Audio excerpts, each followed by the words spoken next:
ask them to go. Okay. Good morning. I declare open this hearing of the Senate Community Affairs Legislation Committee's inquiry into the National Disability Insurance Scheme Amendment Securing the NDIS for Future Generations Bill 2026. I begin by acknowledging the traditional custodians of the land on which we meet and pay my respects to their elders, past and present. I extend that respect to Aboriginal and Torres Strait Islander peoples here today.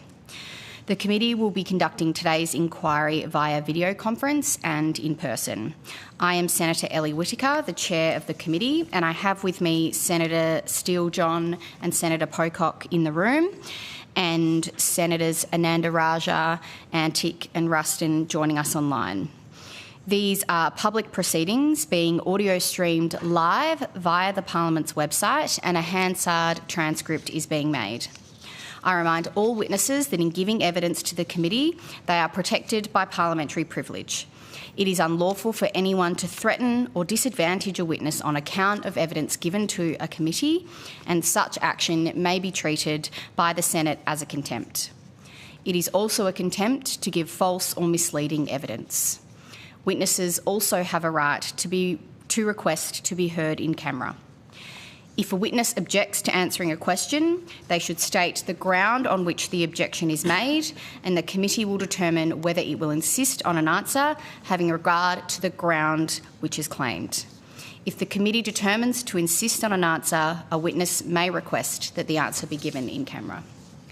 I remind senators of their obligation under the Behaviour Code for Australian parliamentarians to treat witnesses with dignity, courtesy, fairness and respect.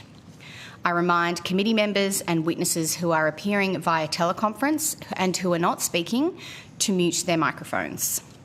I now welcome representatives from the Department of Health, Disability and Ageing and the NDIS Quality and Safeguards Commission. Thank you for appearing before the committee today. I understand that information on parliamentary privilege and the protection and obligation of witnesses giving evidence to Senate committees has been provided to you. The Senate has resolved that an officer of a department of the Commonwealth or of a state shall not be asked to give opinions on matters of policy and shall be given reasonable opportunity to refer questions asked of the officer to superior officers or to a minister. This resolution does not preclude questions asking for explanations of policies or factual questions about when and how policies were adopted. Commonwealth officers appearing today are also reminded of the Senate order specifying the process by which a claim of public interest immunity should be raised. A copy of the order is available from the Secretariat. For the Hansard record, I'll ask you to please state your full name and the capacity in which you appear today. I'll start with you, Ms Wood. Thank you, Chair. Mary Wood, I'm Deputy Secretary of the Disability and Carers Group in the Department of Health, Disability and Ageing. Anthea Long, First Assistant Secretary at the Department of Health, Disability and Ageing. Sarah Rubenstein, Director at the Department of Health, Disability and Ageing. Ross Schaefer, First Assistant Secretary, Department of Health, Disability and Ageing. Erin Rule, Acting First Assistant Secretary, Department of Health, Disability and Ageing. Sarah Hawke, Assistant Secretary, Department of Health, Disability and Ageing. Secretary, Department of Health, Disability and Ageing. Thank you, and I'll now ask the witnesses appearing online to do the same.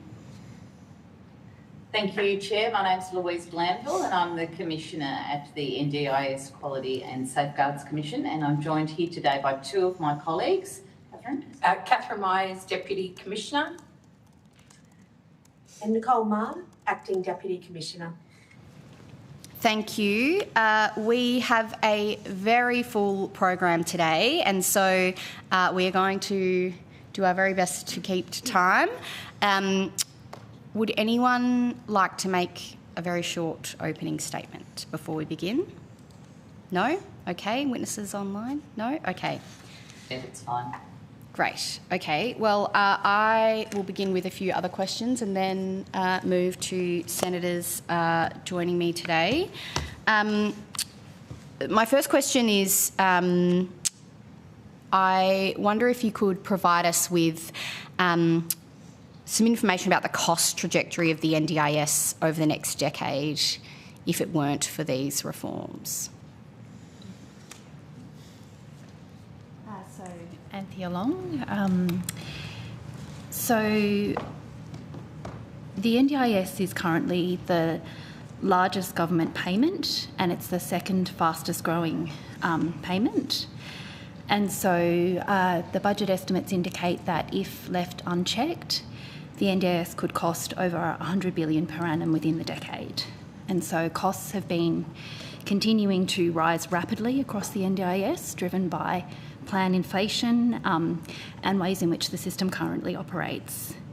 And so the government has made progress in recent years to address the significant cost growth. So as a result of previous changes, cost growth has moderated from around 23% in 2021-22 to around 11% in 24-25. However, as part of the 26-27 budget process, the NDIS scheme actuary advised that NDIS costs were expected to be $13 billion higher over the forward estimates relative to the 25-26 MYEFO. And so that would mean an average growth rate of 8.6 over the forward estimates. And it's worth noting that National Cabinet in January 2026, all governments agreed to limit annual increases in NDIS costs to more sustainable levels of around 5 to 6% or lower. So the cost pressures have made that National Cabinet agreement of 5 to 6% unachievable, and there are real risks to the long-term sustainability of the NDIS with that level of growth. So these reforms are aimed to deliver on that National Cabinet commitment of 5 to 6% growth annually, and intended to put the NDIS on a more sustainable trajectory so that it is here for future generations of people with disability. And so in terms of the reforms that the government's proposed and in the budget, the 26-27 budget, average growth is estimated to be around 2% per annum over the forward estimates and then 5% over the medium term. And so at 5% per annum, the NDIS growth is broadly in line with programs like Medicare and aged care growth rates. The scheme is projected to remain steady at around 1.6% of GDP over the medium term. Without the reforms, it was projected to continue to grow as a proportion of the economy, reaching 2.3% of GDP by 2036-37. But it's important to note that while the growth in the scheme is being constrained by these reforms, the scheme will continue to grow each year. So it'll be increasing from around $51 billion in 25-26 to $55 billion by 29-2030. So the NDIS will still be the largest social program in Australia outside of the age pension with those reforms. However, the growth is being addressed through the reforms proposed in the legislation. Thank you. I want to go to some of the amendments that have been made to the bill since this committee last met.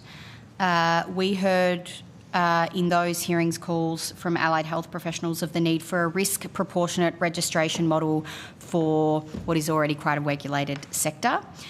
Can you tell me whether allied health professionals are captured by the high risk supports included in this reform, and what are the benefits of the proportionate registration approach being adopted?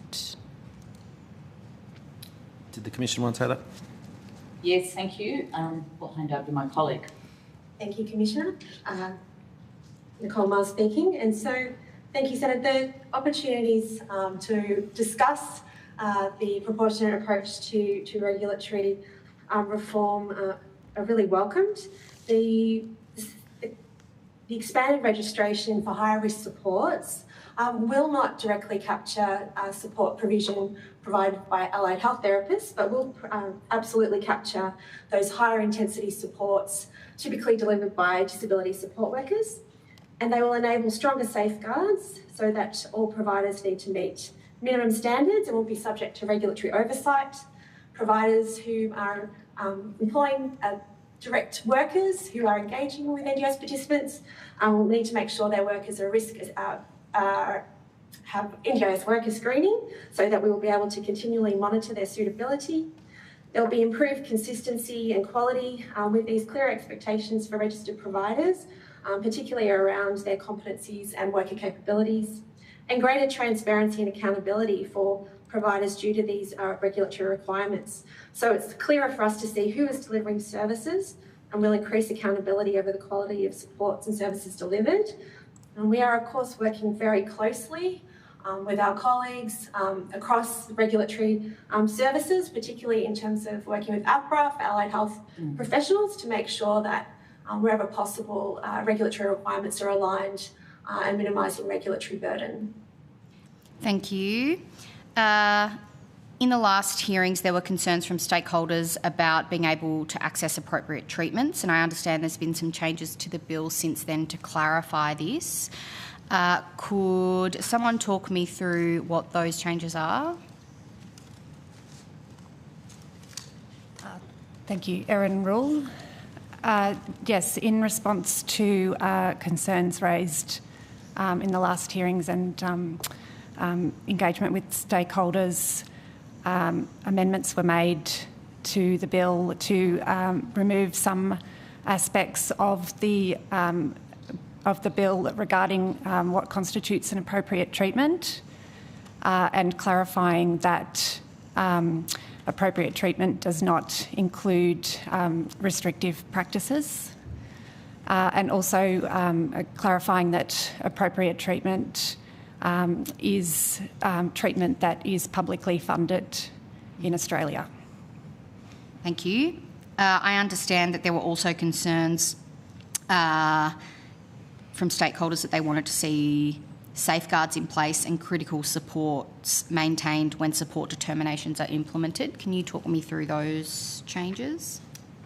That's correct, Senator. So this is in regard to the Section 34 support determination, and the amendments that were made were to clarify that the determination will only apply to reductions in social, economic and community participation categories and independent daily living budgets, and also allows the Minister to exclude subgroups of those categories from the support determination. And the excluded subgroups from that support determination will be supports for employment and disability-related health supports. Thank you. I just want to go very briefly to some reporting today. I saw it in the Sydney Morning Herald about some pretty significant issues in the plan manager market. I wonder if someone could talk us through the role that plan managers play in administering payments, and in particular how much money goes through plan managers, and what are some of the issues that exist in the market that this bill seeks to address.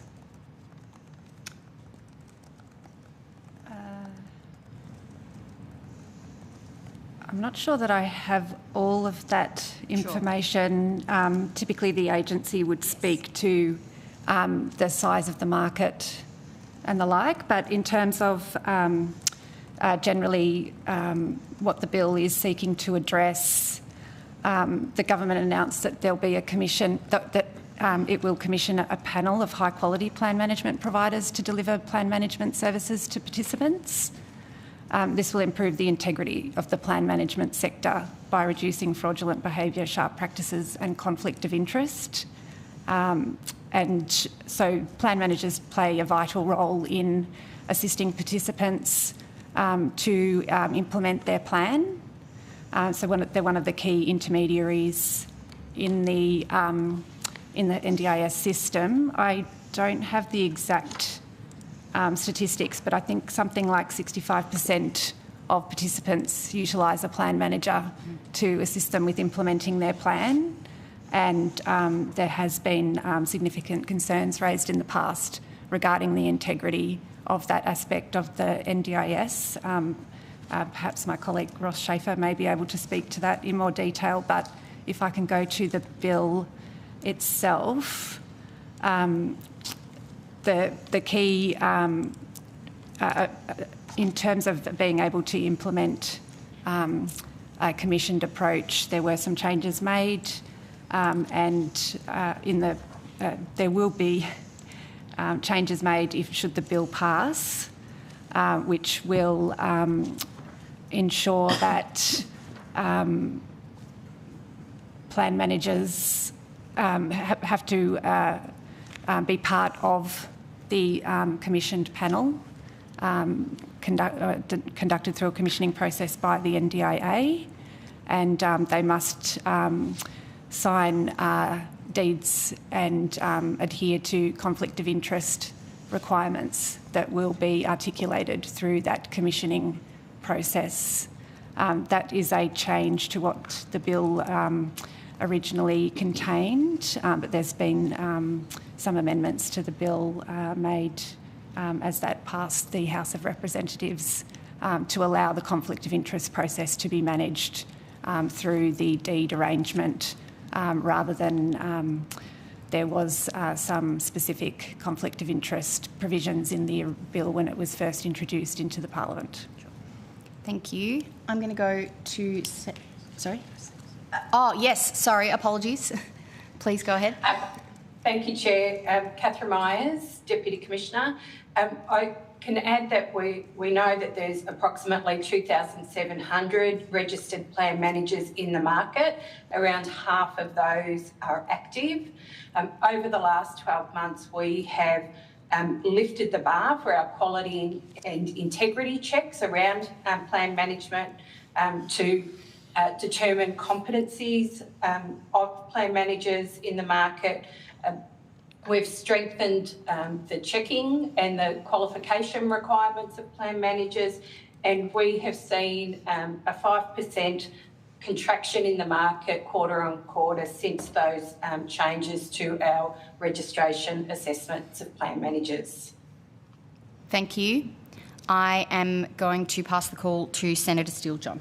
Thank you, Chair. Has there been any work done by the department modelling the impact of this bill on the workforce?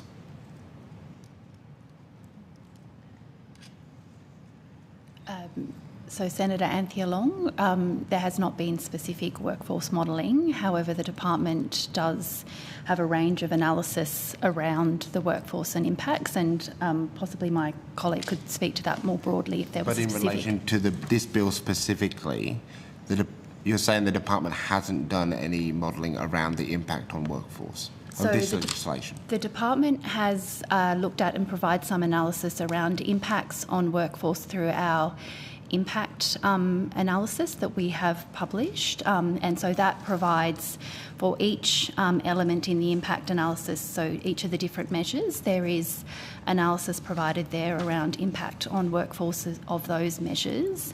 But sorry, I meant more broadly, we hadn't done a broad kind of analytical qualitative modelling piece on that. And then more broadly, the department does engage with a range of stakeholders and providers around workforce and impacts, and we do that on an ongoing basis, both with respect to the changes proposed now, but also more in terms of the arrangements ongoing. Okay, so can you provide us as a committee with the evidence that you have to the impact of these measures, this legislation, on the provider workforce, particularly support workers who provide social and community participation supports?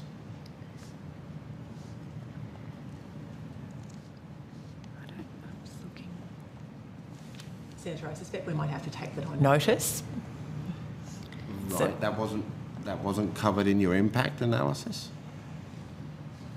I don't. Yes, it is. So for there is analysis in the impact assessment around that, but if you could just give us a minute, yep. Senator, we can give you a reference as to where that is.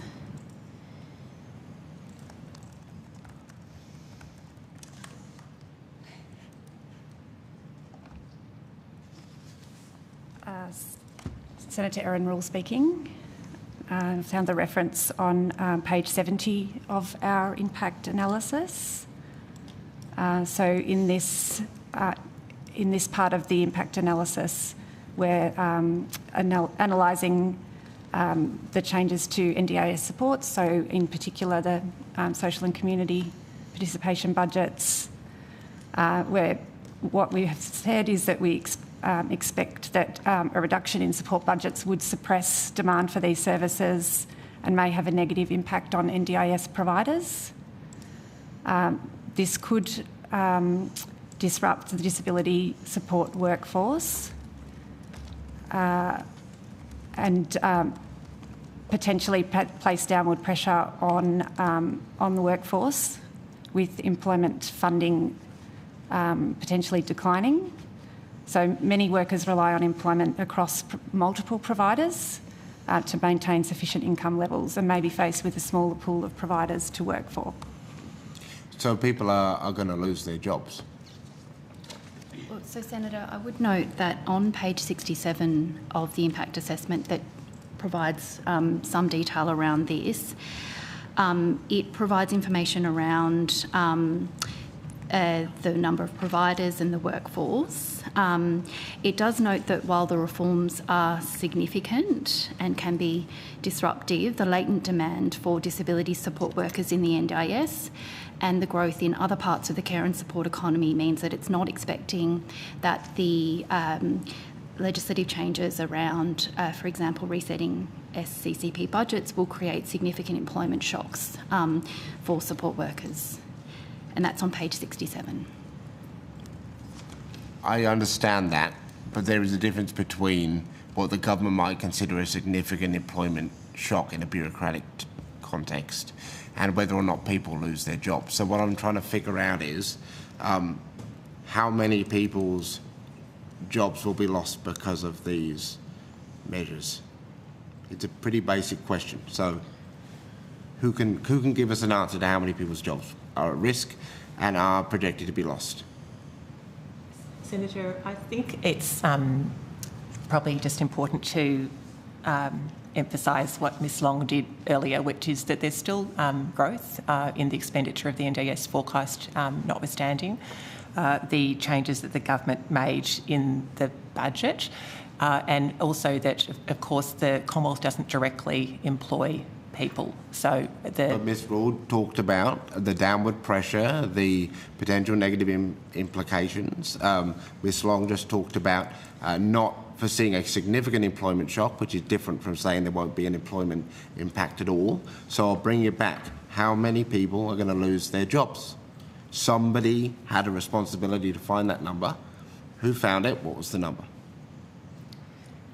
Senator, we haven't analysed the impacts of the particular measure that I think you're referring to, the SSCP cuts, in those terms, and in part because the expenditure will continue to be very high. So the government's decisions have been taken on the basis of trying to rein in forecast costs as opposed to make cuts to the baseline in respect of SCCP expenditure.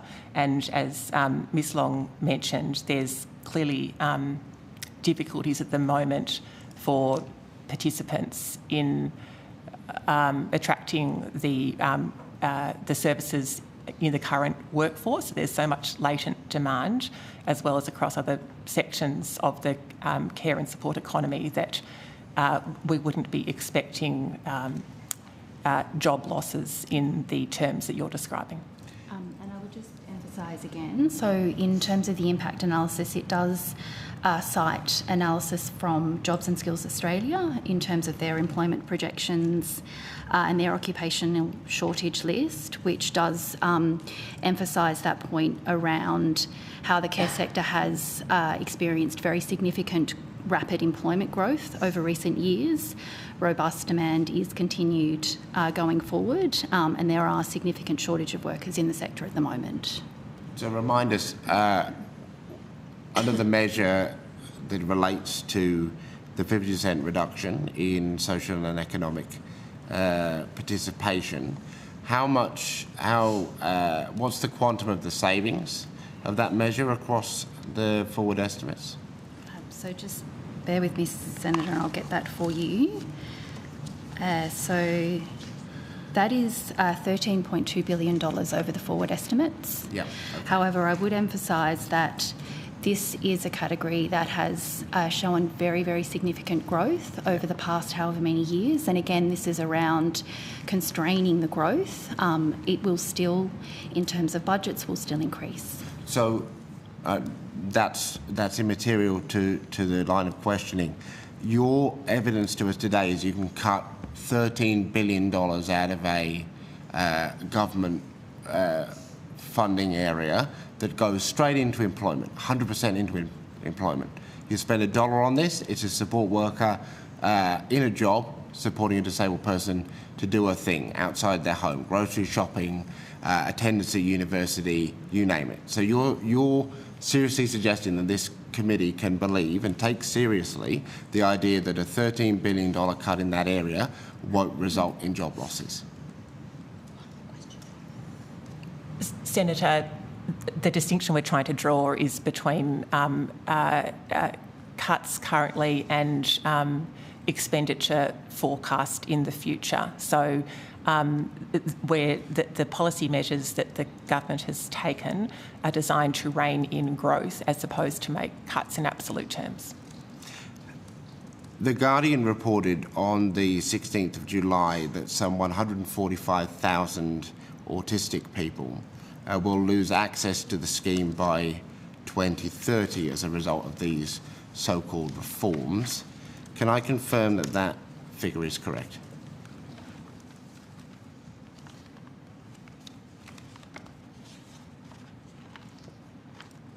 So, Senator, in relation to the access changes, as we've discussed previously, these access changes have been modelled with very high-level assumptions, and those assumptions and the access changes themselves are predicated on substantially reduced functional capacity. So they do not specifically relate to particular disability types, and the access change would be around the level of functional capacity. And so that is something that is to be worked through with the technical advisory group. In terms of the modelling that we have done and which we have provided publicly, we have done that at the scheme level in terms of total numbers. And that is, again, the modelling assumptions are based on the NDIS is actuary assessment of a functional capacity, and it's a high-level assumption that the actuary has made. I understand it, and the Guardian understands it, and they've taken from that modelling that you've released that some 145,000 autistic people will lose access to the scheme by 2030 because of these changes. So I'm just seeking to confirm that that is correct based on that modelling.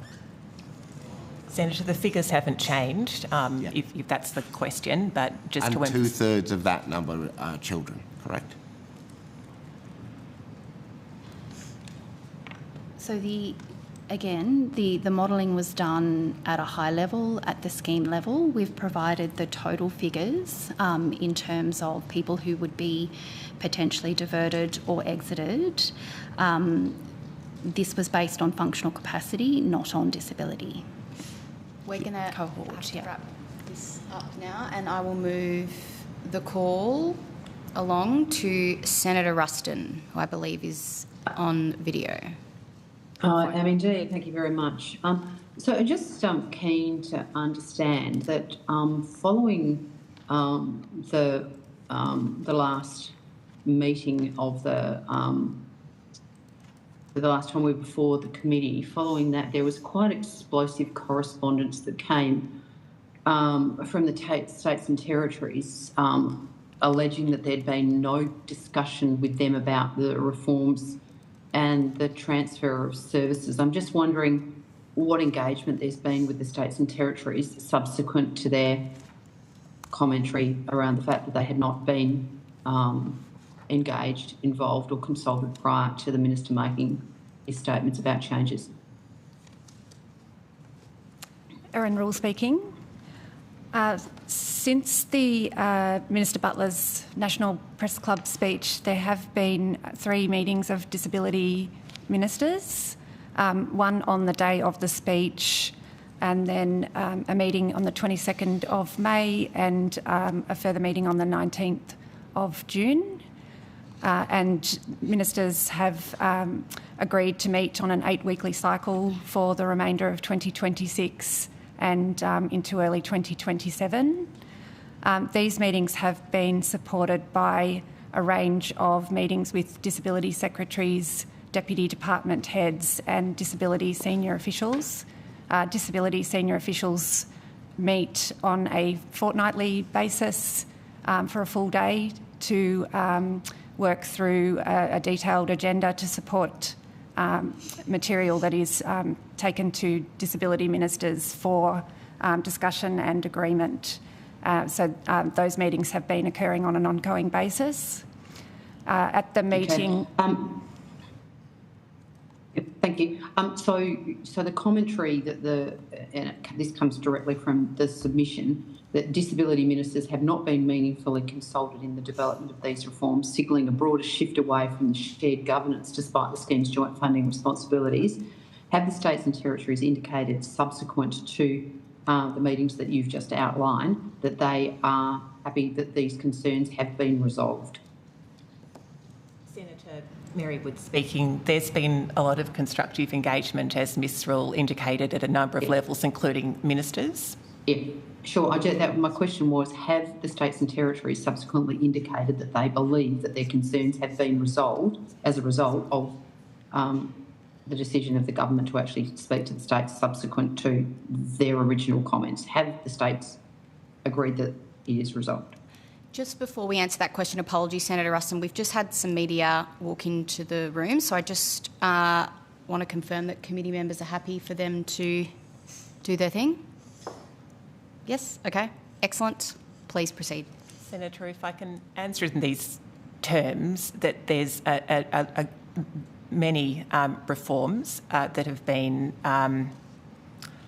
committed to by the government in the budget announcements that require and are receiving ongoing discussions in very detailed ways at officials level and by discussions on principles by disability ministers. So there hasn't been any further correspondence from state and territory ministers, if that is the focus of your question, but certainly there's been a lot of constructive engagement, continues to be.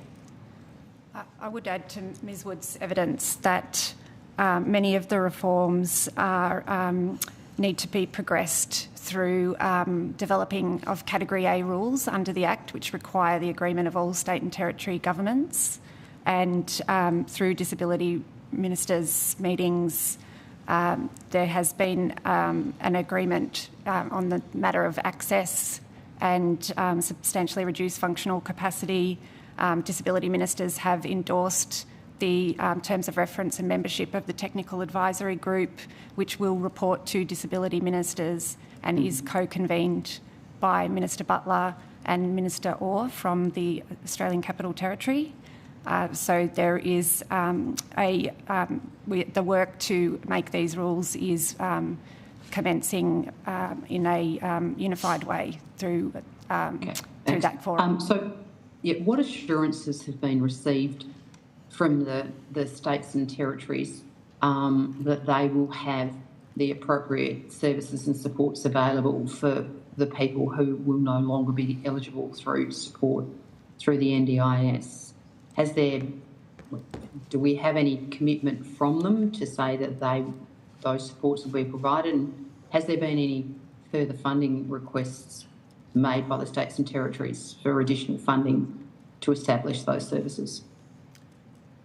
Senator, as you are aware, the state and territory premiers and chief ministers agreed with the Prime Minister to commit to the investment in foundational supports, which of course is disability services outside of the NDIS, and those conversations are ongoing. Okay. During a media interview, the Minister made the comment that he will prevent people from falling between two stools. What has been specifically done to ensure that people don't fall between two stools? Have you been given any specific tasks or requests in relation to responding to that comment by the Minister? Senator, we understand that the commitment from the Minister and expectation of the community is that people with disability who need services will receive those services in an appropriate form, and that's the work the department is undertaking across a number of different measures, including those in the bill, but most particularly through the service design of foundational supports. Can I just move to the just some stuff in relation to the specifically the bill? As a result of the negotiations on the passage of this bill, there will, I'm assuming, be some delayed implementation of some of these reforms. Just interested to understand what those measures will be that are potentially delayed. Senator Anthea Long here. So obviously it would depend on the length of delay. However, there are a number of elements that would commence at the point of royal assent, and so it is those that would be affected. There are a range of other measures that would not commence until later on. So, for example, when we're talking about the access changes, they don't take effect until January 2028. So in terms of those that would be affected more immediately, one of the key ones that I would mention is the arrangements around unscheduled reassessments. In particular is one that would have taken effect from royal assent but would not until that occurs. So has there been any impact on the savings forecasts of these measures as a result of the delay, and if so, what are they? So we would expect there to be a fiscal impact associated with the delay. However, we have not formally modelled that fiscal impact, and that's something that would be resolved within the MyEFO or a budget context. Okay, so I know the chair's about to wind me up, so I'd just be really keen if you could take on notice, any specific details in relation to the cost or and the savings modelling. Was there any modelling on the growth of the scheme on year over the medium term that can be provided? And obviously the level of confidence that the government has the 2% growth target will be reached. And also, just finally, what is the current growth rate of the scheme? Thank you, Senator Ruston. Yep, I was wondering that maybe... Oh, if I can answer it, sure. That question. Final question? Yep.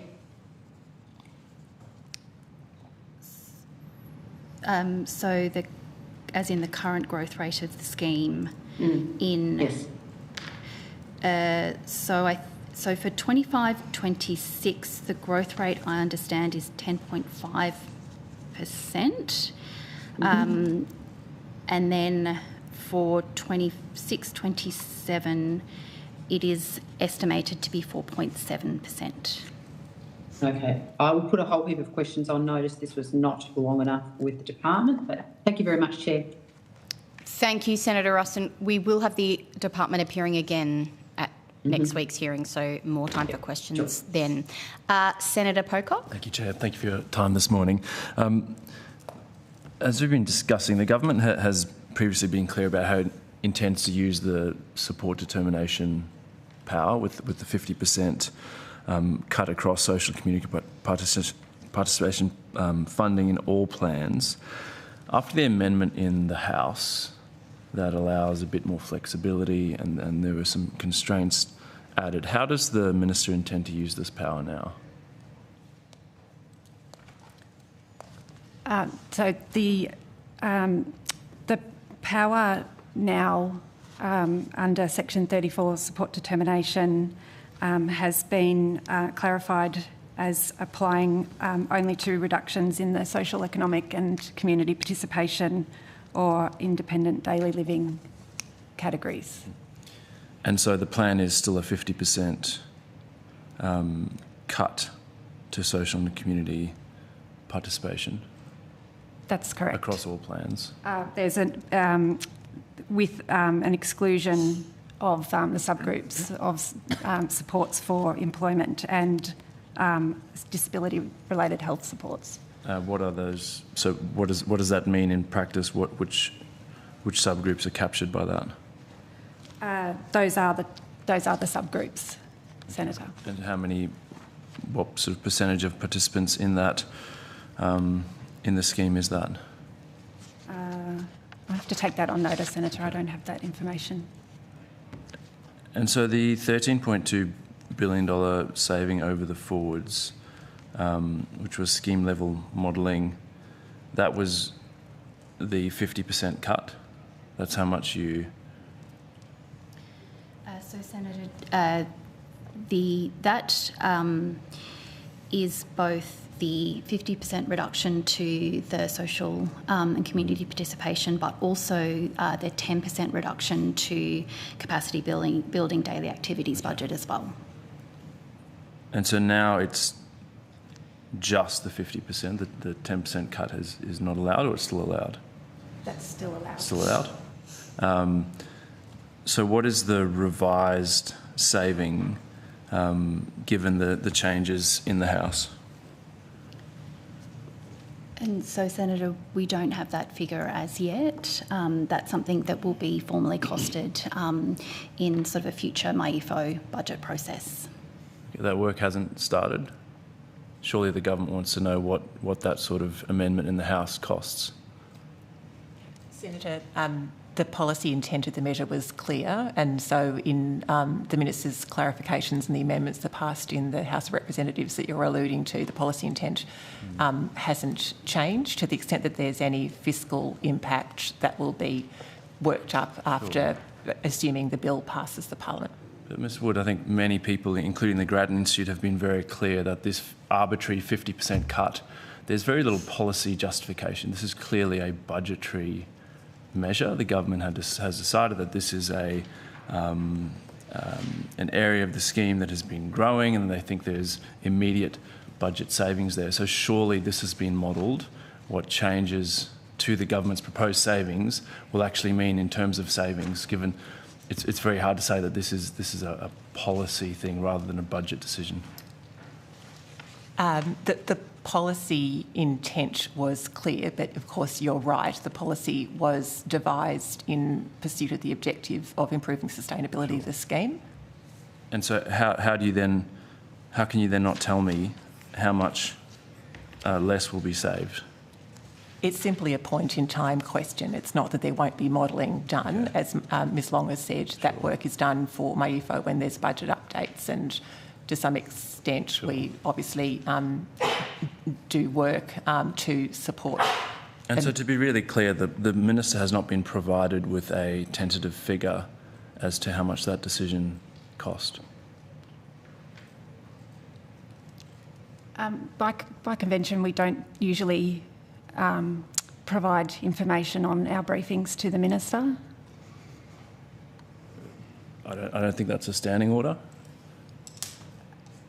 In the matter of deliberative processes for the Minister.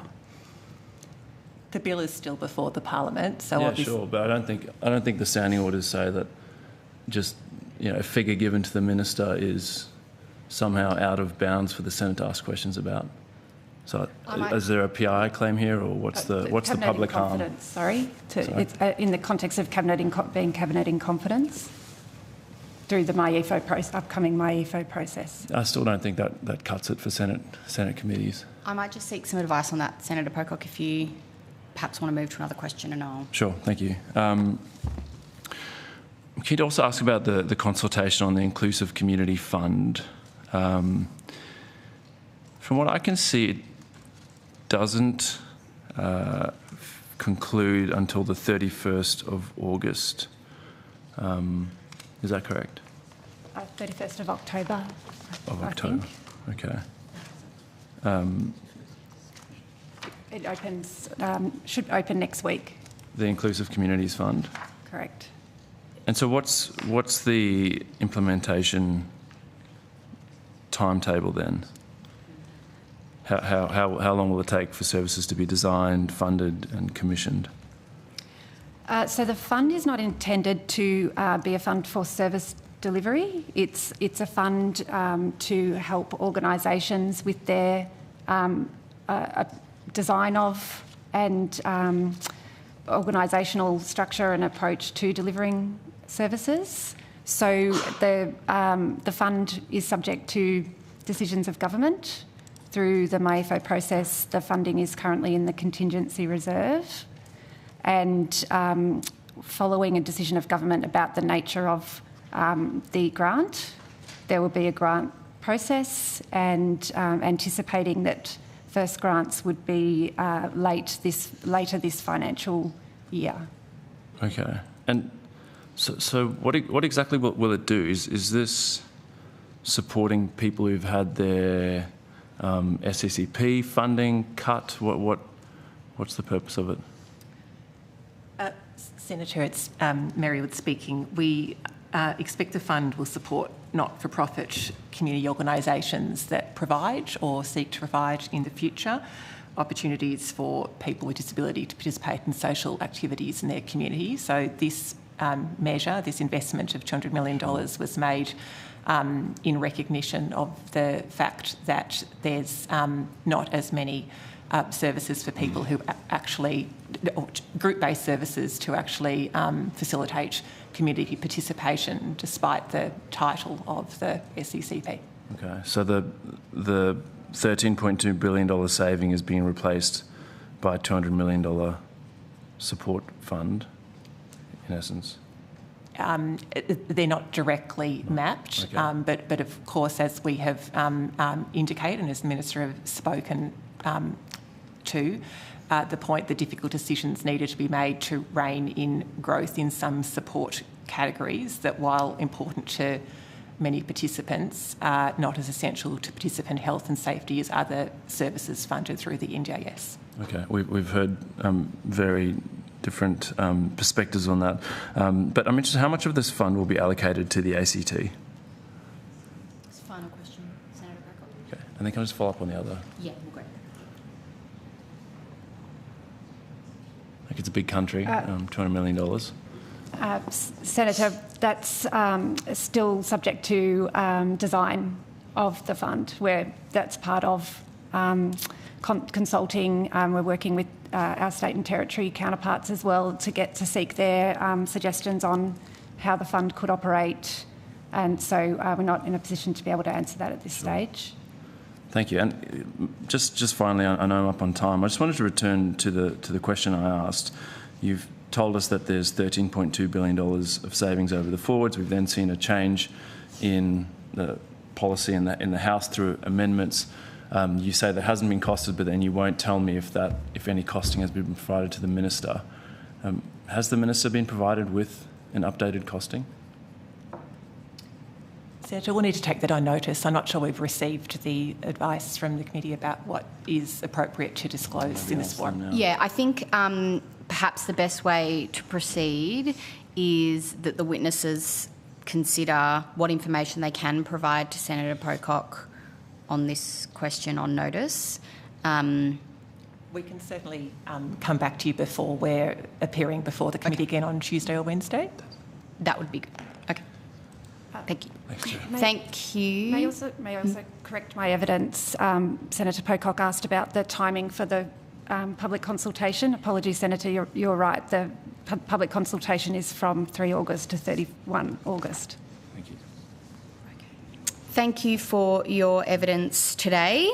I understand there have been some questions taken on notice. The committee will report to the Senate on 14 August 2026 and has agreed that responses to questions on notice should be provided by close of business Thursday the 6th of August.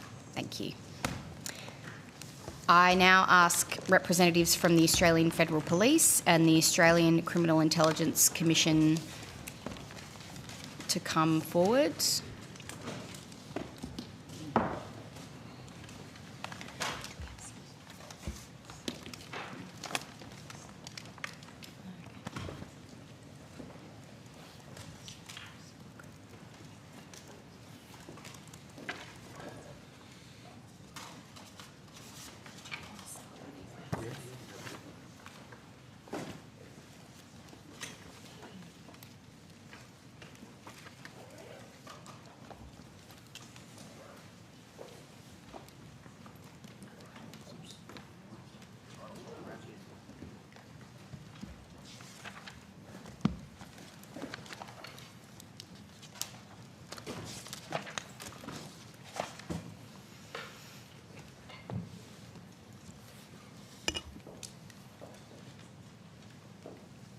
Thank you for appearing before the committee today. I understand that information on parliamentary privilege and the protection and obligations of witnesses giving evidence to Senate committees has been provided to you.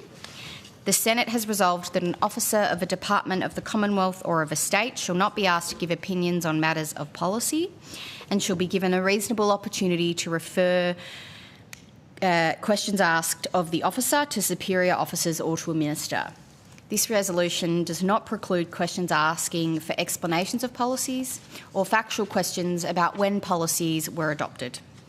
Commonwealth officers appearing today are also reminded of the Senate order specifying the process by which a claim of public interest immunity should be raised. A copy of the order is available from the Secretariat. For the Hansard record, will you please state your full name and the capacity in which you appear today? Donna Parsons, Acting Assistant Commissioner for the AFP. Timothy Underhill, Superintendent, AFP. Adam Meyer, Deputy Chief Executive Officer, ACIC. Thank you. I now invite each of you to make a short opening statement, and at the conclusion of those remarks, I will invite members of the committee to ask questions. Thank you, Chair. Good morning, everyone, and thank you for the opportunity to appear before the committee today to discuss the National Disability Insurance Scheme Amendment, securing the NDIS for Future Generations Bill 2026. The AFP recognises that fraud against the NDIS undermines public confidence, threatens Commonwealth revenue, and most importantly, harms some of Australia's most vulnerable people. The AFP remains committed to supporting the integrity of the NDIS through the Fraud Fusion Task Force and close collaboration with the NDIA as the lead agency responsible for addressing NDIS non-compliance. Our role in the task force is focused on serious and complex fraud, including providing specialist investigative capability, intelligence support and training, consistent with established referral, prioritisation and governance arrangements. Matters referred by the NDIA are triaged through the task force under a bespoke service level agreement aligned to the AFP operational prioritisation model. This ensures AFP assistance is directed to matters based on complexity, seriousness, harm and investigative need. Organised crime groups systematically exploit high-value government programs, and the NDIS is an attractive target due to the scale of expenditure. Investigations have identified money laundering syndicates, outlaw motorcycle gangs and emerging organised crime groups engaging in NDIS and other government program fraud, often using complex corporate structures and phoenixing activity to conceal offending. Currently, the NDIA is largely reliant on the AFP for access to powers to collect evidence of fraud and provide investigative assistance. The bill will provide the NDIA with powers under the Regulatory Powers Act to identify and investigate NDIS fraud, including information gathering powers in its own right. The AFP will continue to be an important partner in the Fraud Fusion Task Force and will retain an important role where police powers and expertise are required. The AFP takes fraud against the NDIS very seriously and welcomes reform that strengthen our collective ability to prevent, detect and respond to this criminal activity. We will continue to work alongside partner agencies to detect, disrupt and investigate serious and organised crime and fraud impacting the scheme. Thank you, Chair. Thank you. Anyone else have an opening statement? No? Thank you, okay. I will give the call to Senator Steele-John. Thank you very much, Chair. What data do you have on the amount of financial fraud that is being perpetrated by large providers compared to small providers? We'd have to defer to the NDIA if they were going to provide a breakdown of suspected amounts of volumes of fraud against broken down by different providers or participants. Okay. I'm asking you as the police in the room that are part of the task forces that do this investigative work. So I have asked similar questions to the agency before, but I'm kind of looking for your view as the Australian Federal Police. So I think you should have some data on from your end how much is being perpetrated by large or small, because you're deeply integrated into these investigations. So we do collect, obviously, data on the volumes of fraud that we investigate, but we don't input. There's no system to withdraw data based on the size of a provider. We could take that on notice, and we'd have to get somebody to actually go into each of the cases and draw the data out and assess how big the provider is. And we'd also need some sort of system for determining what actually constitutes, in your question, if you could, a large provider versus a small provider. Yeah. No, I understand that, and there are like categorisations and things like that. But forgive me, you're conducting the investigations, so you. I'm not asking you for projections of what might exist. I'm talking about data you have to this point of financial fraud committed by large or small providers. So what data do you have as the police from your investigations as to how much we are seeing from large or small providers?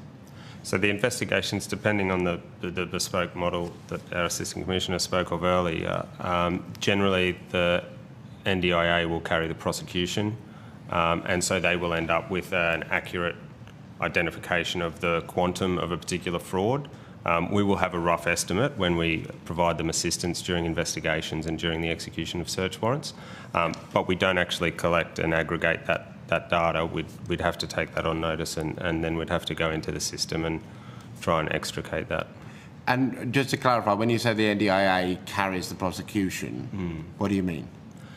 So under the service level agreement, we provide a three-tiered service to the NDIA and other fraud fusion task force partners. And by that, tier 1 would be the AFP running an investigation for the very highest end of serious offending. Yep. Tier 2 is that we provide mentoring, guidance, and assist them throughout the course of an investigation and indeed onto the prosecution, and will execute search warrants on their behalf and provide other investigative capabilities that they don't have. And Tier 3 is that they would independently run the investigation and prosecution themselves, but would seek assistance from us for the execution of search warrants. Right. So by that, under Tier 2, which is the vast majority of the matters that we have with the NDIA, they run the investigation and we provide the mentoring and guidance throughout it, but they would actually be responsible for running the prosecution with the Commonwealth Director of Public Prosecutions. Okay, so let's just focus on Tier 1 investigations then. So of Tier 1 investigations, which are run by the AFP, when we're talking about financial fraud that have been Tier 1 investigations, how many of those have related to the actions of large providers versus small providers? I just don't have that data. We don't, when we, in our cases, we don't have a system where we put in whether they're a large or small. That information would be contained within an individual case, but there's no facility to spit out a statistic on. There's no box that's ticked, this is large or small, to enable us to pull out data that would say this many were large, this many were small. But Superintendent, the ability to identify patterns of criminal behaviour is a central tenet of law enforcement and investigative process. So how are you telling me the Australian Federal Police isn't able to carry out that basic function in relation to NDIS fraud? We don't have any system where we can automatically spit out that information. We would have to go in and look at each case and then pull the information out. And again, we don't have a categorisation process to determine, as you've asked, what is a large provider, what is a small provider. Okay. Does the AFP take tip-offs from the public about provider fraud in the NDIS? We can receive tip-offs, and we would refer that into the NDIA in the first instance. So what's the process? How do you ensure that people are supported to disclose fraud? Sorry, could you add a little bit more context? Well, so you do take tip-offs, correct? Yeah. Yep. So what is the process around taking a tip-off and managing that disclosure in a way that ensures people are supported? So if somebody did make a tip-off to the AFP first, we would assess whether or not it's done anonymously, so if they are identifiable in the way that they've provided the information, we would ask them if they're willing to be engaged by the NDIA to provide them further information so they can make an assessment. If they wish to remain anonymous, then we would gather the information that they've provided and we would package that up and provide it to the NDIA to make an assessment. Okay. All right. No further questions for this witness, Chair. Thank you, Senator Steele-John. I have some questions. Could you outline the nature of fraud and integrity issues that you've seen in the scheme? Sorry, Senator, could you be more specific? I guess, what is, in a general sense, I understand you can't go into specific cases, but what are the types of fraud? How have you seen these play out in the NDIS? What's caused the concern about fraud in the scheme, do you think? Generally, it's organised and systemic fraud, organised crime groups, and organised in the sense that they may not be involved in other criminality, but they are systematically defrauding the NDIA and other Australian government payments and programs. There's a range of different methodologies to the offending that they execute. We see it committed by a combination of providers, plan managers, participants, and generally it's claiming for services and things which are not actually provided. But my colleague at the ACIC. Yeah, Chair, I think again we see a reasonably broad range of activity, both from charging for activities or services that aren't provided, overcharging for certain services or activities that are provided, or charging for activities or services on expired plans, for example. So they were once within a plan, they are no longer in a plan, but the providers continue to charge in a fraudulent manner.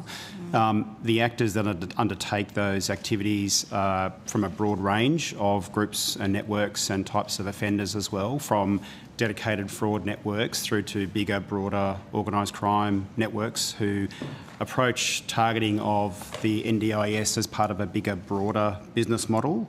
And in those cases, the money that they obtain in a fraudulent sense from the NDIS programs, they then often recycle into a range of other criminal activity, a range of different types of criminal activity. So there's quite a spectrum, and as Superintendent Underwood was saying, at times that's done in collusion with participants, and sometimes they're coercing participants or manipulating them in various ways. So the type of activity can vary, and the way in which they undertake it, either in collaboration or not, with participants and nominees also varies.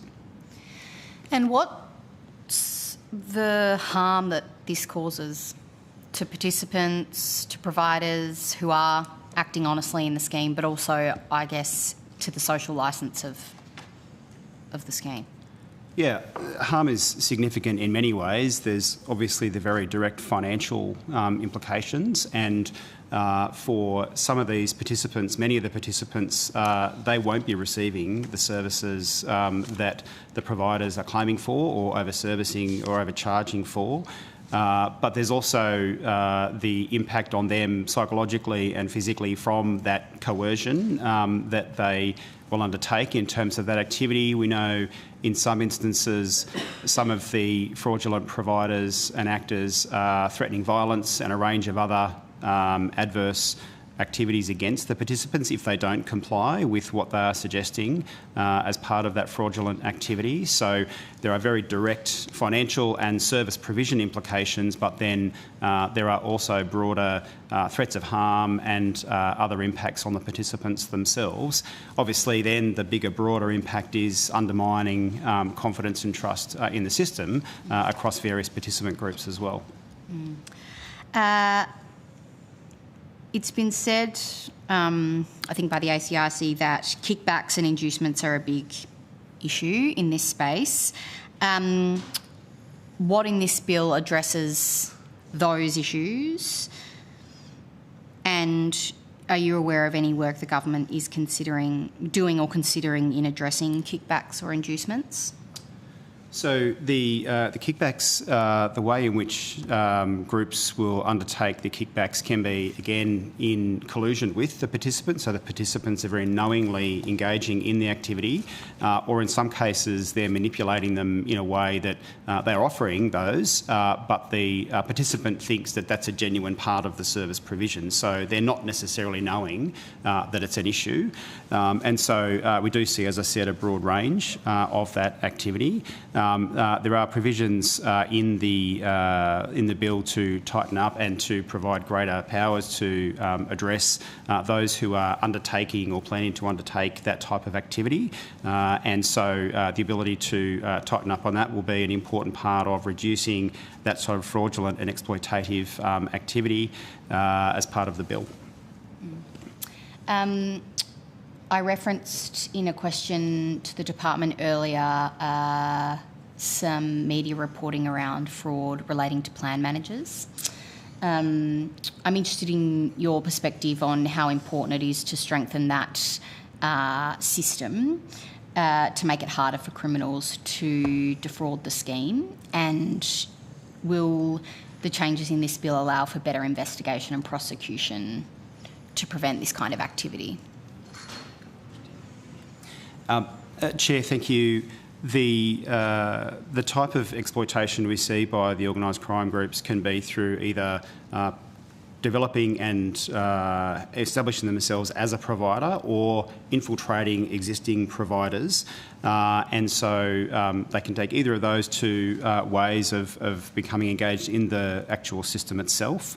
We also know that professional facilitators play a really significant part in enabling the activity to occur, whether that is the direct professionals themselves who are providing the services directly to or through plan managers and others. And so there are various layers to this. And so it's important, obviously, to identify the ways to identify, target, disrupt and prosecute the actual networks who are coordinating and managing that activity and the exploitation of the system, but also then those professional facilitators that the networks and the groups are using to enable the activity to occur.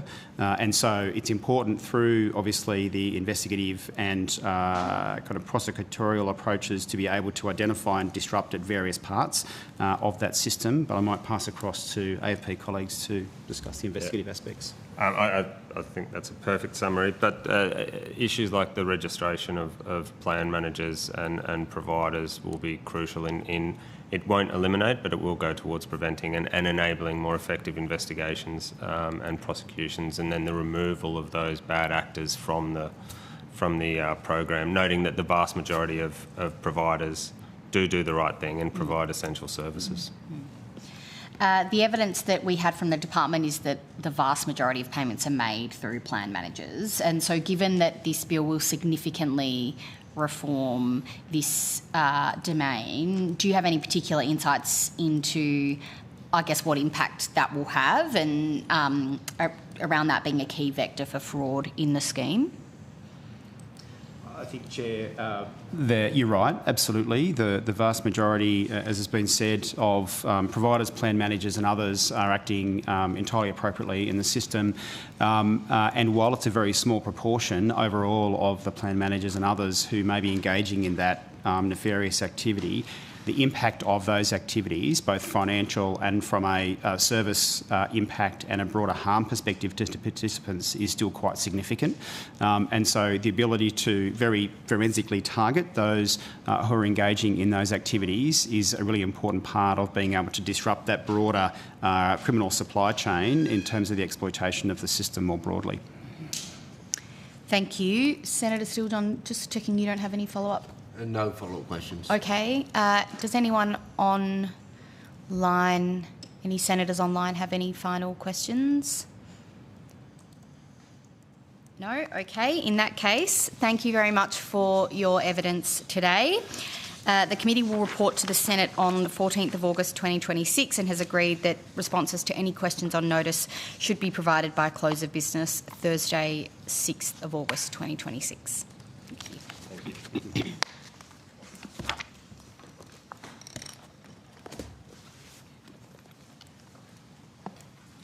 I will now welcome representatives from National Legal Aid, the Justice and Equity Centre and the NT Disability Consortium.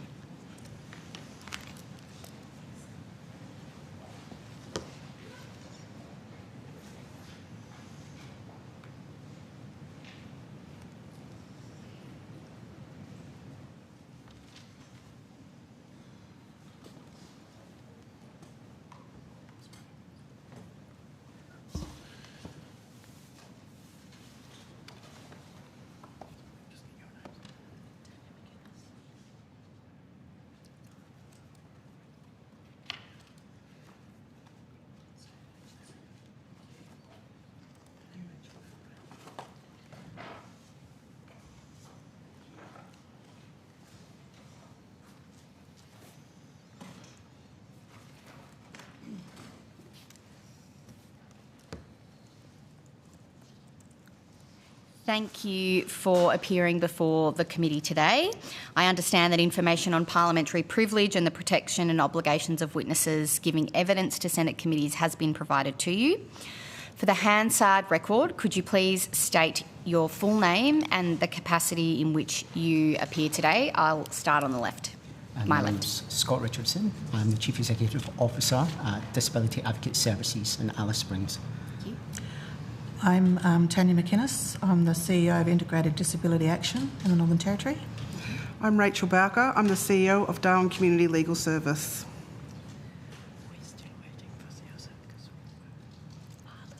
Okay. I understand that we are still waiting for some other witnesses because we are running a little ahead of time, but I think what we might do is begin with asking questions of you, and then if we have others join, then we can ask them questions as they appear. That's right, yes. So I will invite each of you to make an opening statement, and at the conclusion of those remarks, members of the committee will be invited to ask questions. Thank you. Firstly, we'd like to thank the Chair and the members of the committee for inviting us to appear today. We acknowledge the Ngunnawal and Ngambri peoples as traditional custodians of the Canberra region, and we pay our respects to Elders past and present. And we also acknowledge Aboriginal and Torres Strait Islander people with disability and their families and communities. Together, our three community-based organisations provide disability advocacy, legal advice, assistance and systemic advocacy across the Northern Territory.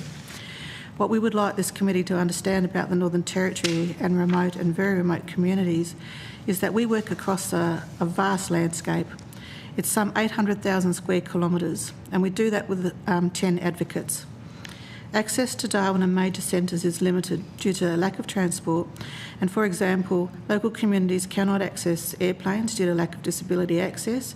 Roads are often not maintained during seasonal events, and another example is that even residents that live in Tennant Creek that might have a disability without their own transport cannot access Alice Springs due to lack of public transport access. We do have a saturated market of predatory providers. One of the issues also is that the NDIA is rarely physically present in those communities that are serviced. Communication systems are not always reliable and don't always take account of how local communities access those communication systems. And an example of that is that quite often mobiles are shared amongst family groups. There is unreliable connectivity, and there's often quite a lot of movement from one community to the next. Fly-in and fly-out services often lack consistency in practitioners and lack familiarity for participants, which means that the burden ends up being placed on the participant in having to educate the practitioner about what their needs are. We also encounter a huge level of distrust in government across the Northern Territory communities due to intergenerational trauma and past practices. People won't say no because they're frightened and are afraid of what the consequences of retribution might be and how that will impact on their services and ability to access services. And one of the other issues that we face in the Northern Territory is that there is no safeguarding that occurs in those communities in general. Thank you, Ms McKines. I will note that we've had witnesses from Justice and Equity Centre join us. Thank you. We were running a little bit ahead of time, so we thought we would get started. That doesn't often happen in hearings like this. I will ask you to state... The last time it'll happen. Yeah, especially now that I've made that comment, so I should touch wood. I ask you, just for the Hansard record, to please state your full name and the capacity in which you appear today. Thank you, Chair. Mitchell Skipsey, Senior Solicitor. Thank you. Sheetal Balakrishnan, Senior Solicitor. Thank you. Do either Ms Balker or Mr Richardson have an opening statement you would like to share? Yes, just to follow on from Tanya. Taken individually, each condition above is a practical difficulty. Taken together and applied to the bill as drafted, they produce a predictable sequence. Treatment exists in Darwin or interstate but cannot be reached, so access is refused or presumed is not established. Section 24.5, 25.1b and 25a of our submission.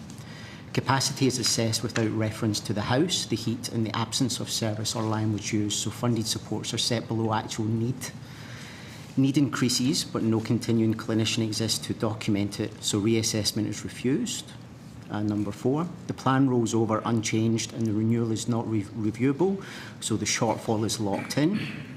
A shared phone is lost, credit runs out, or the person is away on sorry business, so contact fails and the plan is suspended and the participant's status is revoked.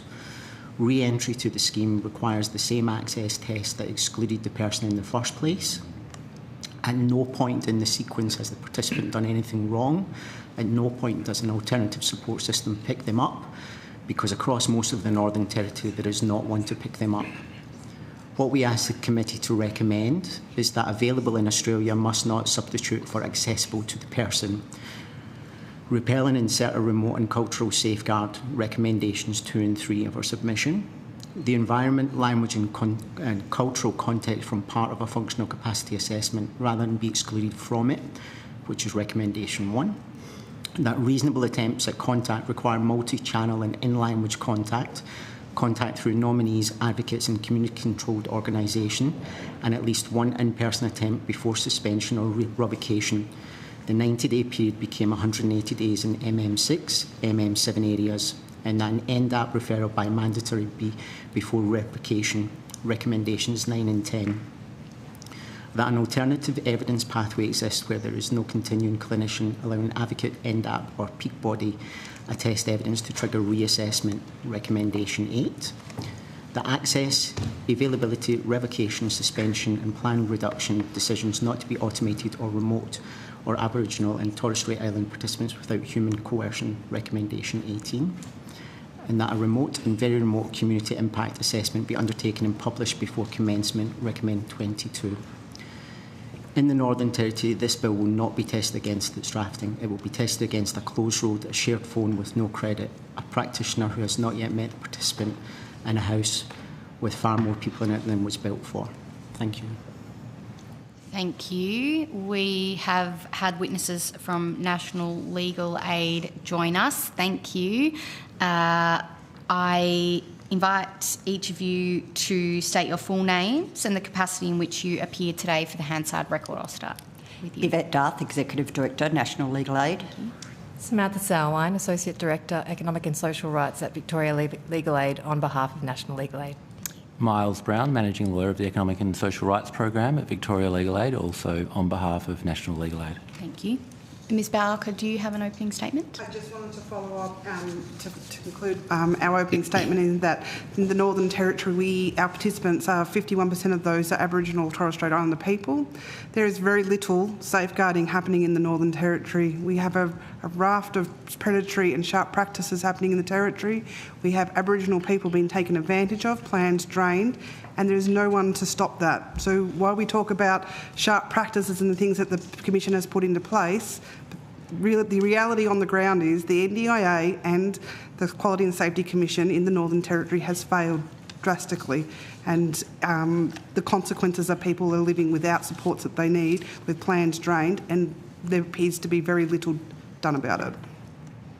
Thank you. I invite Justice and Equity Centre to make a short opening statement. Thank you, Chair. I'll deliver that on our behalf. We thank the committee for the opportunity to appear today. We've made 3 submissions to the inquiry, so notwithstanding our additional time we've clawed back, I'll keep the statement brief to allow some more time for engagement. The Justice and Equity Centre has worked alongside the disability sector for many years. We represented people challenging decisions at the NDIA over that time, and through multiple legal and policy cycles, we've never seen the disability community as concerned as they are with this bill. Compounding this, many in the disability community tell us that they feel they haven't been heard. Their concerns, they feel, have often been unfairly characterised as misunderstandings of the bill. Especially as NDIS lawyers, we understand both the legal effect of the bill and how it would operate in practice. The disability community are right to be concerned, and they're right to demand the bill not be passed in its current form. The committee's heard extensive and compelling evidence over the previous hearings about the harms people will experience from the various measures in this bill. The magnitude of these harms is such that the bill shouldn't pass until they're addressed. At a minimum, we want to highlight 3 areas, which are not exhaustive, areas that we think targeted amendments could significantly reduce some of those harms. First, Schedule 1, Part 8 of the bill requires that a person exhaust all appropriate treatment before establishing that their impairment is permanent and they can gain access to the scheme. That requirement is harsh and inappropriate. It risks excluding or delaying access to the NDIS for people the scheme was intended to support. While we maintain these provisions should be removed altogether, at a minimum, the bill should be amended to do 2 things with these provisions. First, to link the expectation that people try appropriate treatments before accessing the scheme to the existing standard of whether they experience substantially reduced functional capacity. Instead of creating a standalone requirement pushing people towards treatment for treatment's sake, this would align those policy goals. And second, to safeguard the autonomy of people with disability to make their own decisions about whether to undertake treatment. That's a safeguard that's been identified across the committee's interim report and from many other witnesses before us.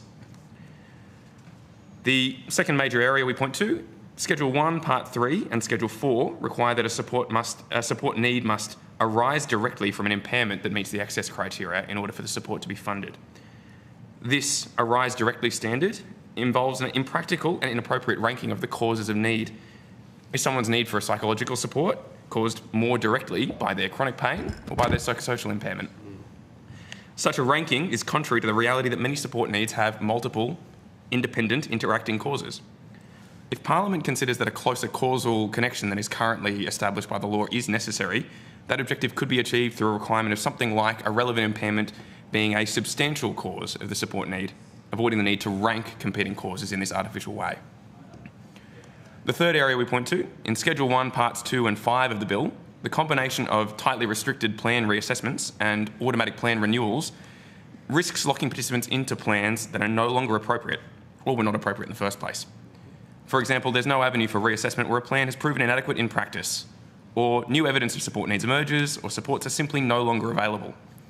Access to reassessments must be more flexible to allow a participant to fix a plan that needs fixing. Proposed amendments in our submission would achieve this flexibility while supporting the bill's objective of reducing unnecessary plan inflation. We welcome questions about those provisions, any other element of the bill, or any of the recommendations made in our submissions. Thank you very much. I ask National Legal Aid to make a short opening statement. Thank you, Chair. I'm joined in my appearance by Sam Salwine and Miles Brown of the Economic and Social Rights team at Victoria Legal Aid, who will speak to National Legal Aid's practice experience providing specialist legal advice and representation for NDIS appeals to the Administrative Review Tribunal. National Legal Aid represents Australia's 8 legal aid commissions, who together are the largest providers of legal assistance to people with disability across Australia. Each year we provide approximately 1.7 million instances of legal assistance. We stand with people with disability, their families, communities and disability representative organisations to raise their concerns, including about the limited incorporation of lived experience expertise in the proposed reforms. Reforms of this scale will potentially have radical, negative, life-changing consequences for many people with disability. Access to the NDIS will be removed from many people the system was designed to support. Many participants will also be less likely to get the supports they need, and the cost and responsibility for care will be unfairly shifted onto families and informal supports. Legal assistance providers and disability advocates are already significantly underfunded to help people navigate the NDIS system. These reforms risk moving further to a system where some of the most marginalised people in our community will be further left behind. The reforms will fundamentally change how the scheme will operate by creating complicated legal tests, greater ambiguity and inconsistency, and likely result in increased unnecessary reviews. Limited discretion, reduced review rights, and higher evidentiary burdens will make errors harder to correct. The bill also confers unprecedented powers on the Minister and the Executive and expands the automated decision-making without real safeguards. We are concerned about the significant flow-on impacts for already overstretched health and justice systems. With more gaps in the NDIS, poor justice outcomes are more likely and our clients will face further exclusion from community. Whilst we have significant concerns about many aspects of this bill, we highlight 5 particular areas where changes are crucial to address the serious consequences the bill will have for our community. First, the proposed changes mean permanence will no longer be about whether a person has a lifelong impairment, but about them being able to show they have exhausted all treatment options.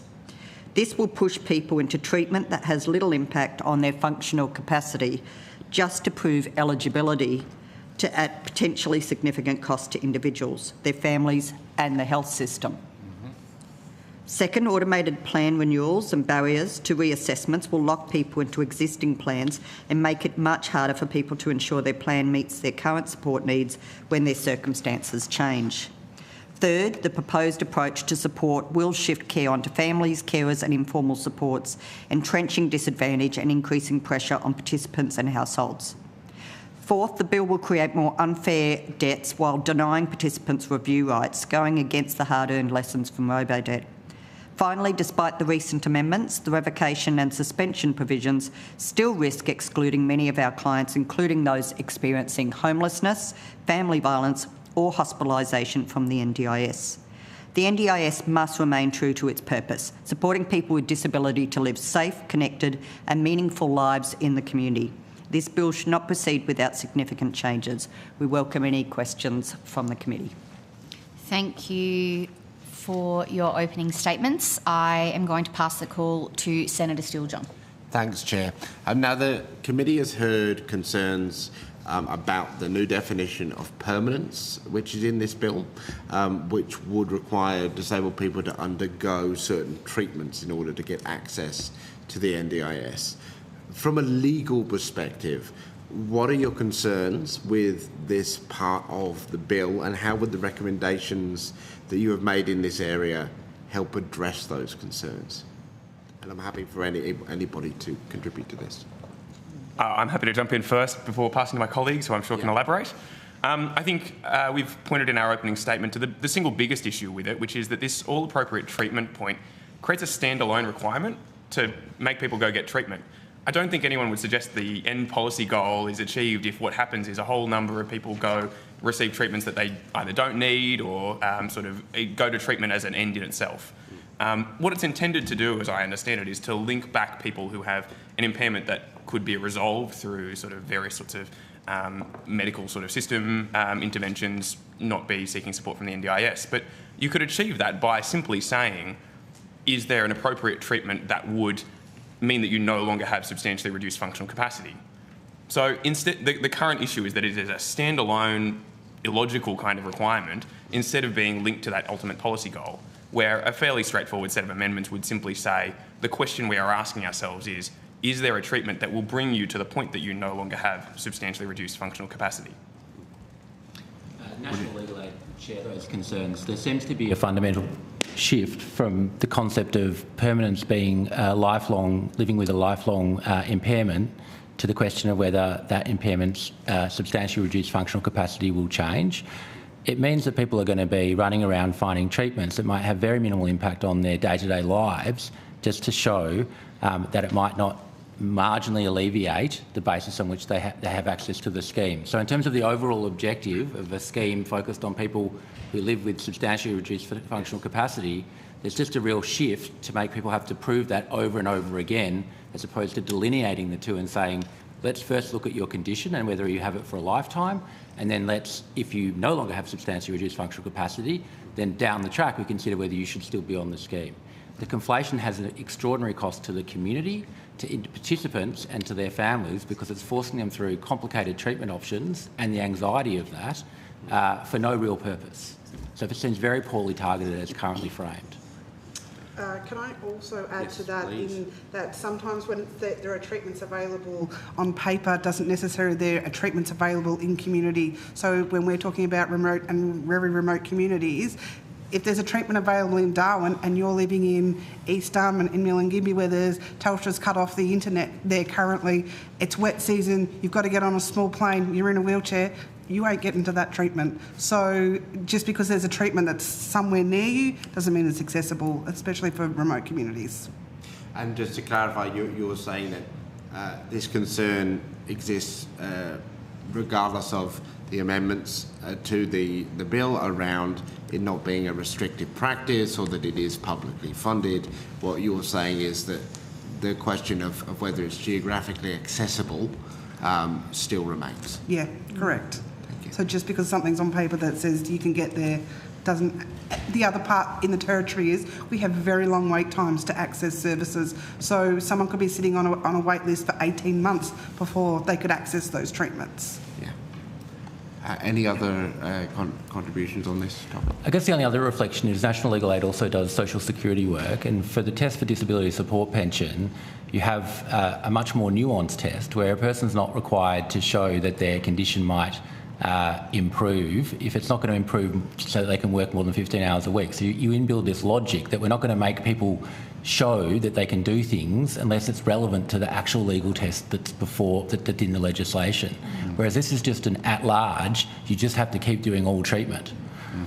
So, Senator, if I might draw on an example from my own legal practice, if you think about a person who, say, has a spinal cord injury, and it's quite serious, and we know that essentially no matter what we do, that person is going to have an ongoing lifelong impairment that results in substantially reduced functional capacity. But there are a lot of things that a person with a spinal cord injury can do that will increase their capacity somewhat. They will still have a very serious lifelong impairment, but they might be years-long things that they could do to sort of increase the range of motion that they still have, increase the capability. There might be things with long wait lists that they could get that are sort of surgery that have marginal improvements. The way that this bill structures the requirement is, in the interim period, which might be years and years and years, while that person is waiting for those kinds of treatments, trying to access them, undergoing that sort of course of physiotherapy or something, they can't get access to the scheme, even though everybody knows that at the end of the day, this is someone who the scheme was set up to support, and everybody knows that once they've done all of those treatments, they will still need the scheme. Absolutely. Yes, yes. Can I just add a slightly different point on the whole permanence section, which was something that my colleague Mr Skipsey raised in his opening statement about choice and autonomy of people to undergo those treatments.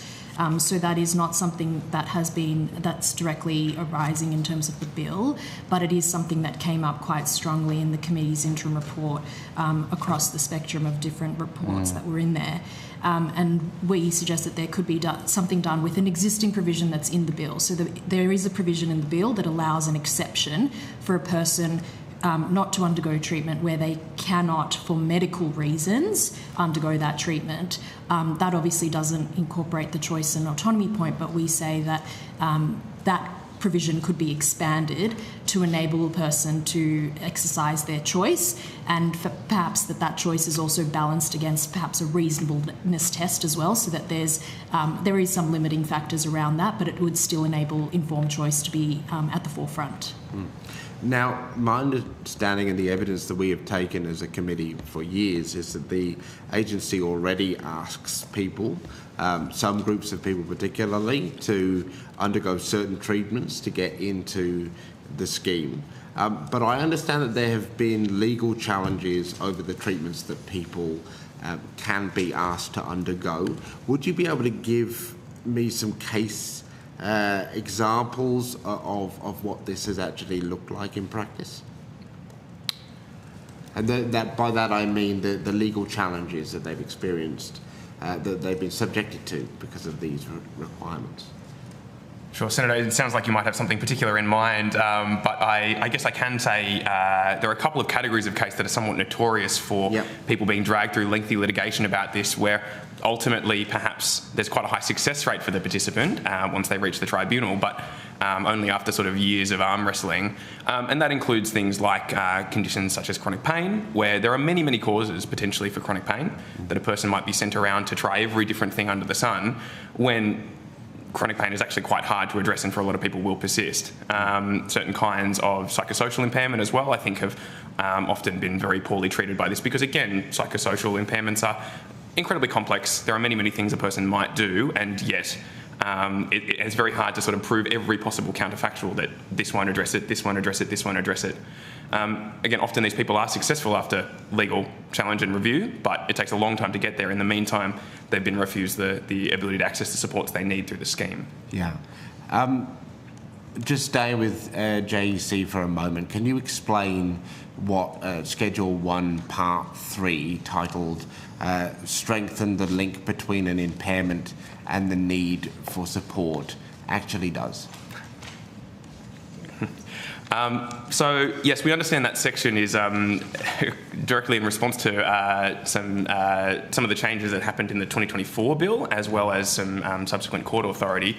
The current test, legal test, requires that there be a link between a person's need for a support that they're seeking and an impairment that got them access to the scheme, as opposed to some other part of their life or an impairment that wouldn't meet the thresholds for access to the scheme. And that current test is that it must be arising from the access impairment. The support need must arise from that. That's a test that can be, I think, quite flexibly applied to understand the complexity and nuances of a person's life, to take into account geographical factors, such as have been raised by our colleagues, to take account of the fact that a person might have one or two impairments that meet the access criteria, but also many other impairments that are important components of their day-to-day life and affect that support picture. Now, we understand that the government has sort of determined that they don't think that test is sort of sufficiently tight, that they want to raise that threshold. And so it would replace arising from with directly arising. The trouble with directly arising is that directly suggests, well, one thing is direct and everything else is indirect. This sort of suggests that there must be a chain of causation that prioritises or ranks the kind of causes. One thing's direct, everything else is indirect, and only one thing can be the sort of the proximate cause that could be funded or that could give rise to funding. That's simply not how things work, and as the example I gave in my opening statement sort of suggests, there's points where things might have multiple independent causes that you simply can't unpick. It's a problem that's come up in other areas of law, such as tort law, where courts have said it's notoriously difficult to grapple with these questions of what is the sort of the direct cause of something, and how do we rank these things, other than just sort of resorting to rough and ready kind of policy assessments that realistically can't be done by a frontline staff member sort of making individual funding decisions. So that's where we suggest if you want to raise the threshold, there's ways to do it that don't require that ranking. Absolutely. From a legal perspective, and again, open to anybody answering this, do you hold concerns about the amount of decision-making power that is given to the minister in this bill? I think I can speak wholeheartedly for everyone here that we certainly do. I think that there's a breadth of power given to the minister in this bill that for us as legal advocates is particularly concerning in so many areas where it will have significant impacts on people's lives and across the board, and obviously the Schedule 5 Henry VIII powers as well that really provide such broad-ranging ministerial powers and lack of safeguards and parliamentary oversight that we would want to see with proposed changes of this scale. One of the challenges of being a committee member is that we need to make recommendations on the bill as it is before us as to how that bill should change or whether it should proceed. With the legislation as it is written now, do you support it passing or think it should pass in its current form? And I'll get this answer from each of you in turn. No, we don't. No, we don't. No, we don't. No. Thank you. Thank you very much for your submissions, your multiple submissions on behalf of some of you. And I'll pass back to the chair now, but very much appreciated. Thank you. Thank you, Senator Steele-John. Senator Pocock. Thank you, Chair. Thank you for your time here this morning. I've got a few questions for the Justice and Equity Centre, and sort of touched on some of it, but more questions about the permanence provisions. You've recommended linking the requirement to undergo all appropriate treatment to where the treatment would address the substantially reduced functional capacity required for NDIS access. Can you explain why this link is important and what could happen under the bill as it's currently drafted? Yeah, I think we've sort of tried to be quite clear that we think at the moment, by misaligning this and creating this independent, standalone imperative to go get all appropriate treatment, you're creating the wrong sorts of incentives, that you're sending people out to get treatment after treatment after treatment, regardless of whether it solves the problem, regardless of whether that delays access to the NDIS for many years, for an unreasonable kind of period of time, regardless of whether those treatments are actually accessible. And in some places, I think maybe most acutely in terms of early intervention, in ways that cut right against the purpose of access, where in order to get early intervention access, you need to show that early intervention will give you access to things that improve your functional capacity, but you also need to show that you've done everything you can do to improve your functional capacity already.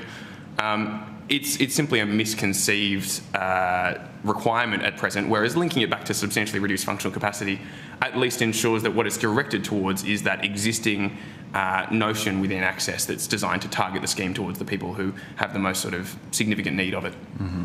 Senator, could I jump in from a legal aid perspective, because I think also there's a real issue around creating a two-tier system where, going to our Northern Territory colleagues' evidence earlier, that really it risks, as it's currently drafted, creating a system where people with resources will have far greater access to the NDIS than the clients we see regularly through legal aid. The most structurally disadvantaged really will struggle with the ability to access treatment, even with the safeguards that have been added in with the amendments. We really don't see a way in which the clients we see experiencing that level of disadvantage will not find themselves in a position where they're barred access to the scheme because they can't get access to treatment to prove that they should be on the scheme, when we know from the get-go that they should have been there. So as it's currently drafted, it could essentially leave people behind. That's right. It will leave people behind. Just from the Northern Territory's perspective, and I know I spoke about this time, either when participants are willing to do the treatment or to seek those treatment options, them being able to access those treatments are very limited. Workforce shortages are another issue. Sometimes you've got visiting healthcare providers or professionals coming out to community. The plane gets cancelled, or for many different reasons they don't turn up. So then it's just another wait. So if when we make those kind of barriers, it just becomes a bigger wall that people can't climb over, and then they miss out. And so what would happen if someone was in a remote community and the treatment they needed was in Sydney or Melbourne, and if they don't get that treatment, they're not eligible? They don't. If they can find a legal aid or an advocate or someone like that to try and negotiate with NDIA to fund them to go to intent to state. Often that is a real battle, though, so that often doesn't happen. But generally what happens is the person doesn't get the treatment, and their family needs to provide the support that they need. But in most cases, they just don't get the treatment. Okay. And so looking at the way that this is drafted and how it would potentially work, could a person be denied access to the scheme because a treatment might alleviate some symptoms, even though it might not materially change their functional impairment that gives rise to their need for the NDIS support? We would say it's precisely the effect of the current provisions, and alleviate is a very low threshold. Almost anything would alleviate. Almost any kind of condition a person might have could be alleviated to some degree. The placebo effect alleviates something. That's far too low a threshold that again sends people running around after treatment after treatment after treatment that may be essentially unconnected from the root cause of the issue. Can I also add that even if it does alleviate to some extent, but not fundamentally, we're ignoring the point that was made earlier, which is choice and autonomy, because that alleviation, as minor as it might be, may take months of painful treatment and rehabilitation, and any treatment will come with risks. And the person should have the choice to weigh up those risks in deciding whether they want to undertake that treatment, depending on the likely outcome. And that choice is being taken away from them. And who bears the cost of that treatment? We know that specialist gap fees in this country are For our enormous. clients, it's the public health system. We're just pushing the problem onto waiting lists and a public health system that's already under strain, and for potentially no real benefit to the individual or to the system.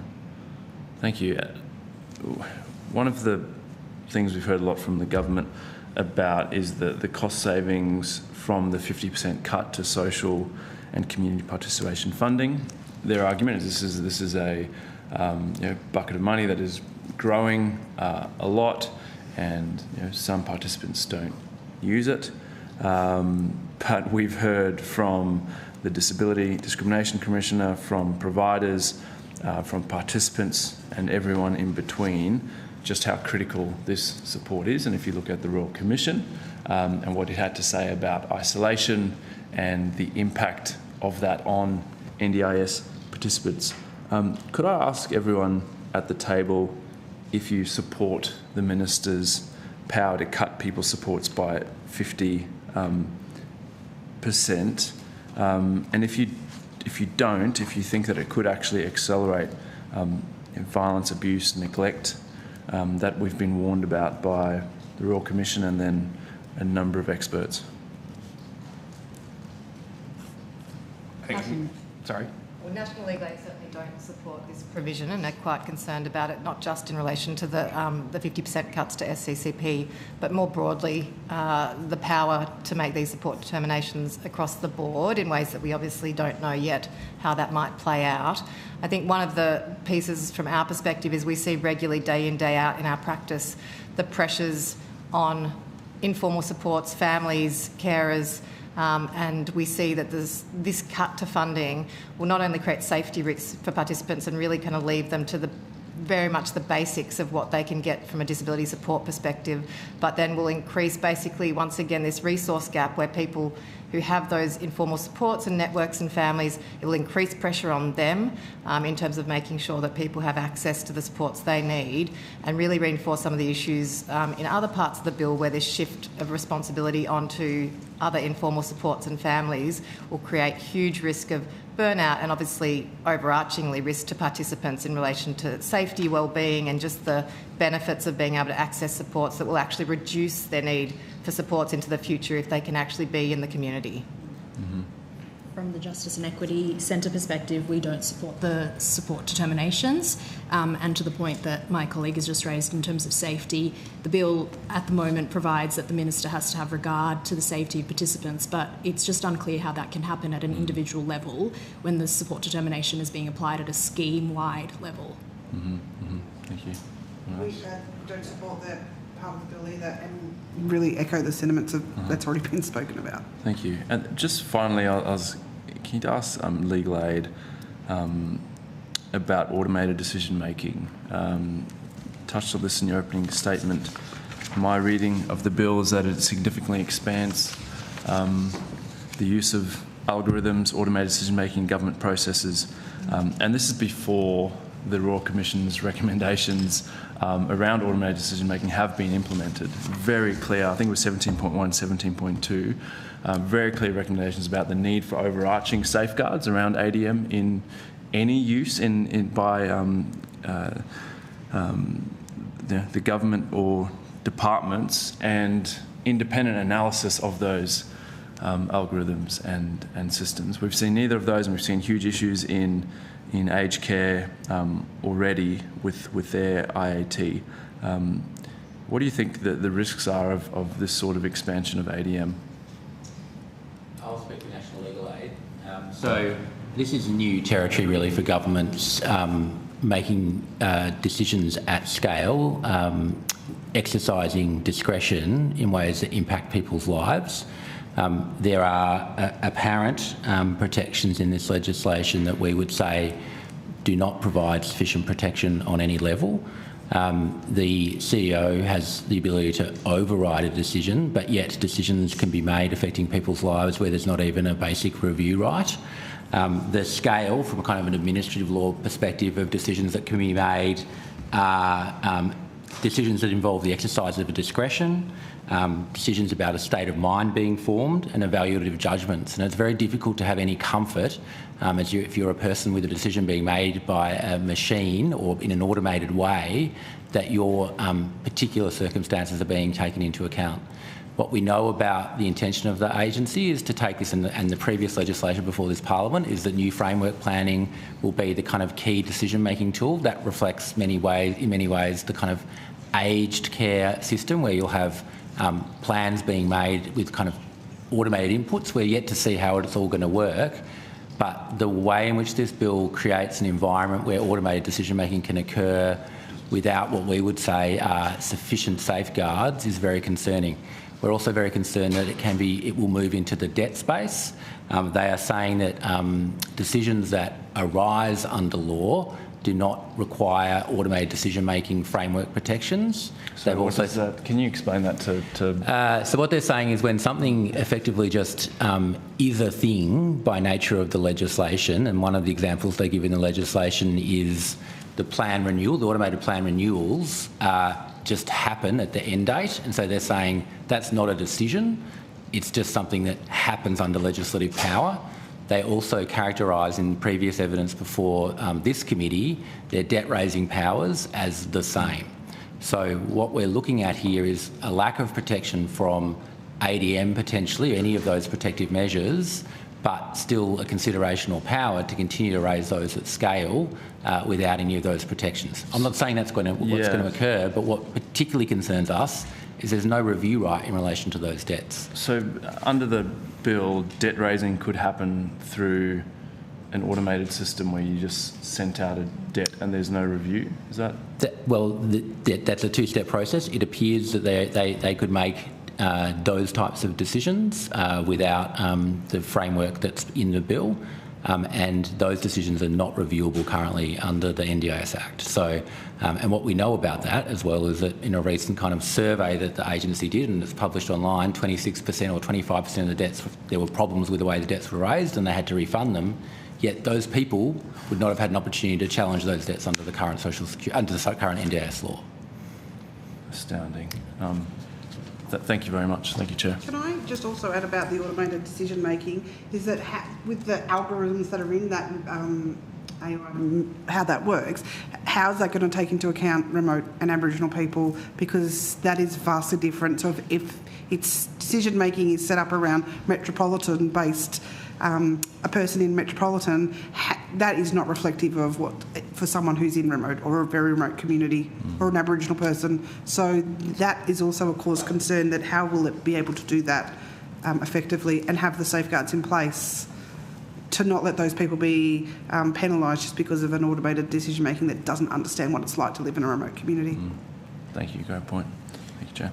Thank you, Senator Pocock. I'll go back to Senator Steele John, who has another question. Just a quick clarifying question to you, Mr Brown, to understand precisely what you're saying. So you're saying, as it is currently written, this Labor NDIS bill vastly increases the government's ability to raise debts against participants using automated decision-making processes, while removing participants' ability to challenge those debts, or if they are incorrect, as 25% of them to this point have actually been proven to be. I think it's more complicated than that.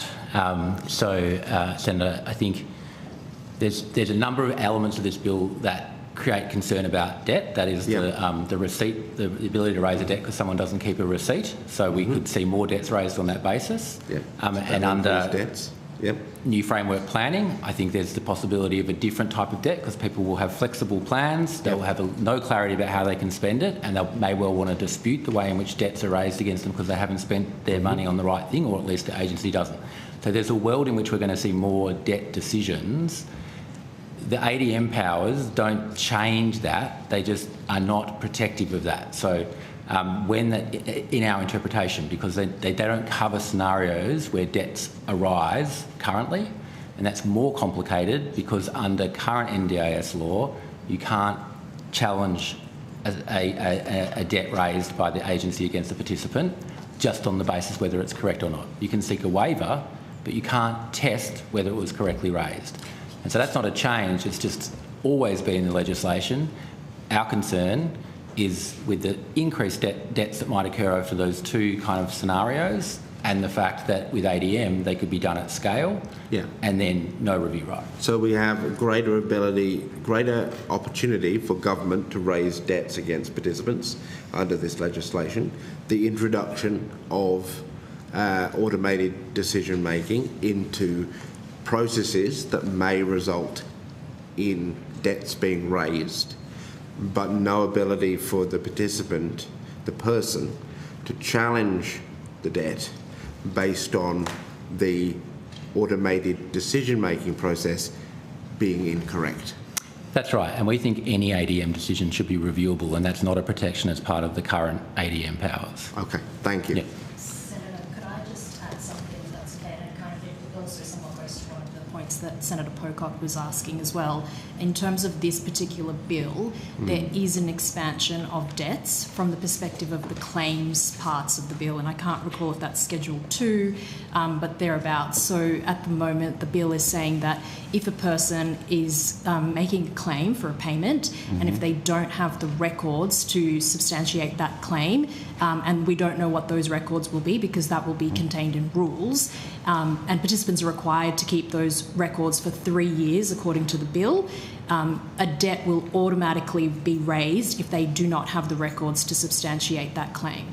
Right, and could automated decision-making processes be used under this legislation to identify potential what would be perceived by the process to be a failure to keep records? Well, so the ADM provisions do allow for ADM to be used in terms of processing of claims. Whether that will be linked to the record keeping, I think is not exactly clear on the bill, but it's possible. It's possible. Yes. It's possible. As in, it's not actively prevented in the legislation from that taking place. Correct. Okay. So we could, under the legislation as written, have a process where an automated decision-making process is used to identify a batch of claims for which the build of the decision-making process comes to a conclusion without a human in the loop that records have not been kept, which should have been kept according to the programming or the criteria given to the program, and then that results in an automatic debt. Correct. That is possible. We are also not aware of any other system or law in Australia that allows a debt to be automatically raised where a person doesn't have records available. Because that would be a breach of procedural justice at a fundamental level. Well, we say that kind of debt-raising process needs to allow people to provide, reasons why they might not have... A basic right of reply. Correct. Thank you. Thank you very much. Thank you. I have some questions to wrap us up. I guess on this discussion around automated decision-making, the NDIA talked in their evidence to the inquiry and in their submission about the safeguards they will put in place around the use of automated decision-making. I'm just wondering if you are across that evidence that they have provided and what your views are about those safeguards. I think we can say we are across the evidence. We understand the provisions of the bill about those safeguards. We would say that they don't go far enough. In large part, what they do is they say that there should be some sort of a paper trail for the ways in which ADM is applied. That's certainly better than no paper trail, but it's not really the same as some of the much more extensive safeguards that have been recommended in other places, such as in our submission we refer to the very sort of developed thinking that's been done on this by the Human Technology Institute, who I understand the committee will hear from later. They've made recommendations to that effect, and again, there's quite a gap between the sorts of things that are being recommended in places like that and the sorts of things that already exist in the bill. Sure. And National Legal Aid would say that the fundamental safeguard is the ability to get a review of that decision and ensure that it's made again, taking into account additional information that the person may want to provide, and that fundamental safeguard is not part of this bill for many of the decisions that might be made. Mm-hmm. So Certainly the recommendation from the Robo-Debt Royal Commission really laid a clear pathway around the protections that are needed, and I think as referenced earlier, I mean, that hasn't been implemented yet, so certainly we'd want to see more robust protections in place before you roll out ADM at this scale. Mm-hmm. I think some of the other things the NDIA has spoken to is around the governance and oversight and both internal and external auditing of those automatic decisions. Have any comments on those?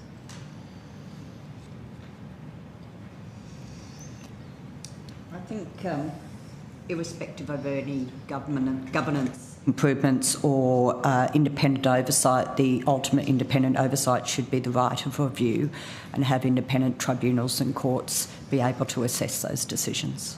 Sure. And can I also just add, whatever those safeguards are, that they're accessible no matter where you live, no matter whether English is your first language or your third language, and people know their rights, because that's the other bit. The safeguarding has failed already, so I hope that the safeguarding is a lot better for the new bill. I think we just say for the record that yes, we are conscious of those sort of those measures that have been pointed to, and they don't change our fundamental view that there's more that ought to be done. Mm-hmm. I do have some questions for the witnesses from the Northern Territory. I know in your opening statement and your submission you talked about some of the particular challenges that exist for participants who live in regional and remote parts of our country.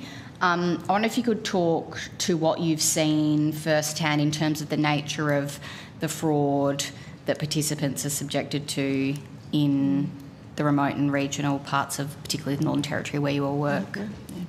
We've actually done quite a bit of work on that across the Northern Territory, working with service providers and community members. And we produced a report, a Sharps report, and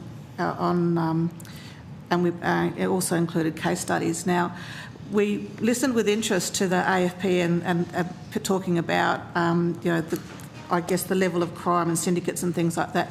What we're talking about on the ground in the Northern Territory is opportunistic individuals going in there. There's a lot of phoenixing going on.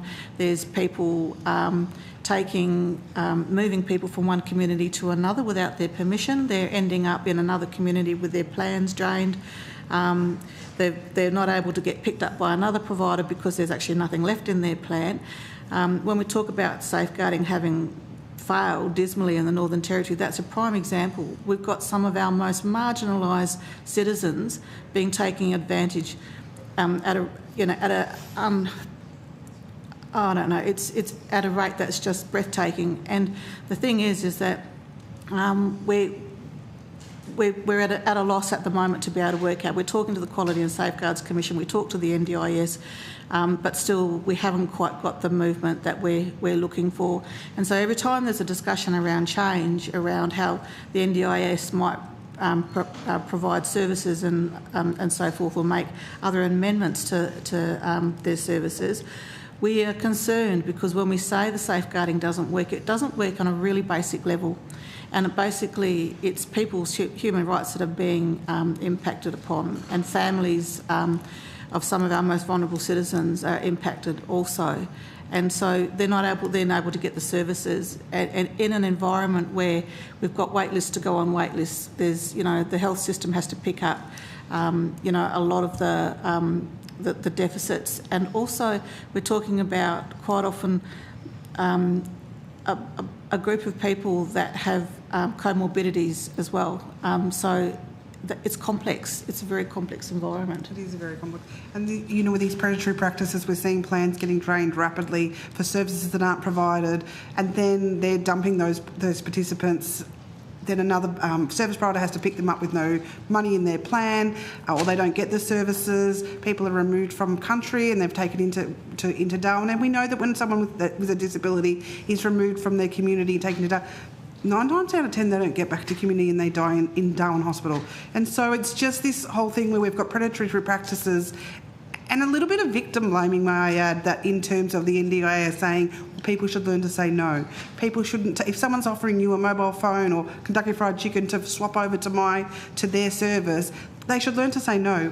We're really victim blaming, and there's no safeguards around stopping those practices from happening. I think what's quite profound is the NT is 800,000 square kilometres, and There's 10 advocates to service the whole of the NT.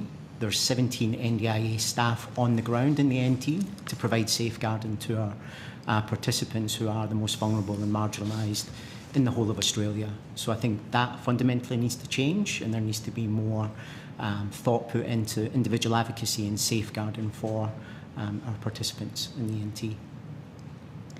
Thank you for your evidence today. I don't believe there were any questions taken on notice, but just in case, the committee will report to the Senate on the 14th of August 2026 and has agreed that responses to questions on notice should be provided by close of business Thursday the 6th of August 2026. The committee will now suspend for a short break and recommence at 11:25 a.m. Thank you for your time today.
now welcome representatives from Early Childhood Intervention Australia and PRECI Australia. Thank you for appearing before the committee today. I understand that information on parliamentary privilege and the protection and obligation of witnesses giving evidence to Senate committees has been provided to you. For the Hansard record, please state your full names and the capacity in which you appear today, and we'll start in the room and then go online. I'm Lauren Falconer, appearing on behalf of PRECI as a board director. Thank you. Sally Moore, CEO of Early Childhood Intervention Australia. Thank you. And do we have another witness online? Yes. Talia Pulis, representing PRECI as a board director. Thank you for appearing today. I invite you each to make a short opening statement, and at the conclusion of any remarks, committee members will ask questions. We will start with Early Childhood Intervention Australia for an opening statement, please. Thank you, Chair. My name is Sally Moore. I'm the CEO of Early Childhood Intervention Australia, Victoria, Tasmania, or ECIA for short. I'm a teacher and a mother of a young adult an autistic adult who benefited from high quality early intervention when she was young and is now an NDIS participant. ECIA are a peak body representing around 500 professionals across Australia working with children from 0 to 9 with developmental delay and disability. Our members include allied health practitioners, specialist teachers working in ECI, teachers and educators from early childhood, and students and parents. We focus on supporting the workforce through networking and peer learning and promoting best practice approaches and advocacy during reforms across the NDIS, Thriving Kids and early childhood sectors. As part of my advocacy work, I'm also a co-chair of the Australian Child and Family Supports Alliance, ACAFSA, an alliance of 70 organisations across Australia committed to supporting the design and implementation of Thriving Kids. And I also chair the Victorian Child and Family Supports Alliance, again focused on Thriving Kids. Working closely with members, we hear how the NDIS is supporting children and families, as well as the workforce there to work with them. As specialists in early childhood intervention services, we know that different approaches are needed for children and families than for adults. The NDIS early childhood approach references best practice approaches in line with the National Best Practice Framework for Early Childhood Intervention, and our work aligns very closely with this framework, and we promote this way of working. We are deeply concerned that the proposed changes in this bill will not recognise and cater for the needs of children and families. Families must have access to qualified, skilled and experienced professionals able to tailor services to their individual child and family needs. We feel that children's development must be viewed holistically and their family circumstances taken into consideration. Funding models must allow for intensity of services to be flexible and to respond to changing needs of child development. We are requesting that they be reviewed with the needs of children and families at the forefront, recognising that a one-size-fits-all approach will not produce long-term outcomes for children and families. In our submissions, we've called for protected access to the scheme, protections to community participation to support children and families contribute and participate in their communities, recognition of the complexity of presentations in planning and policy statements, a workforce strategy designed with the sector, and improvements to assessment and planning processes that recognise child development holistically within a family context. We're calling for governance that strengthens the sector through appropriate pricing, registration and transparent operations, and the voice of lived experience of children and families be included in all policy and planning decisions. Thank you, and I'll hand back to the Chair. Thank you very much. I will now move to PRECI. I acknowledge the traditional custodians of the land we are on today, the Ngunnawal people, and pay respect to elders past and present, extending that respect to all Aboriginal and Torres Strait Islander people here today. Professionals and Researchers in Early Childhood Intervention, PRACE, was formed in 2022. Our vision is excellence and equity in services for young children with developmental concerns, delay or disability and their families. In practice, this means high quality services for children no matter where they live. Our purpose is to lead Australian early childhood intervention research, knowledge translation, quality practice and policy. Early childhood intervention is grounded in the understanding that children learn from the people they spend the most time with and in the places where they naturally live, learn and play. The interplay of a range of factors that influence child development requires specific consideration that recognises the complexity of child development and the broader context in which it occurs. PRACE would like to address 4 key areas in relation to the proposed bill. In terms of access to the scheme, while PRACE welcomes functional impact being considered to determine eligibility, it is important that the definition of substantially reduced functional capacity be considered not just in relation to the individual child, but their wider family, ecosystem and environment. Making substantially reduced functional capacity the threshold for access presents a risk for young children. Babies and young children who receive an early diagnosis but may not yet be exhibiting significantly reduced functional capacity have the potential to greatly benefit from access to best practice early childhood intervention. Intervening early, with the knowledge that humans learn more rapidly in the early years than any other life stage, can help to strengthen development and participation and may reduce future support requirements. In the context of children with a known disability, waiting until a significant functional limitation is evident goes against the principles of early childhood intervention and risks missing critical developmental windows, taking significantly greater resourcing to support achievement of outcomes. We know that children develop in the context of their environment. Their social and environmental context must be considered during any assessment of functional capacity, with a focus on authentic assessment to ensure consideration of participation in everyday routines and activities is incorporated. There is also a risk that the requirement to demonstrate all available treatment has been undertaken may limit access to the scheme during critical periods of early development. Allied health therapies available through the current Medicare system usually have a significant gap fee attached, making them inaccessible for many families. There is also an established gap in public health service availability, particularly in regional and remote areas. These system challenges have the potential to delay entry to the NDIS for children who would otherwise benefit from high-quality ECI. Secondly, in the context of reasonable and necessary support, it must be recognised that families of children with disability are likely to be contending with a range of challenges, including significantly increased stress, in addition to their child's support needs. Consideration of what is reasonable and necessary must be viewed not only in relation to the child's support needs, but their wider family context, rather than blanket definitions of what constitutes parental responsibility. Preserving and supporting overall family well-being ensures that families have the capacity to effectively support their child's development and participation. Thirdly, we know that transitions in early childhood often occur more frequently than any other life stage. Despite the best planning, it can be challenging to anticipate the impact of transitions such as entering early childhood education, going to school, or the arrival of a new sibling.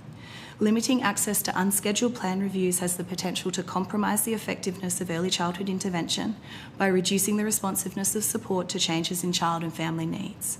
Finally, in relation to pricing, we emphasise the need for all appropriate information to be considered to support decision-making, with specific reference to early childhood intervention and the implementation of the National Best Practice Framework for Early Childhood Intervention. The complexity of early childhood intervention must be considered in the context of pricing decisions. Best practice early childhood intervention requires investment in building relationships, not only with the family, but between practitioners as part of a collaborative team. Best practice is delivered through everyday routines and settings in the places where children live, learn and play, and pricing advice must take these factors into consideration. In summary, PRACE acknowledges the need for reform that protects the future of the NDIS. However, we also emphasise the importance of specific consideration of the unique needs and experiences of young children and their families in the reform process. Thank you. Thank you very much. Senator Steele-John. Thank you. Thank you very much, Chair. Thank you. Now, the bill will transition children off the NDIS and onto the Thriving Kids programme instead, which is a mostly state and territory responsibility. From your work in the early childhood space, does it seem that the Thriving Kids program is on track to begin rolling out services by October? It's a great question, thank you. I can commence and then my colleagues may wish to continue. I think what we know from a Précy perspective is that states and territories are at various stages in terms of what they have communicated with regard to implementation. We've also seen varying approaches across states and territories. And we would welcome consideration of consistency with the principles of the National Best Practice Framework in mind.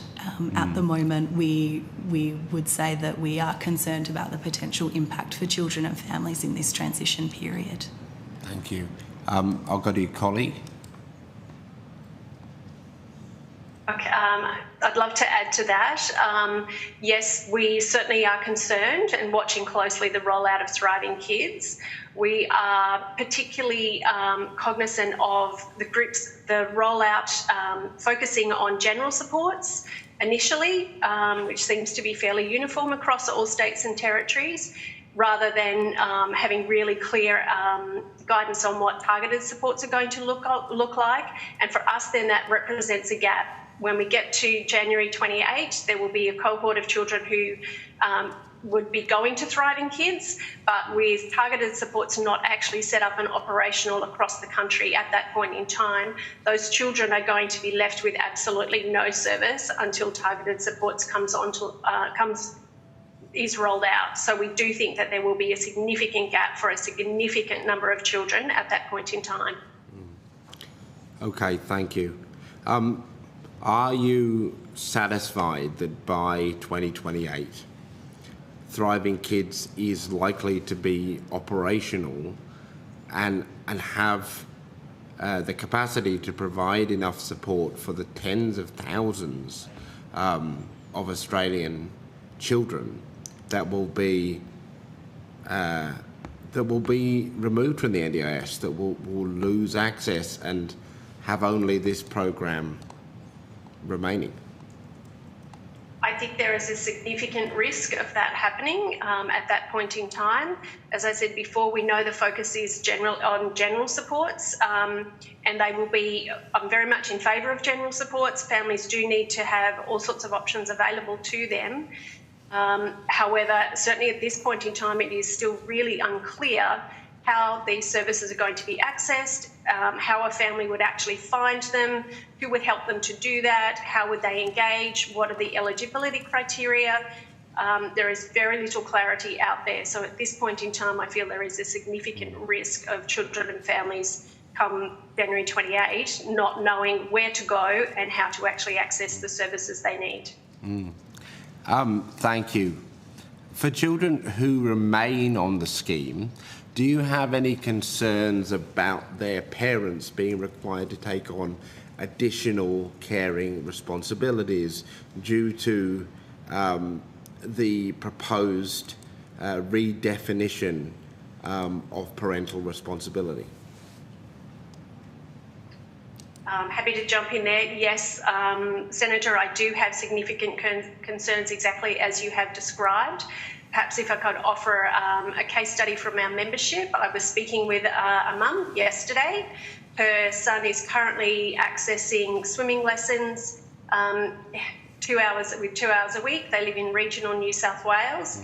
He is a gorgeous little 9-year-old, autistic boy with significant physical challenges and requires a lot of assistance. What he really wants is to actually be able to join a swimming lesson with his friends. At the moment, he doesn't have the skills to be able to do that.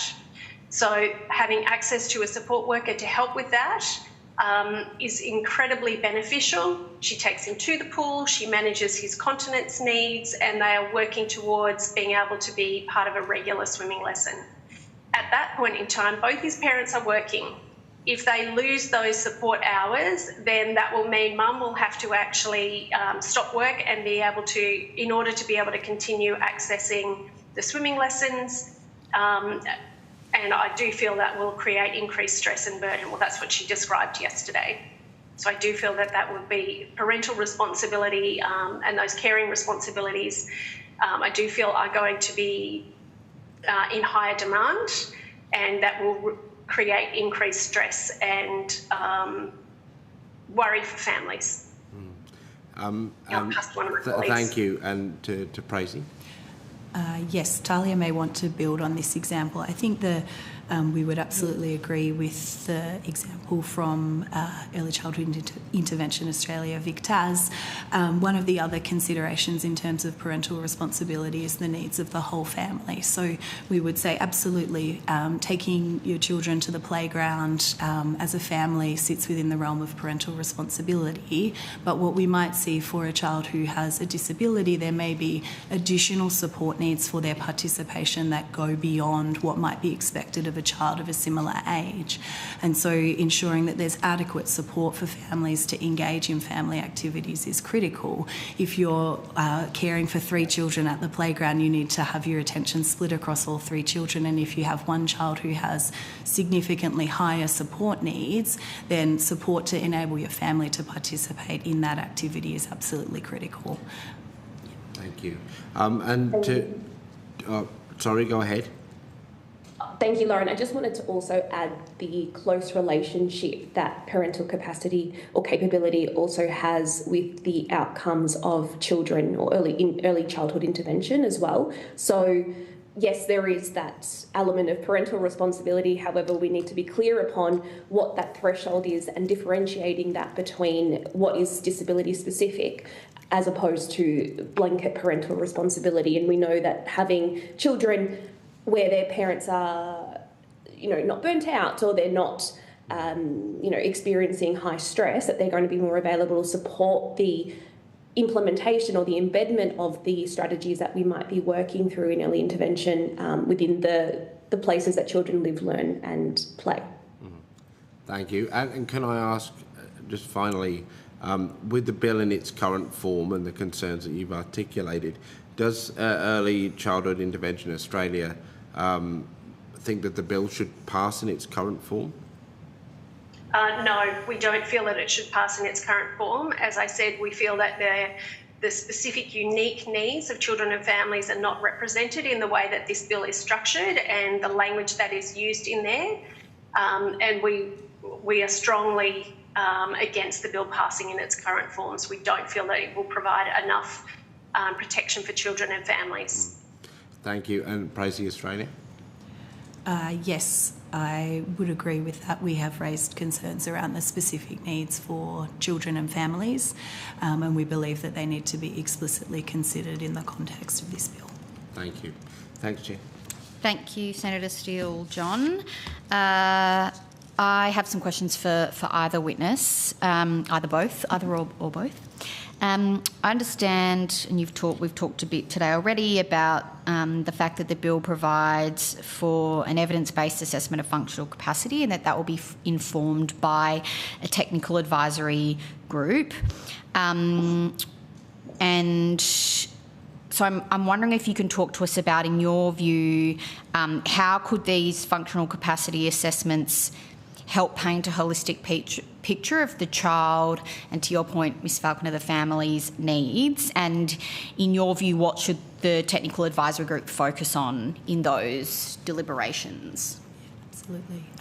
Talia, I might throw to you if you're happy to kick Pracy off there. Absolutely. So Pracy really supports the introduction of functional capacity as an important component of determining NDIS eligibility.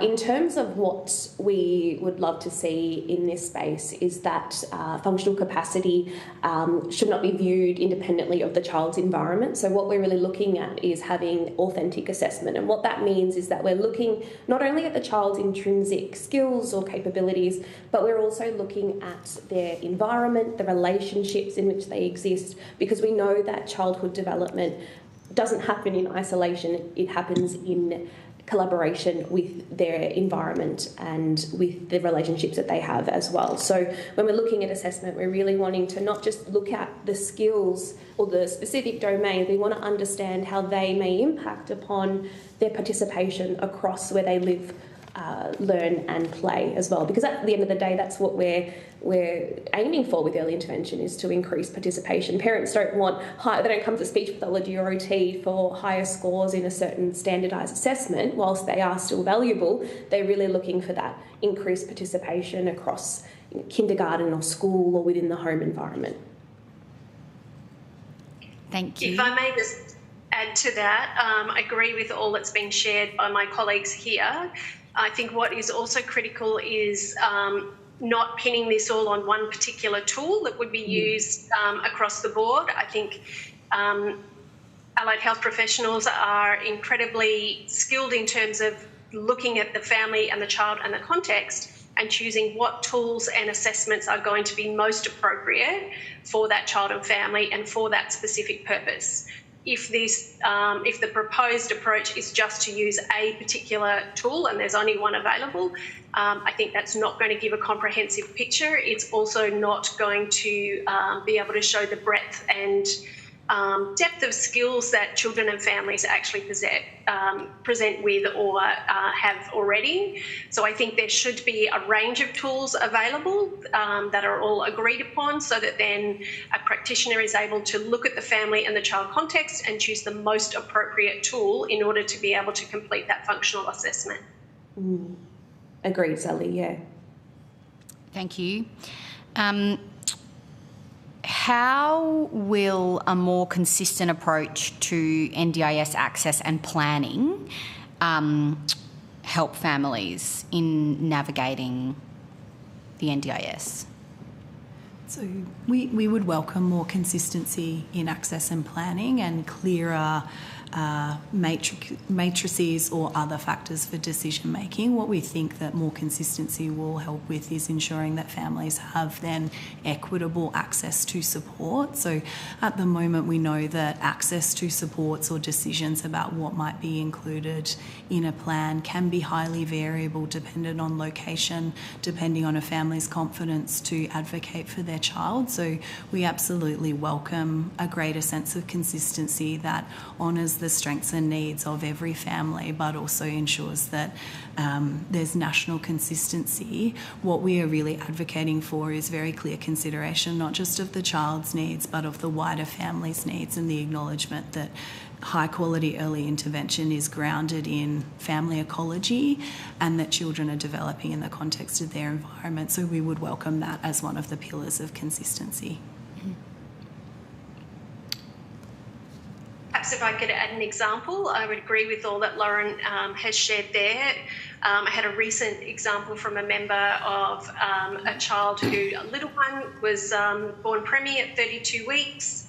The child was at 18 months and still only just starting to crawl, not up and cruising, very little functional babbling or language in there, so significant delays. They had gone through the process of exhausting all of their community health options available. They're a family that do not have the capacity in order to access and pay for Medicare gap fees or pay privately. And the family was supported to make an application to the NDIS, and which was rejected, saying at that point in time the child had a diagnosis of developmental delay, and the response back was developmental delay is not a permanent and lifelong disability. So, and they were told to come back in 18 months' time, which represents a really significant misunderstanding of what developmental delay actually is for a child that young. And then also being denied access to the NDIS, that child's going to miss out on incredibly valuable time and neuroplasticity when they really need the supports now in order to be able to maximise development. So I think that lack of understanding of what early childhood development is, how it presents, the terminology around developmental delay is really challenging now, and if that's not clarified in this bill and used consistently, then children like the one I've just given an example of are not going to be getting the services that they need. To that point about consistency, have you seen examples of children with similar needs being given different plans or having different eligibility outcomes? Yes, absolutely. Classic examples are twins. who often can present very similarly, and one twin getting a plan that says a particular amount and another twin getting a plan that says something exactly quite different, despite the fact that the parent was there advocating and sharing what's happening for both of those children at the same time. It's not an uncommon example. Often also then with siblings as well, we have seen that as well. There is a lot of inconsistency out there at present. Anything, Tracy, would like to add to that? I think we would just agree that consistency is of concern. Okay. Thank you very much for your evidence to the committee today and in your submissions. I don't believe that any questions have been taken on notice, but the committee will report to the Senate on the 14th of August 2026 and has agreed that responses to questions on notice should be provided by close of business Thursday, the 6th of August. Thank you very much for your time, and I now welcome representatives from Vision Australia and Deaf Australia.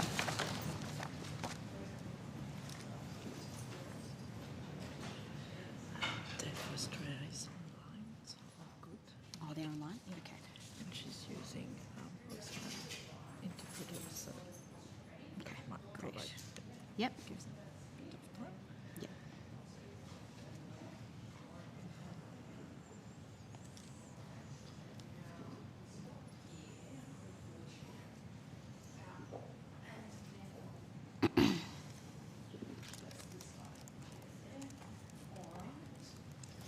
Share out to, and I'll there's the share there.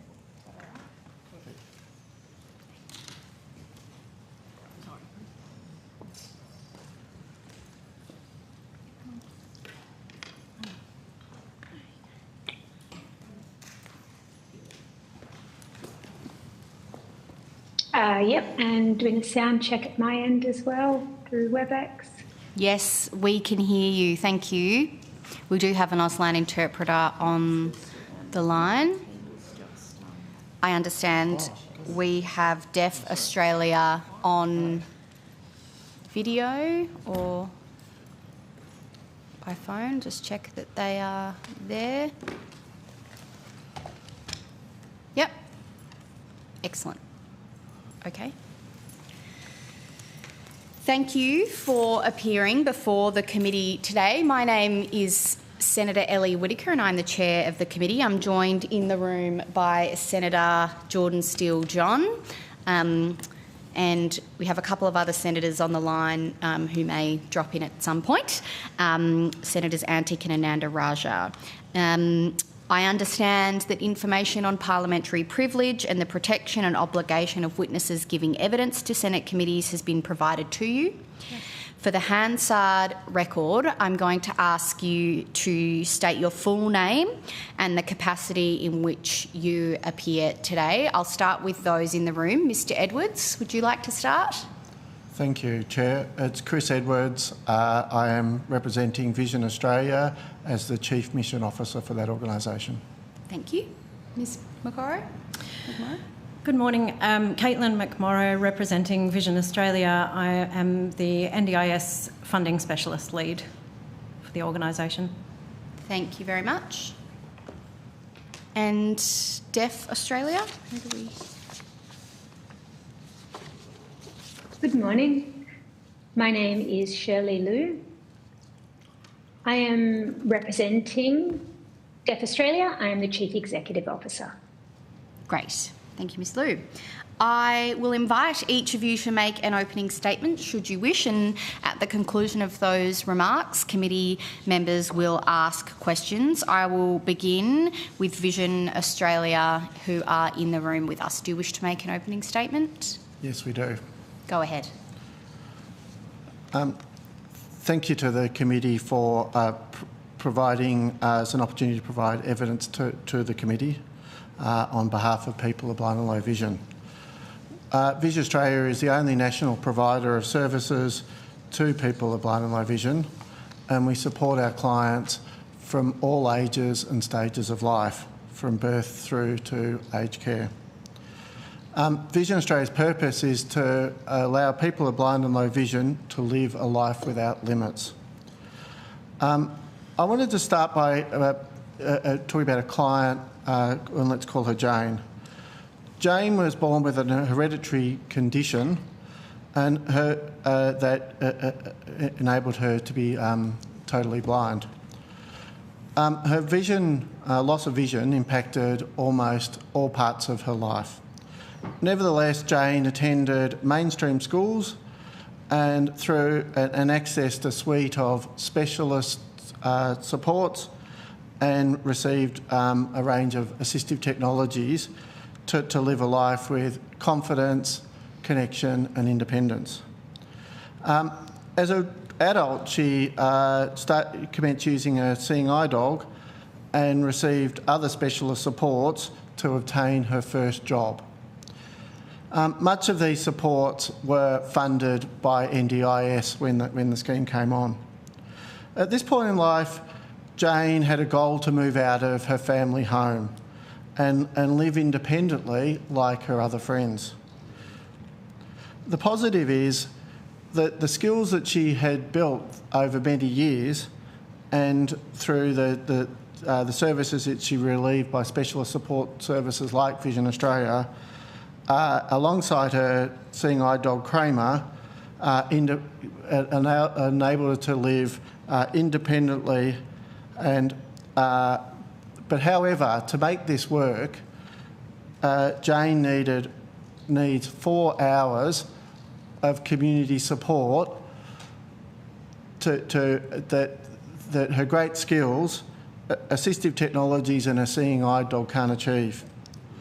Things like shopping. So whilst she's got skills to do most of her shopping online independently, things like shopping for clothes and things that she needs to be able to feel and see whether they're the right size, etc., need support. Attend medical appointments. Whilst she has a confidence to get around to normal places, when it goes to a medical thing, you've got to fill forms out and do those sorts of things that are quite intimidating for someone who's totally blind. And staying healthy by going to the gym. To know whether someone is finished with that machine or not is very difficult as a blind person. All of these supports aren't optional supports for Jane. They are considered for most people basic supports that enable Jane to live independently, healthy and a contributing member of society. Jane uses informal supports through her friends to attend social events and outings, but she doesn't want to be asking her friends to favours all the time. They're friends, they're not carers. So, Vision Australia acknowledges the challenges of sustainability of the NDIS and certainly wants it to be around for future generations of people like Jane. And we also acknowledge the challenges caused by the growth of the scheme.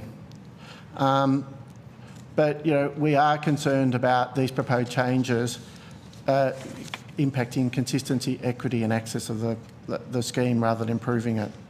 The 3 issues that we're keen to cover today: the challenge of using support determinations as a mechanism to address inconsistency of NDIS funding, the risks of simultaneously reducing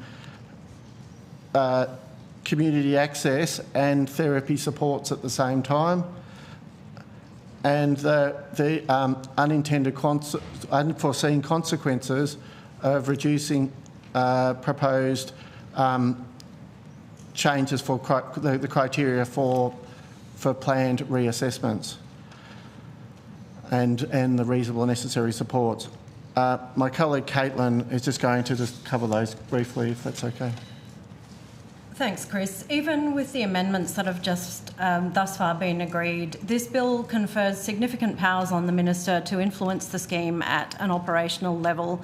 So if I could turn firstly to the issue of support determinations. We do not consider that the use of support determinations is an appropriate mechanism for correcting overfunding of certain supports. There has been long-standing and systemic inconsistency of NDIS planning decisions, but that cannot be addressed by enforcing oversimplified and universal reductions in support. It's a financial control measure that lacks procedural fairness, and it will expose many participants to the risks of isolation and psychological harm. Using our client cohort as an example, while there are some people with vision impairment who receive extensive funding for community participation, we also have many clients like Jane who receive 4 hours or less to assist with basic essential tasks. A universal 50% reduction in this funding will disproportionately affect participants like Jane who already receive limited support. A participant whose funding is reduced from 40 hours to 20 may arguably still participate in the community, if not to the degree that they would ideally wish. If Jane's funding is reduced from 4 hours to 2 hours per week, she'll find it almost impossible to access basic supports that keep her independent and healthy, of the kind that Chris just mentioned earlier. It's not reasonable to assume that every participant in the scheme has been grossly overfunded, particularly given many people have plans that have remained stable and consistent for several years. It would be more equitable and effective to review supports for those participants whose plan values have increased over time, rather than penalising every participant for the inconsistency of scheme decision-making as a whole. And finally, on the topic of support determinations, we do not support the provisions in section 33 of the bill which allow the Minister to determine maximum funding amounts, worker ratios or intensities for certain types of support. That requires operational knowledge of how services are delivered that decision makers at this level of government simply do not have. If those provisions are included, there must be a legislated commitment that the Minister will engage in constructive and transparent dialogue with both participants and service providers before wide-ranging changes to supports are made. If I could turn then to the second but related issue of reduction in capacity building supports. In view of the intention to reduce social and community participation funding, we think that it is counterproductive to simultaneously reduce investment in therapy services. The NDIS has facilitated a level of dependency on community access supports, and in fact for clients like Jane, we often find that planners preference funding support workers rather than therapies such as orientation and mobility that can build her skills over time. If community participation funding is reduced, many participants will now be required to develop additional compensatory skills to address that shortfall. Therapy services are crucial in enabling participants to build capacity and long-term independence. Referring then to the final issue of plan assessment and reasonable and necessary criteria, I would just like to say that in general we support strengthened criteria around unscheduled plan reassessments, which would now be based on a significant change in functional capacity, living arrangements or the participants' environmental circumstances. It's unclear, however, as to how these new criteria might impact high-cost assistive technology purchases that typically sit outside of the usual NDIS planning cycle. For example, when Jane needs to replace her seeing eye dog, that process typically triggers an unscheduled reassessment of her plan, and that's because the identification of a suitable match and retirement of her existing dog can't be timed to coincide with her scheduled plan renewal date. Currently, that's not problematic because an unscheduled plan reassessment can occur for any reason. However, it's not clear how a scenario like this will work with the newly proposed changes. And it must be ensured that these new criteria don't unintentionally preclude a participant from accessing funding for assistive technology like a seeing eye dog at the time when it's needed.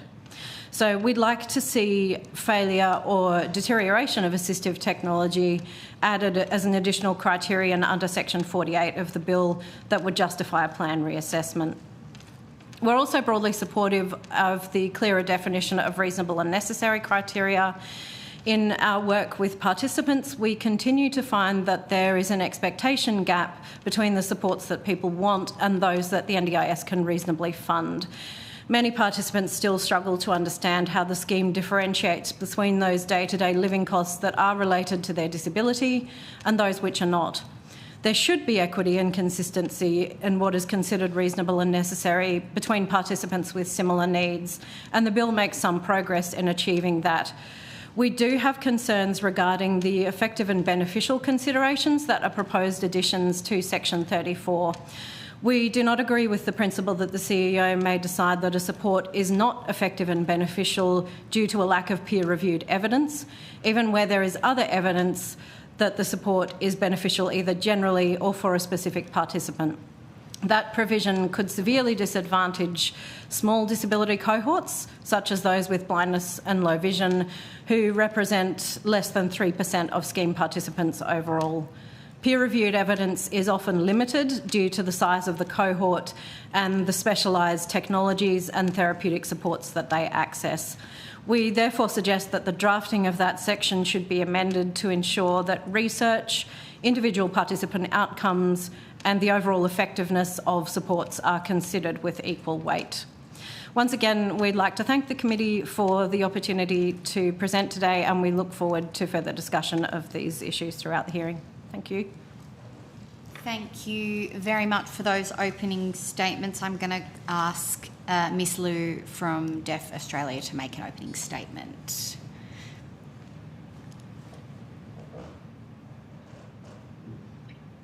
Thank you, Chair and committee members, for the opportunity to appear today. My name is Shirley Liu. I am the Chief Executive Officer for Deaf Australia, the national peak representing an advocacy body for deaf, deafblind and hard of hearing people who use Auslan as their primary and preferred language. We are supported in this submission by Deaf Victoria.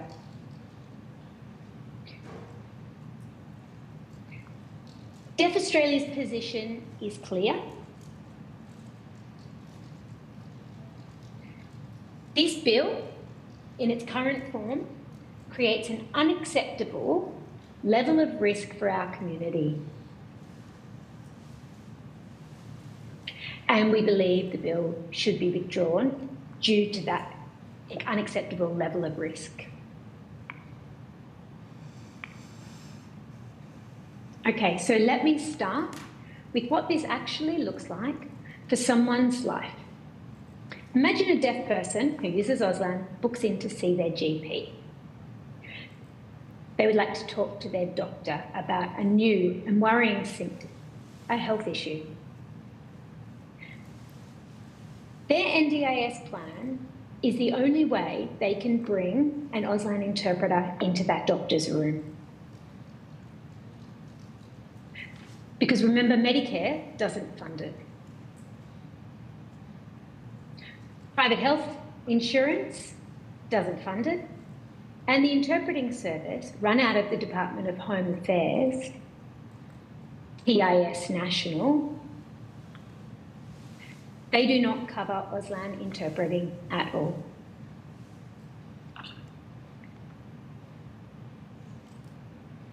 So, if this bill allows a minister to cap or cut funding for the category that pays for that interpreter, that person is left facing a diagnosis, treatment options, or a prescription with no way to understand what they're being told or to access the information. They have no ability to communicate in that room. They can't ask a follow-up question, and they cannot give informed consent for any procedure.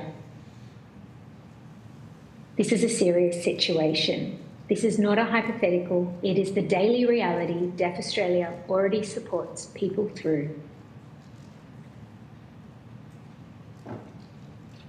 And this bill makes it worse.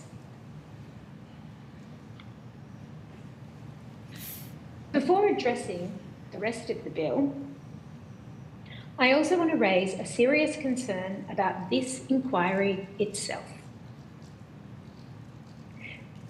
The webpage and processes of this inquiry have offered no information in Auslan or easy read formats. When we asked the committee secretariat for accessible resources, we were told plainly that none exist and that video submissions in Auslan cannot even be processed.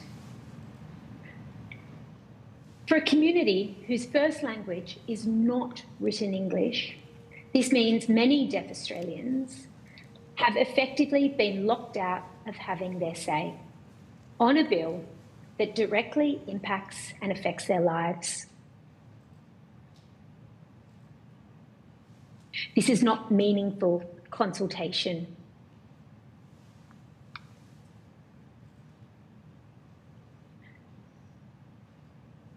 So, turning to the rest of the bill, we have concerns across almost every schedule. Firstly, the proposed definition of functional capacity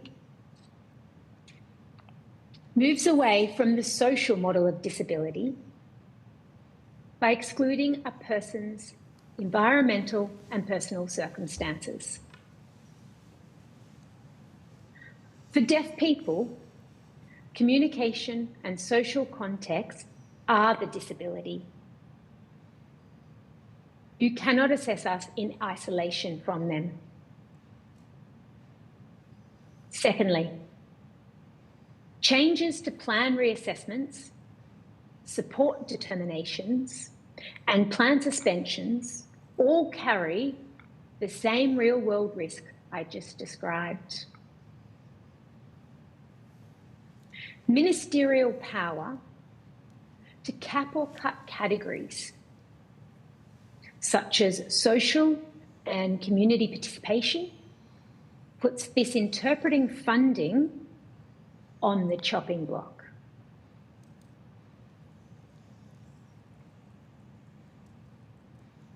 And provisions allowing plans to be suspended for non-contact ignore the fact that the NDIA itself regularly fails to contact deaf participants in an accessible way.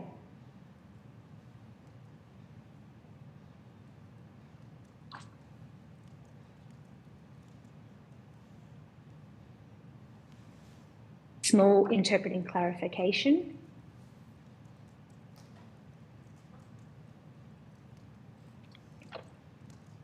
So repeating again, suspending a plan for non-contact ignores the fact that the NDIA itself regularly fails to contact deaf participants in an accessible way.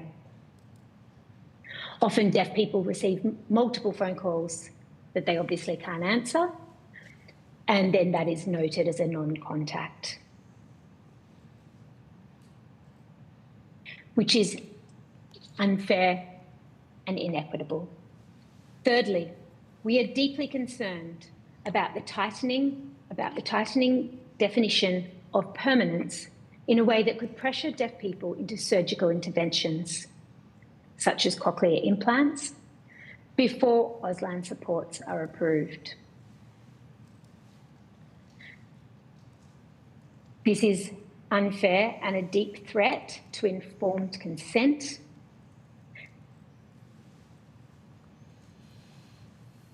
and a right to identify as a linguistic and cultural minority.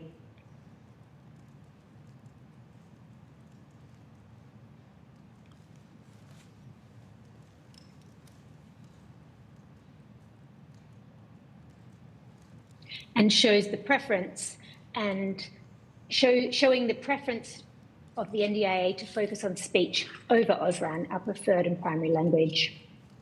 Across all of these areas, our core recommendation is the same. No decision about deaf people should be made without deaf people. We are asking this committee to require genuine co-design with the deaf community, a minimum of 2 deaf experts on any technical advisory group, and Auslan-validated assessment tools, not assumptions borrowed from hearing English-speaking populations.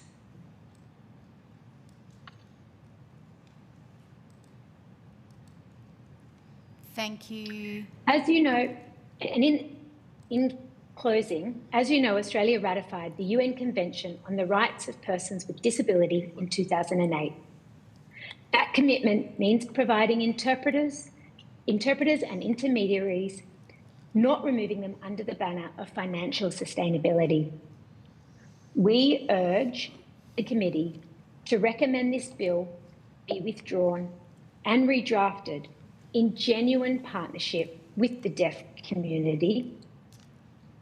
And I thank you and I welcome your questions. Thank you very much for that opening statement. Senator Steele-John, would you like to go to questions? Yeah, thank you. Thank you both of your organisations for giving evidence today.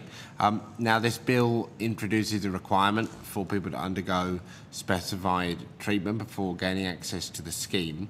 What impacts do you expect this part of the bill will have on deaf and vision impaired Australians and those who are currently, particularly those who are currently participants within the scheme or who might be removed from the scheme and need to seek re-access? And I'll go to Vision in Australia in the room, and then we'll go to Deaf Australia after that. You want to go? Did you want to go? No, you're okay. Look, I think that one of the concerns that we have is that particularly in the children and young people space, one of the challenges around detecting blindness is there's no easy test, and so when you've got kids that have recognised that they've got some vision loss, but to be able to get a clear diagnosis of that is potentially going to mean that kids that would get on a program to get some basic supports may miss out until their diagnosis is clearer. And on top of that, that means that until they actually experience significant developmental delay. And so what our thinking is that we know that where kids have got a likely vision impairment and over age will determine that level, with the right supports at an early stage, they will be impacted. And we're seeing that now, even before the policy or the actors coming on, the agency is starting to make decisions where kids that should be getting some of those low-level basic supports are not being deemed eligible. Okay, thank you. And Deaf Australia?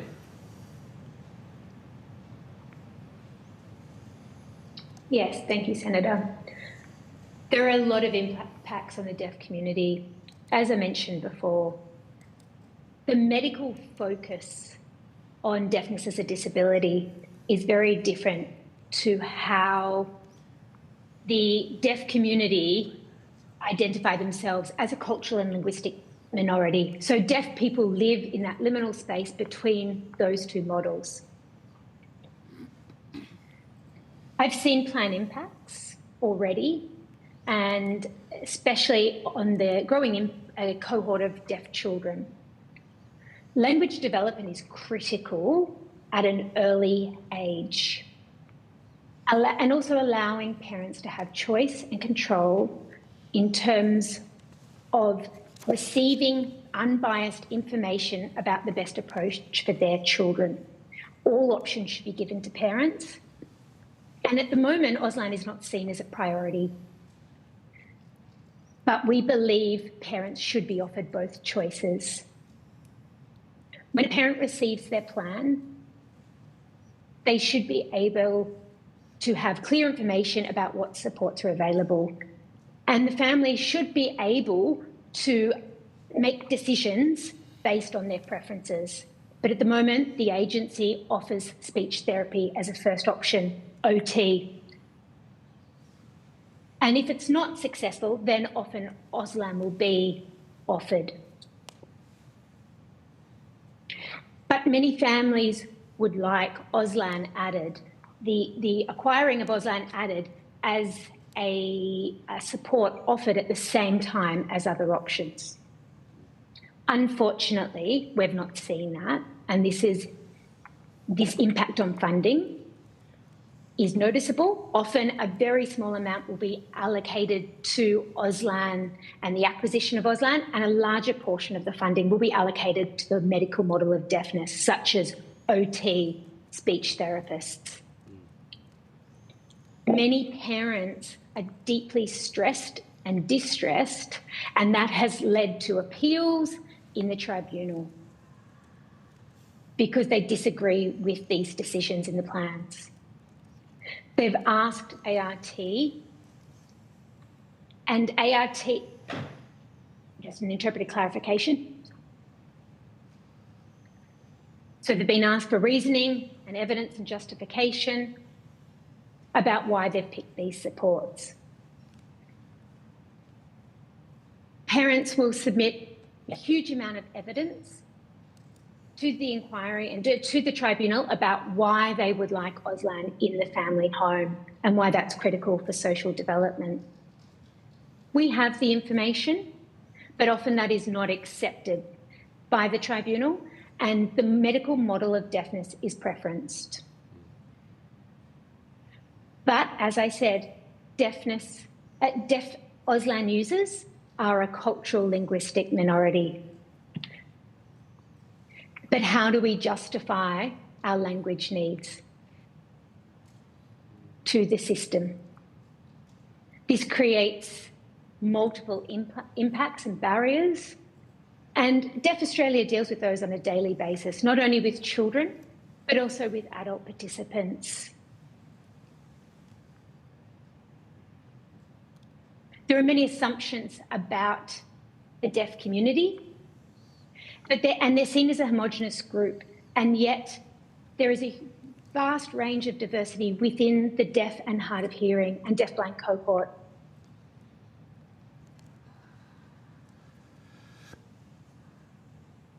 There should be a minimum amount of Auslan interpreting funding provided to all participants that also then varies depending on their specific needs.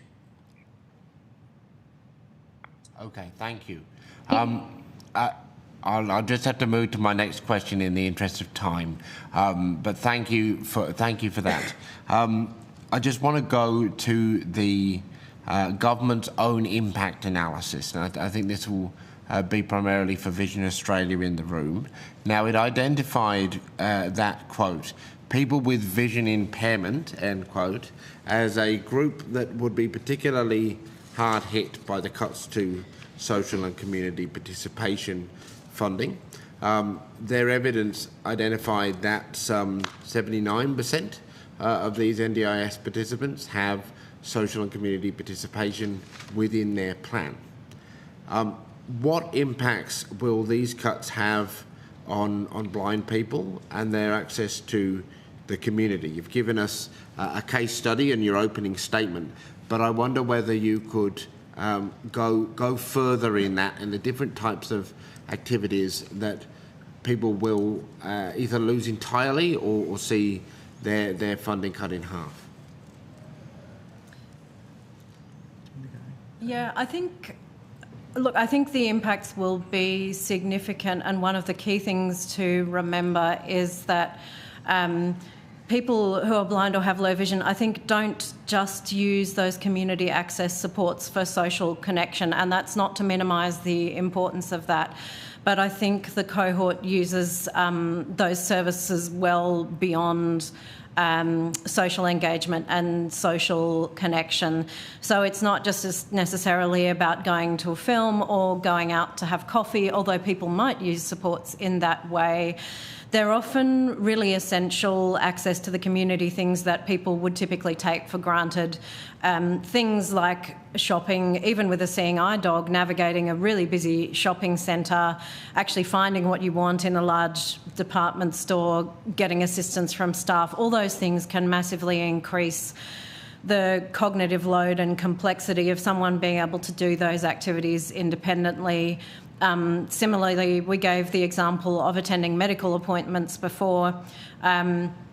It's quite common that you're given inaccessible information or forms in an inaccessible format that you're required to fill in, and the practice doesn't necessarily want to do that for you. So often people will be using those community access supports to fill those gaps. And while obviously there should be a role for the broader community in making materials and information and content more accessible, the reality is that it doesn't consistently happen, and so people need to find other ways of accessing those supports. So I think particularly for those participants who don't necessarily get a lot of funding, and the reason for that is because their funding's been set at the correct amount already. If it were cut in half, then that would drastically impinge their ability to access a lot of those crucial just daily activity supports that I think we typically take for granted, and we don't always think about how difficult they are for someone with a vision impairment for whom accessible design is rarely a given. Did you want to add anything, Chris? Look, I think that one of the challenges of being blind, whether you're a cane user or a dog user, is that when you do a regular thing, something that you do commonly, you can learn that route, you can learn the skills to be able to interact in that way. But we all know that, if we want to live a full life of independence, we will do new things on a regular basis. And so, if we want to limit people's lives to only be able to do those regular things that are very predictable, that's what will occur. So Vision Australia's purpose is for people to live without limits, giving people not enough funding to be able to have that confidence, to be able to find a shop that they've never been to be able to access an event that they don't feel confident in the first time, but maybe after attending it a number of times they will. To be able to do things that assistive technology and skills won't be able to do, like going to the gym. Like as a blind person, knowing where someone's left that piece of equipment, personally I know is very difficult and almost impossible, and it's actually a health and safety issue where you've got people in the gym with weights and those sorts of things that are around.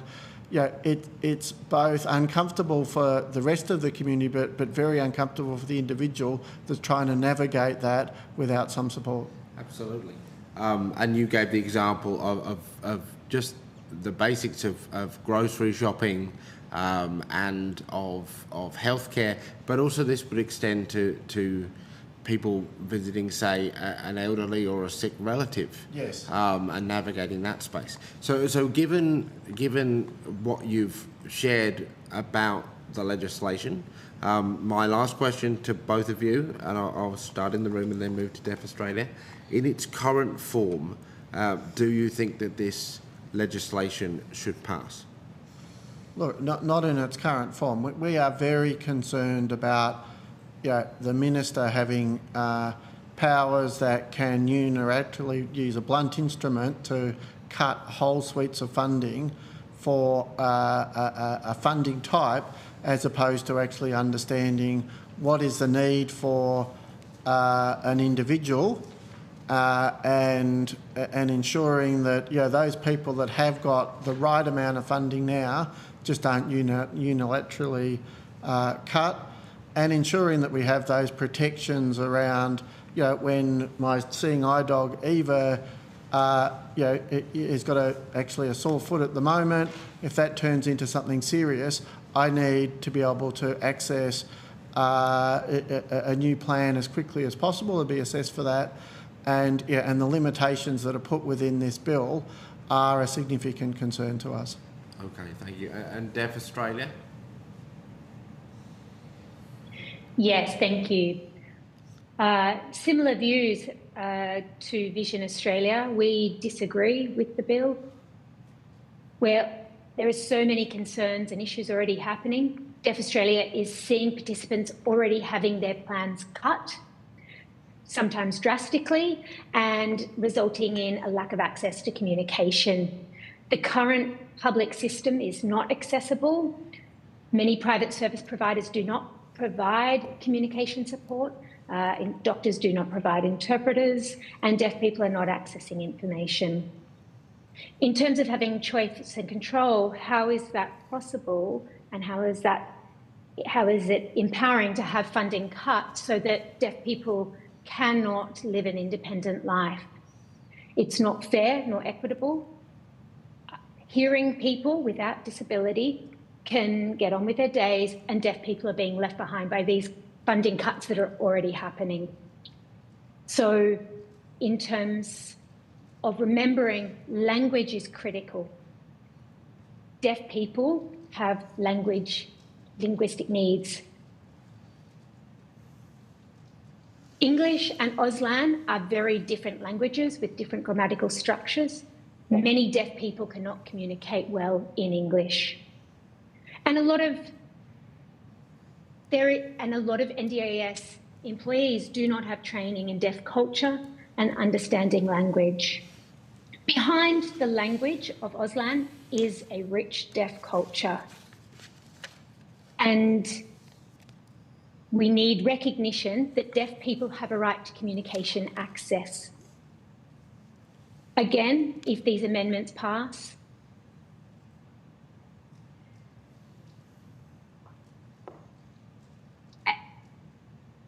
and the specific frameworks and tools, it will have an impact on the funding of deaf people. Thank you. I think we're going to have to wrap.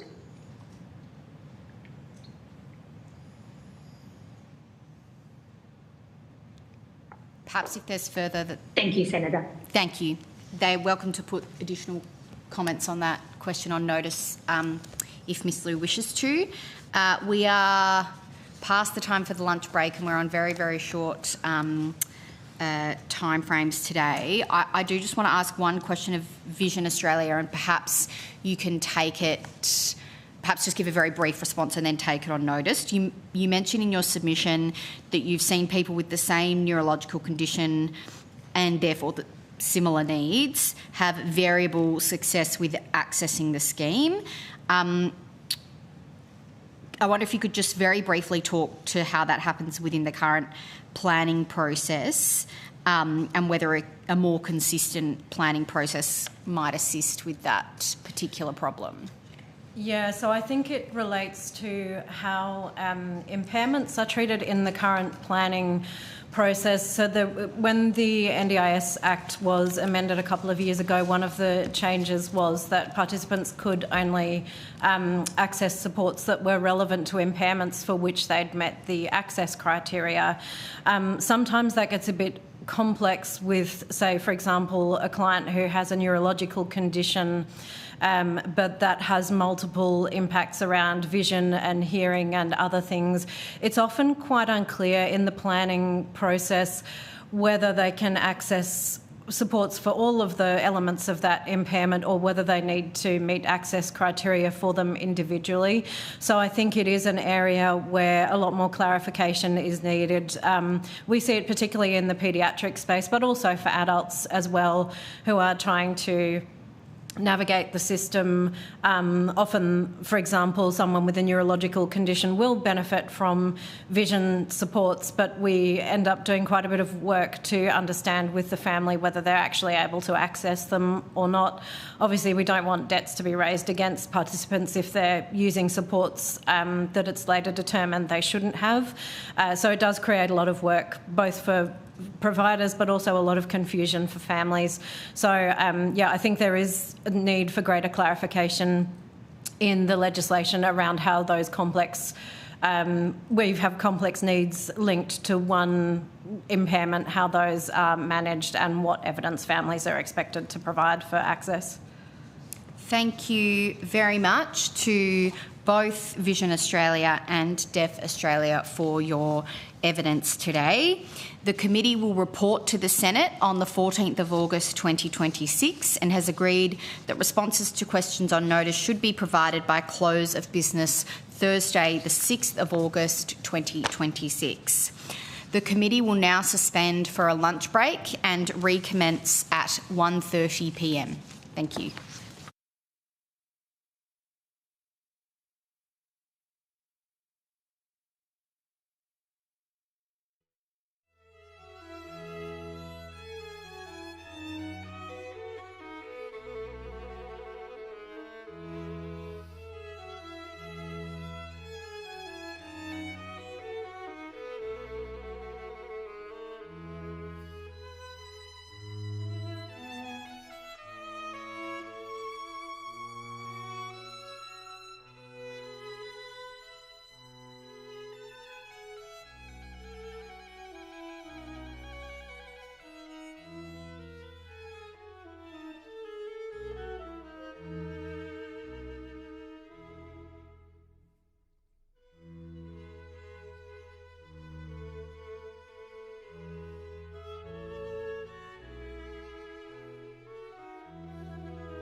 Good afternoon. The committee will now resume.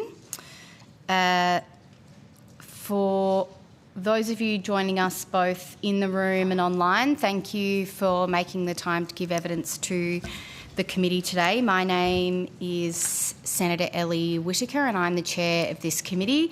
In the room with me we have Senator Jordan Steele-John, and senators joining us online are Senator Ananda Raja and Senator Antic. This session is an opportunity for the committee to hear from members of the community about their lived experiences. I remind the committee that this session is primarily a listening exercise. I would like to remind everyone giving evidence today that this is a public hearing and these are formal proceedings of the Senate. I would also like to remind witnesses not to disclose any personal or private information such as your full name, date of birth or address during the statement, as the audio of this hearing is being broadcast live. Please also be aware that today we have representatives in the room from the NDIA who are here to help with any urgent concerns that might be raised during this session.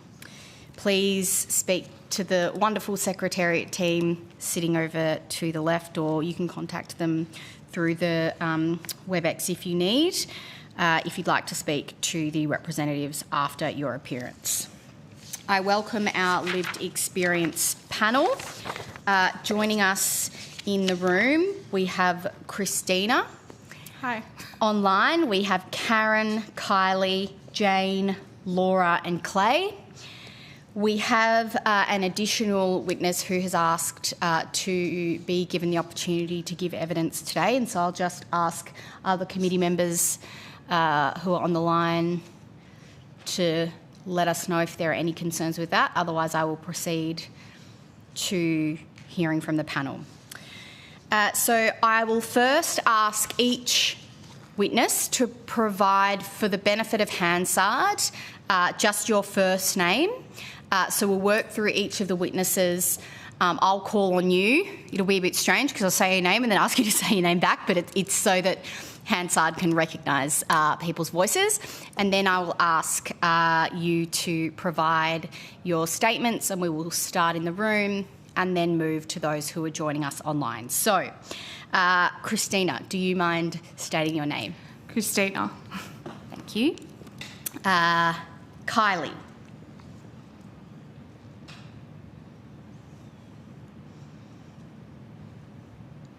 Do we have Kylie joining us? Oh, Kylie might just be popping back in. I'll come back to Kylie. Karen?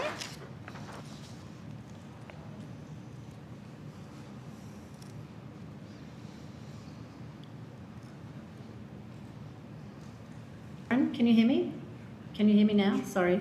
Yes, we can hear you. Karen? Thank you very much. Jane? Jane. Thank you. Laura? Laura. Thank you. Clay? Clay. Thank you. And Timothy?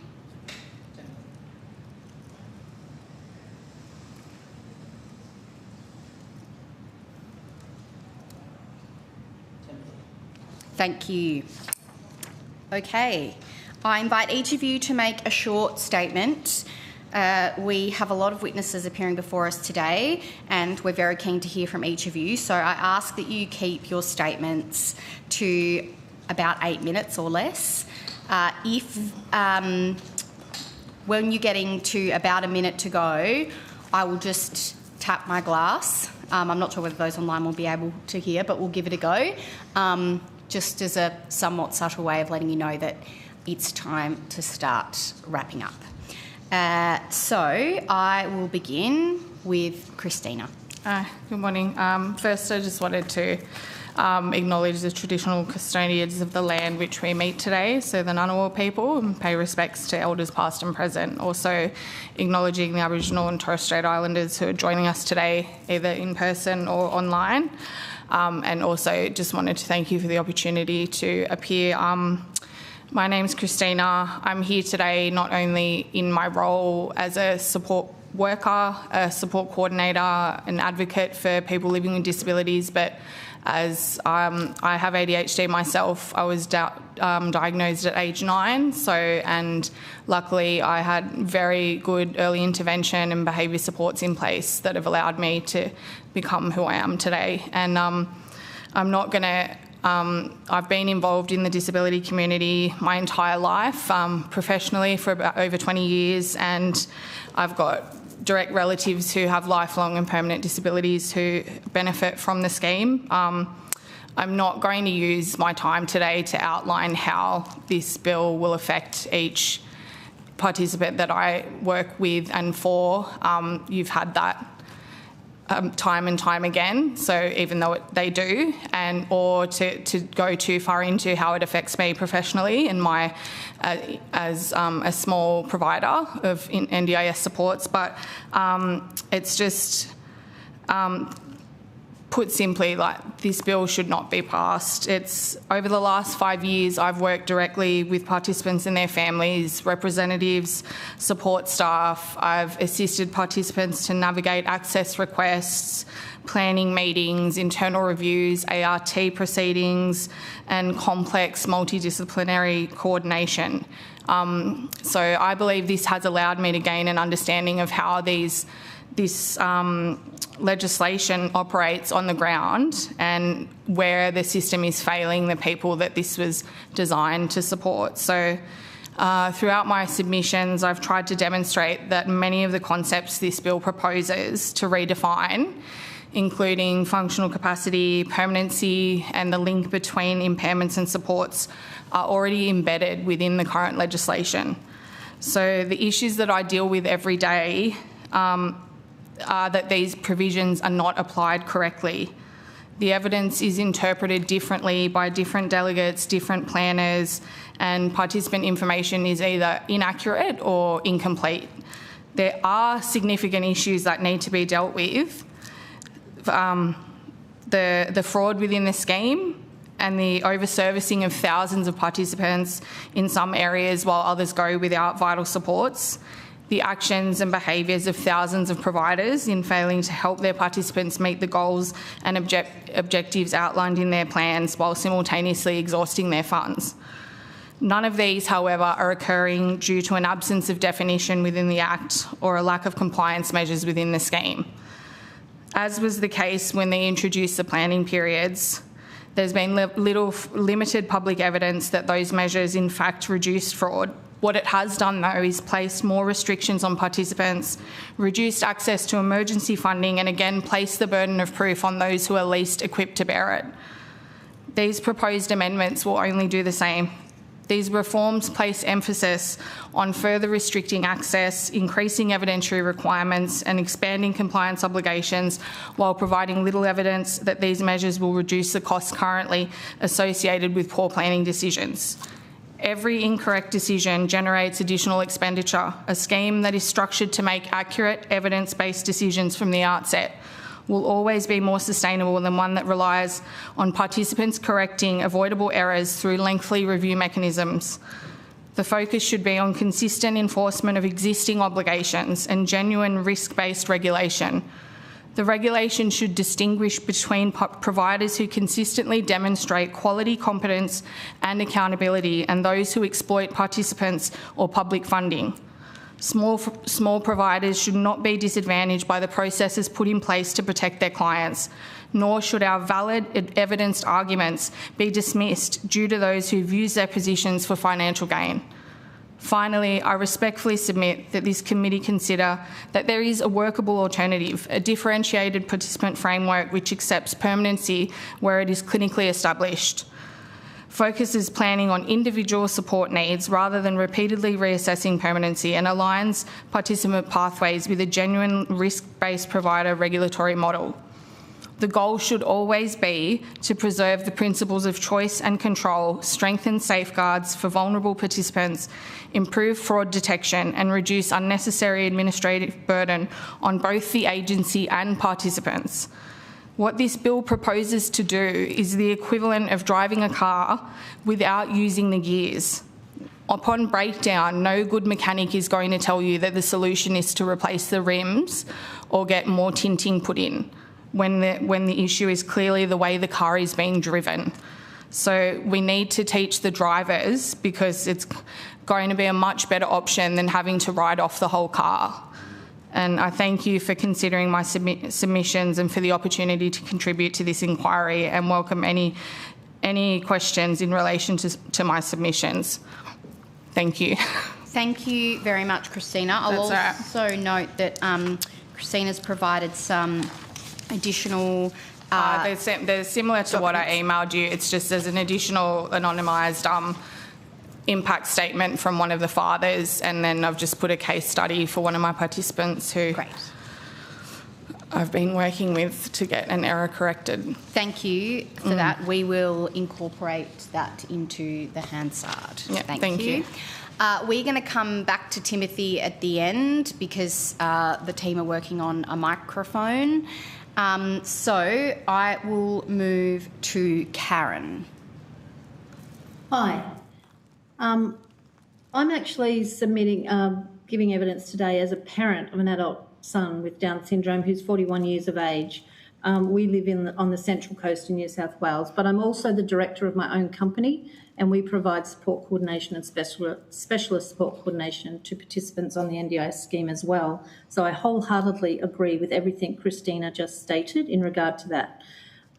I support my son, who is an NDIS participant, and my observations from working in the industry. I am very concerned that the proposed changes, particularly around functional capacity assessments, plan reassessments, funding flexibility and continuity of care, could reduce his choice and control, create more stress for families and push people back onto already stretched mainstream services.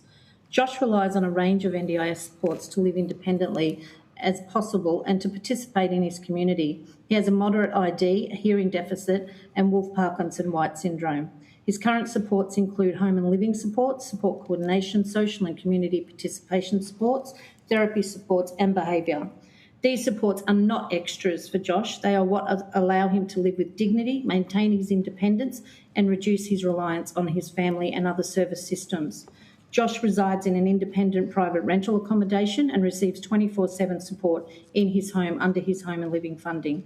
He relies on routine and structure, and without this he can become very anxious and unsure of the world. Josh's supports make a real and practical difference in his daily life. Without them, he would be not able to maintain his independent living, and he would not be able to attend doctors and medical appointments or his weekly employment or his social events, and particularly his Special Olympics training and his events, of which he is actually a gold medalist for New South Wales.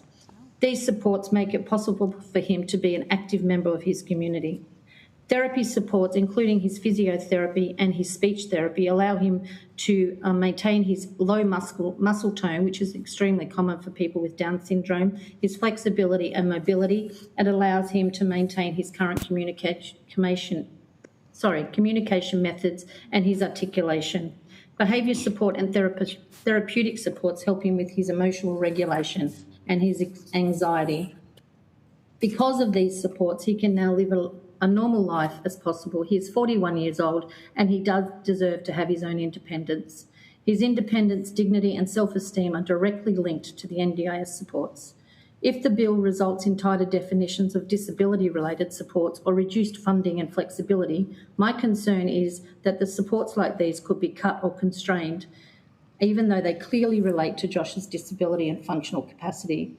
All of Josh's supports work together. They all reduce the impact of his disability in his everyday life. If his functional capacity was assessed without considering these supports and any assistive strategies and the environment around him, it would give them a very misleading picture. If the bill leads to assessments that look only at how the person appears with supports in place or that ignore environmental and support factors, Josh could appear much more capable on paper than he in reality. This risks him being found ineligible for supports or having his supports reduced, even though the only reason he is managing is because of the NDIS support he currently receives. The bill proposes a more standardised and evidence-based framework for determining eligibility and support needs. This proposed shift towards standardised assessments of functional capacity raises serious concerns for Josh and other participants. In practice, disability is rarely linear or easily measurable through standardised tools. Many participants already struggle to adequately communicate their needs during planning meetings due to their anxiety, cognitive impairments, communication barriers or trauma histories. Standardised assessments risk oversimplifying disability and may fail to capture the real impacts participants experience. Josh's NDIS supports are clearly related to his disability-specific needs. They are not general community services. In particular, his social and community supports, as previously said, allows him to attend medical appointments, general day-to-day activities, grocery shopping, employment, etc., and, as I said, Special Olympics. It is not for him to go and have a cup of coffee at a coffee shop. Home and living supports, he would not be able to live independently without this support. All of the above assist him with communication, independence, living, employment, social connections, maintenance of his mental health, reduced anxiety, and maintaining his family relationships. These are core disability-related needs for a person with Down syndrome. If future rules tighten what is considered disability-related or reasonable and necessary in a narrow way, there is a real risk that some of these essential supports could be labelled as ordinary living costs. From our experience, other systems are not stepping in to meet these needs. Without NDIS supports, most of these things would simply not happen, or the burden would fall entirely back on the family and the already stretched mainstream services. The NDIS was set up to give people with disability choice and control over their supports. This is one of the most important components of the scheme. For Josh, he has long-term staff that he knows and trusts very well, and this is extremely important for his mental health and sense of safety. Reduced funding or stricter rules about what can be purchased would limit his provider choice, make it harder to keep trusted providers who already know his history and his communication style, and risk gaps in support which would impact his participation, communication and independence. If his supports reduced, this would not just affect Josh, but it would also affect the already limited community resources such as mental health, hospitals and public health systems, and force us to rely on mainstream systems that do not have the capacity or the specialised skills to support someone with his level of need.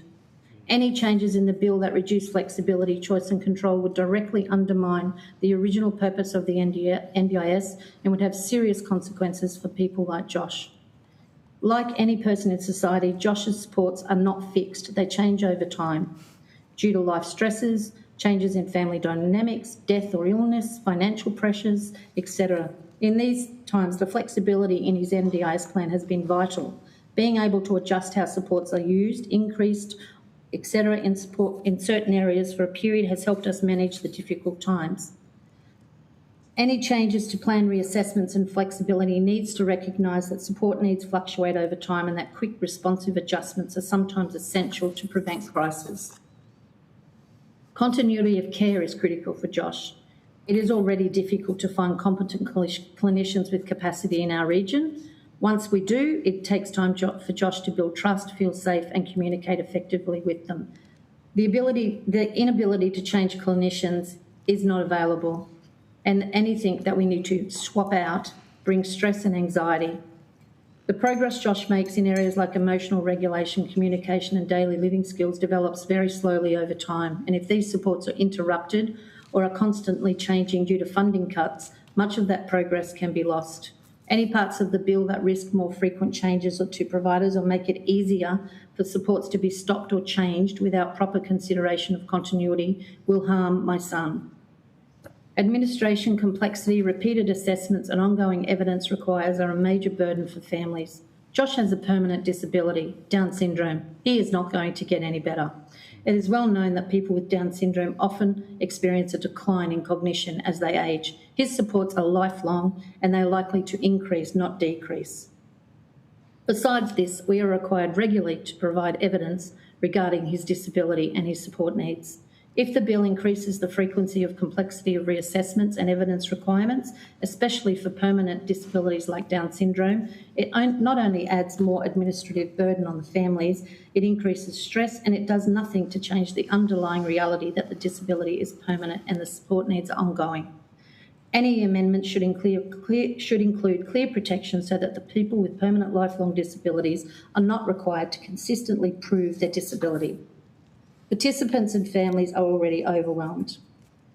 Living on the Central Coast, we already face significant access challenges, including wait lists for many providers, workforce shortages and travel requirements and costs associated with such. Because of these factors, it's not realistic to say that other systems will pick up the slack if NDIS supports are reduced or restricted. In practice, many of these services simply do not exist nearby or have long wait lists. Any changes that narrow what the NDIS will fund on the assumption that other service systems will provide the support do not match what we see on the ground. We have also experienced challenges trying to access supports outside the NDIS. Karen? The proposed new... Yes, sorry. I'm just going to ask you to wrap up very shortly. Okay, no problem. Thank you. I'll jump over to the automated administrative processes and standardised budget determinations raise concerns about fairness, transparency and procedural justice. And in conclusion, while I acknowledge the importance of ensuring the long-term sustainability of the NDIS and addressing the fraud and misuse within the scheme, I'm deeply concerned that the proposed bill risks causing substantial harm to participants through increased restrictions, administration burdens, reduced access to supports and diminished participant autonomy. The NDIS was established for people to have dignity, independence, inclusion and genuine choice and control. I'm very concerned that some of the proposed changes, particularly around what I've mentioned above, will unintentionally harm people like my son. Thank you. Just one last statement. The reforms must not come at the expense of my son's wellbeing and his human rights. Thank you, Karen. I'm now going to ask Kylie to provide a statement.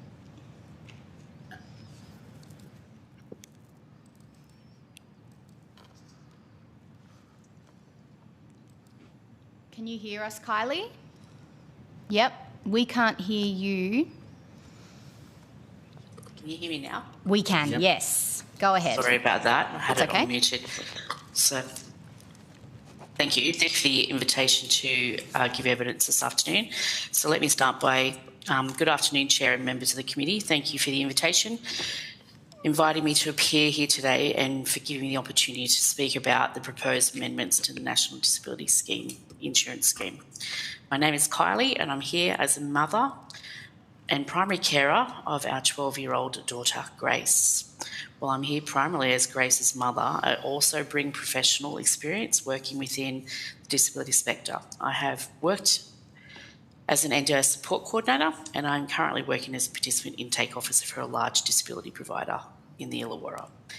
These roles have given me the unique opportunity and perspective to see the NDIS not only through the eyes of a parent who relies on it every day, but also through the experiences of many participants and families who are navigating the scheme. I want to begin by saying that I actually support the objective of ensuring that NDIS remains sustainable for future generations. Every Australian wants public money to be spent responsibly and wisely. However, sustainability should never come at the expense of Australians living with the most profound and permanent disabilities. Before I discuss the bill, I think it's important to remember why NDIS was established, and that is that NDIS was never intended to be a welfare payment. It was never intended to simply provide funding. It was an insurance scheme built on principle that Australians living with significant and permanent disability have the same fundamental rights as every other Australian. The right to dignity, the right to participate in their community, the right to education, the right to develop independence wherever possible, the right to develop relationships, the right to choice and control, the right to live as an ordinary life. The NDIS was created to ensure that our country's disabled population had those rights upheld in the same way as Australians who live able-bodied. It's recognised that disability should never determine whether a person can participate in education, employment, relationships, recreation or community life. The purpose of the scheme was not simply to fund supports but to remove barriers that prevent people with disability from exercising the same rights as opportunities as every other Australian. At its core, the NDIS exists to provide reasonable and necessary supports that enable people to build functional capacity where possible, develop independence where appropriate, and appropriately to their abilities and participate meaningfully in everyday life. As both Grace's mother and someone who works in the sector, this has always been my goal. Not dependence, not create reliance, building function, promoting independence, creating opportunity where possible. My concern is that the aspects of this bill risk shifting the focus of NDIS away from those original principles, reducing flexibility around supports, cutting limitations to social and community participation, repeated functional assessments for people whose disabilities are lifelong and permanent, and broader decision-making powers that may be exercised by people who have never met the participant and may not fully understand the complexities of their disability. For children like Grace, these changes do not create greater independence. They risk reducing it. Grace is 12 years old. She lives with autism level 3, severe intellectual disability, SCN2A, which is a related drug-resistant epilepsy with daily seizures, a rare genetic form and condition, anxiety, OCD, ARFID, self-interest behaviours, and multiple other complex medical concerns and conditions. She is non-verbal and functions at the level comparable to that as an infant, and in almost every aspect of her living daily. She cannot independently eat, dress herself, shower herself, toilet herself, communicate pain, make safe decisions, or recognise danger. She requires constant supervision every hour of the day. Our family consists of just myself and my husband and Grace. We have no extended family who can help step in and share the responsibility. Every seizure, every sleepless night, every behavioural crisis, every therapy appointment, every hospital admission, every aspect of Grace's care falls on us. Just last night, my husband and I slept in the hallway to monitor her after 2 nights of febrile seizures because we don't have the capacity to buy a new device to monitor her. We have administered CPR to our daughter 29 times. She has undergone 43 operations. Anyone supporting Grace must be trained to administer midazolam because her seizures can become life-threatening. One of my greatest concerns is that with this bill, it is the increased emphasis on reassessment and functional capacity. Grace's disability is permanent. She's not getting better. She will never outgrow autism. She will never recover from her severe intellectual disability, and her epilepsy is lifelong. She actually checks out on the SUDEP checklist. If anyone knows what that is, it's a sudden unexplained death in epilepsy checklist as extremely high. Children like Grace should not have to continually prove that they are still disabled enough. When a disability is lifelong, permanent and well documented, repeated assessments consume resources, create anxiety and divert time away from what really matters, and that is supporting the participant to achieve their best quality of life possible. I'm concerned about any assumption that families and informal supports can simply do more. Families like ours are already doing everything humanly possible. Support workers do not replace us as parents or our parenting. They allow us to continue parenting safely. Without these supports, the burdens do not disappear. It simply shifts onto families who are already exhausted. We also continue to hear about foundational supports will fill the gaps. Our families, and like us, those support us simply do not exist. It's impossible to replace essential supports with services that are not yet available. Hope is not a support system. Community participation is another area I can ask the committee to protect. Because of Grace's epilepsy, anxiety, self-interest behaviours and emphasis and complete lack of safety awareness, she requires 2-on-1 supports to safely participate in the community. Community participation is not recreation. It's not therapy. It's not communication. It is definitely not emotional. It is regulation. It is learning and it is social connection, and it is what allows Grace to experience life beyond the 4 walls of our home. I'm deeply concerned about the workforce instability. During the past 12 months, Grace has had 17 different support workers. For many people, that sounds inconvenient. For Grace, it means 17 people learning how to communicate with her, understand her epilepsy, recognise her behaviours, administer her emergency medication and build trust. Every change affects her well-being. I fear that increased uncertainty and funding restrictions will make it even harder to attract and retain experienced workers while willing to support participants with high-intensity needs. From both my personal experience and my professional experience, I have also seen that one of the greatest threats to sustainability of the NDIS is administrative efficiency. Incorrect plans, supports that are missing in plans, repeated reviews, appeals, tribunals, families, providers, support coordinators, NDIS staff spend months correcting decisions that should have been right the first time. Improving decision making and reducing administrative waste would strengthen the sustainability of this scheme without reducing essential supports for participants with profound disability. When supports are reduced, disability does not disappear. When they are sick, disability does not disappear.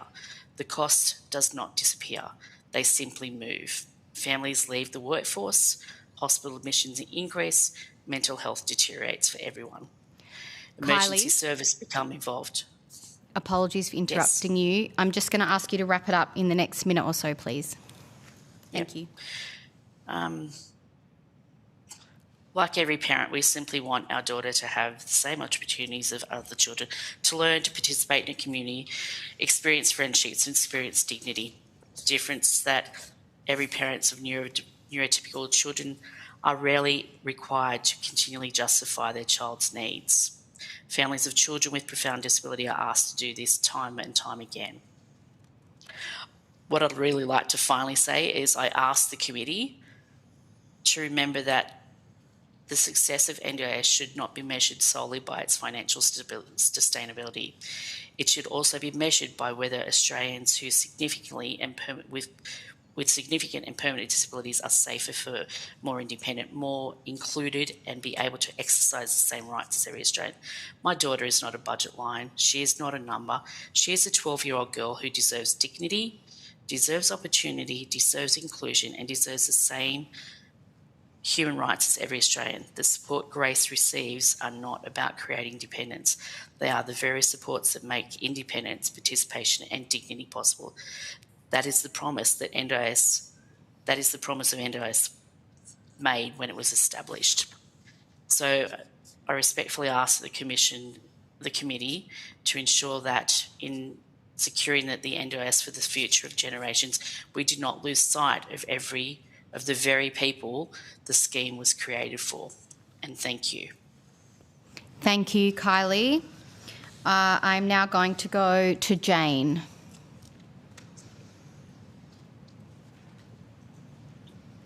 Yes, thank you. I would like to begin by acknowledging that I am on Yagara country and I pay my respects to elders past and present both here and at the inquiry today.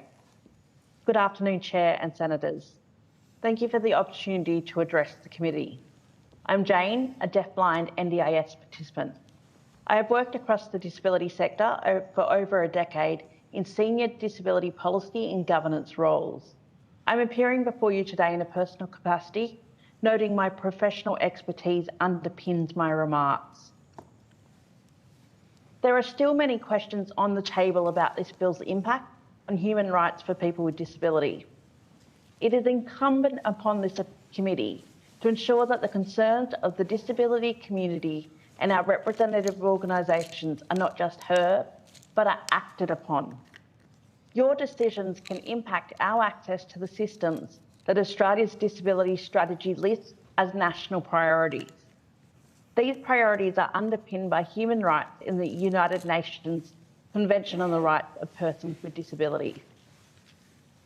The arguments in support of this bill have emphasised that the risks which experts have raised are not genuine concerns because a common sense approach will prevent significant harm.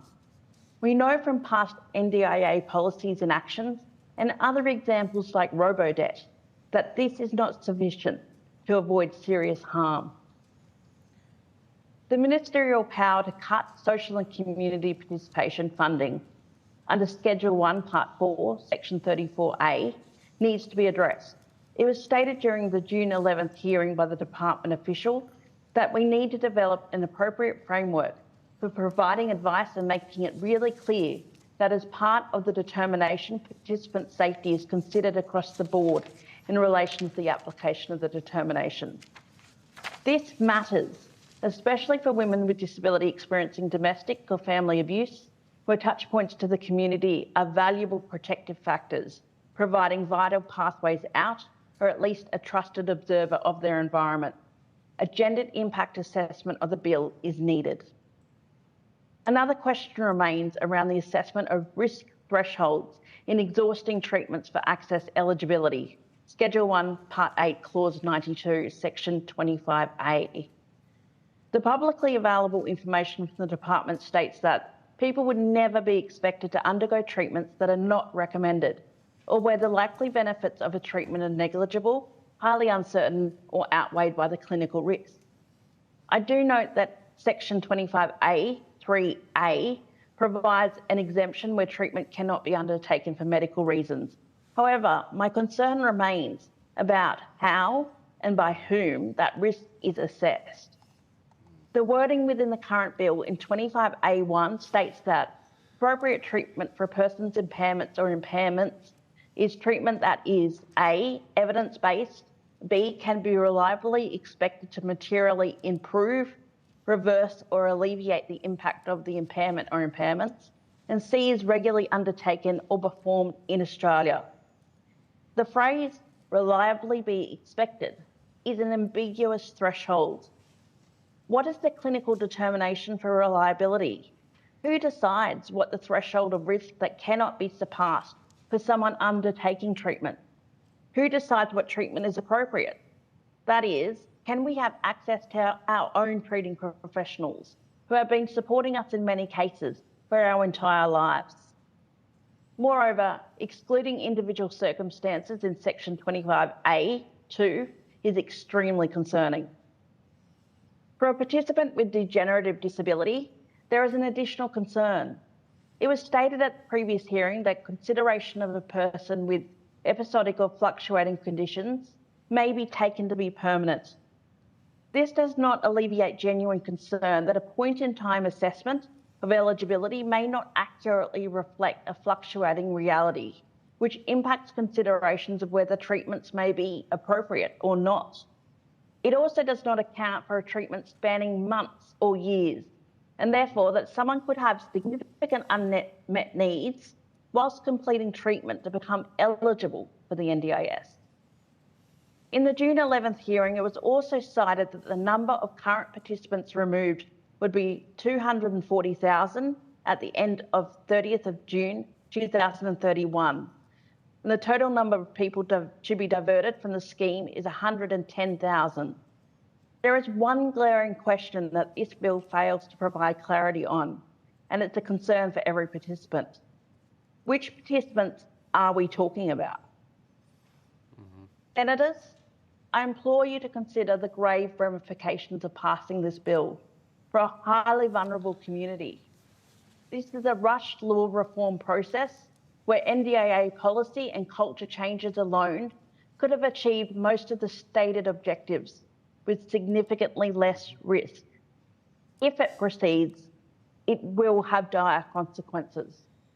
The bill must not pass. Thank you. Thank you, Jane. I will move to Laura. Thank you, Chair and Senators. Can someone please ask about the rice jars? No time now. My name is Laura. I am Clay's mum and a late diagnosed ADHD person. Navigating this system, let alone defending yourself within it, requires you to be, in effect, a lawyer. I should not have to upskill to that level simply to ask that my son's right to an ordinary existence equal to his siblings not be so hard fought.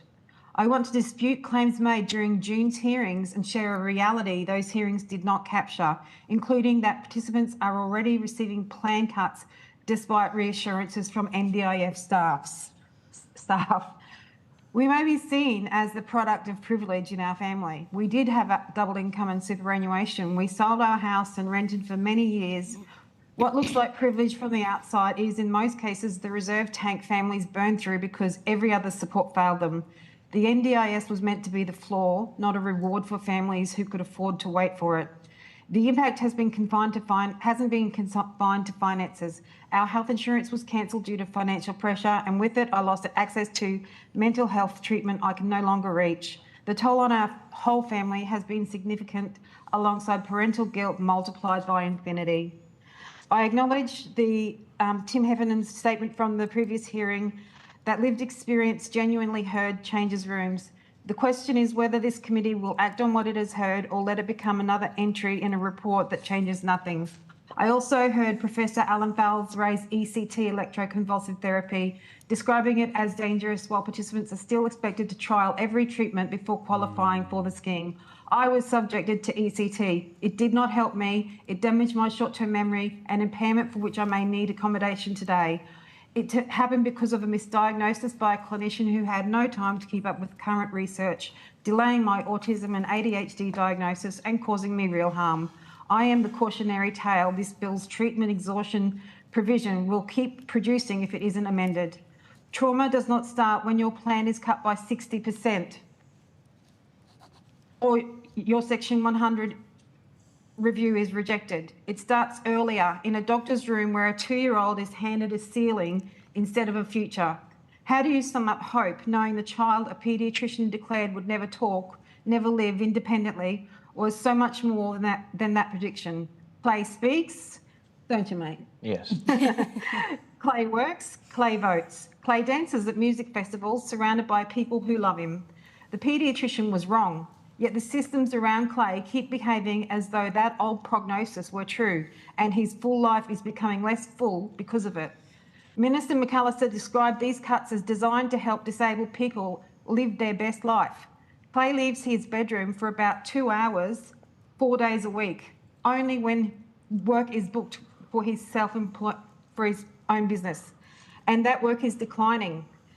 His move to a registered provider after the 60% cut has been quite difficult in the least. His business is disintegrating. He has redirected his remaining social funding into keeping it alive, sacrificing the community life other young people take for granted, and now relies on the disability support pension. This is not his best life. It is managed decline, dressed in the language of aspiration. The resourcing being removed from Clay's plan, community participation funding and individualised business support is precisely the resourcing his best life depends upon. I asked the Minister to name specifically what supports would remain available to deliver on that promise now this funding is gone. As George Orwell said in Animal Farm, all animals are equal, but some animals are more equal. Quarterly budgets compound this. Festivals and outdoor events Clay's community enjoy cluster in the warmer months, but his budget doesn't flex with the seasons. He must choose between missing the events that sustain him or giving up the work that pays for them. For Clay, the difference between a life and a room. NDIS official Erin Rule spoke about reinvigorating group-based activities. Clay is known and welcomed in his community as the Banana Man at festivals and supercars events on his own terms. Being around people is not the same as being forced to be with them. For autistic people, that is a matter of safety. Clay endured years of bullying and carries PTSD as a result, forcing group settings will cause harm, not reinvigoration. My advocacy for Clay has meant engaging with several ombudsmen and commissioners, each sitting in its own silo with almost no coordinated support for disabled people or carers. There is also a deeper penalty built into this system when a parent puts in more time and effort.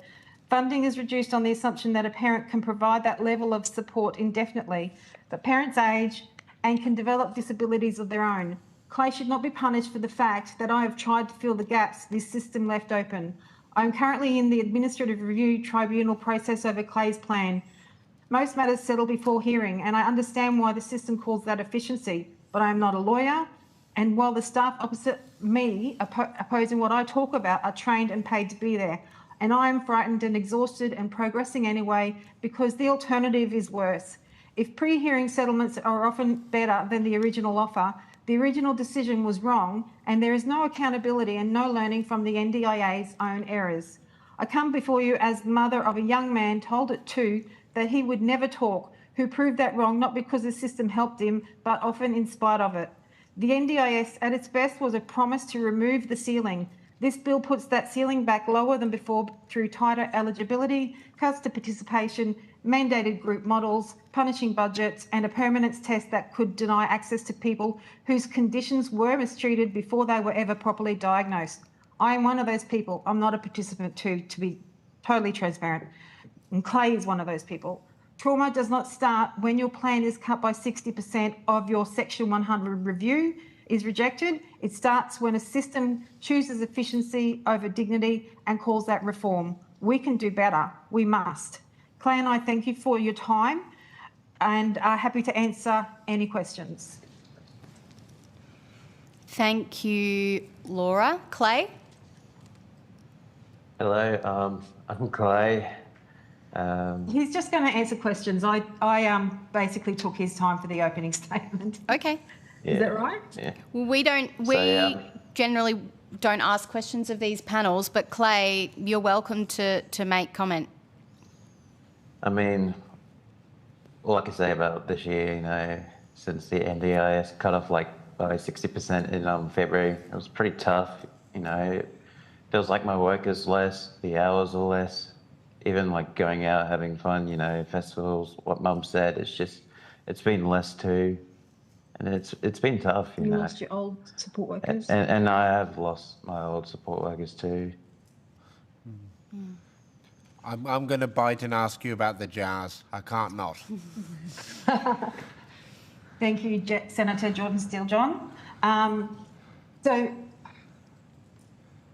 we did this very mathematically. My husband is a business analyst. There's lots of weighing of rice, weighing of jars to make sure we reflected this as accurately as possible. 2019, Clay entered the scheme as a Year 12, 17-year-old. A lot of his time was at school, and I was his, you know, the parental support was reasonable as expected at that time. 2020, there was COVID, there was not much additional supports required, and then it increased every year. And you can notice it says his age and that he is self-employed. Clay has a successful business, he's well known in his community, and it fills him with not just purpose but provides him until this year with an income. So this is these 2 years of the funding that were of the highest, and the reason for that is we were gearing up to work towards independent living as a goal for Clay, with all the skills and capacity building required for that.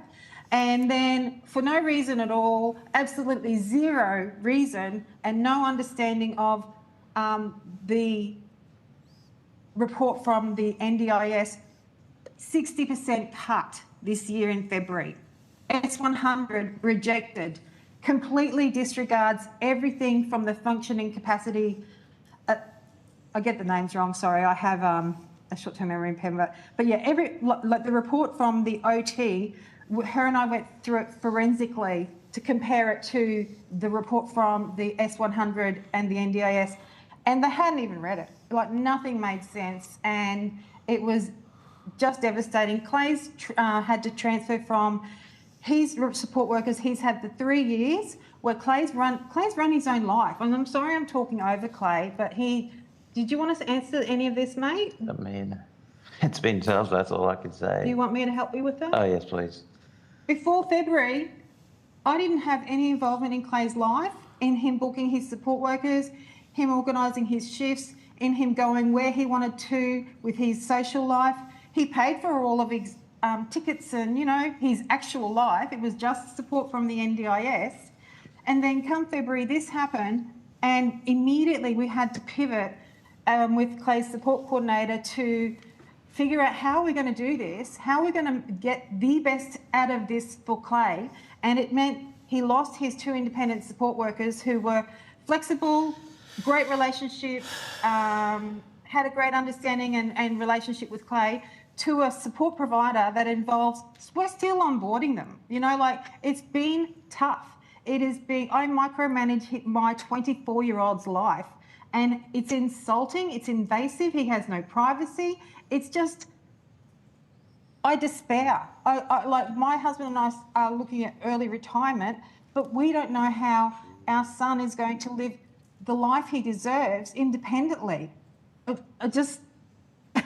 We've done everything right. We've done everything we can. We've sold our house. We've done so many things, and all of it's a choice. Like, I'm so glad that we've done what we've done and made the choices we've made, because my son, you have a great life mostly, don't you? I do have a great life. Mostly. I hope that's helped with that. Thank you, Laura. Thank you, Clay. Thank you both. Thank you. Finally, we will go to Timothy.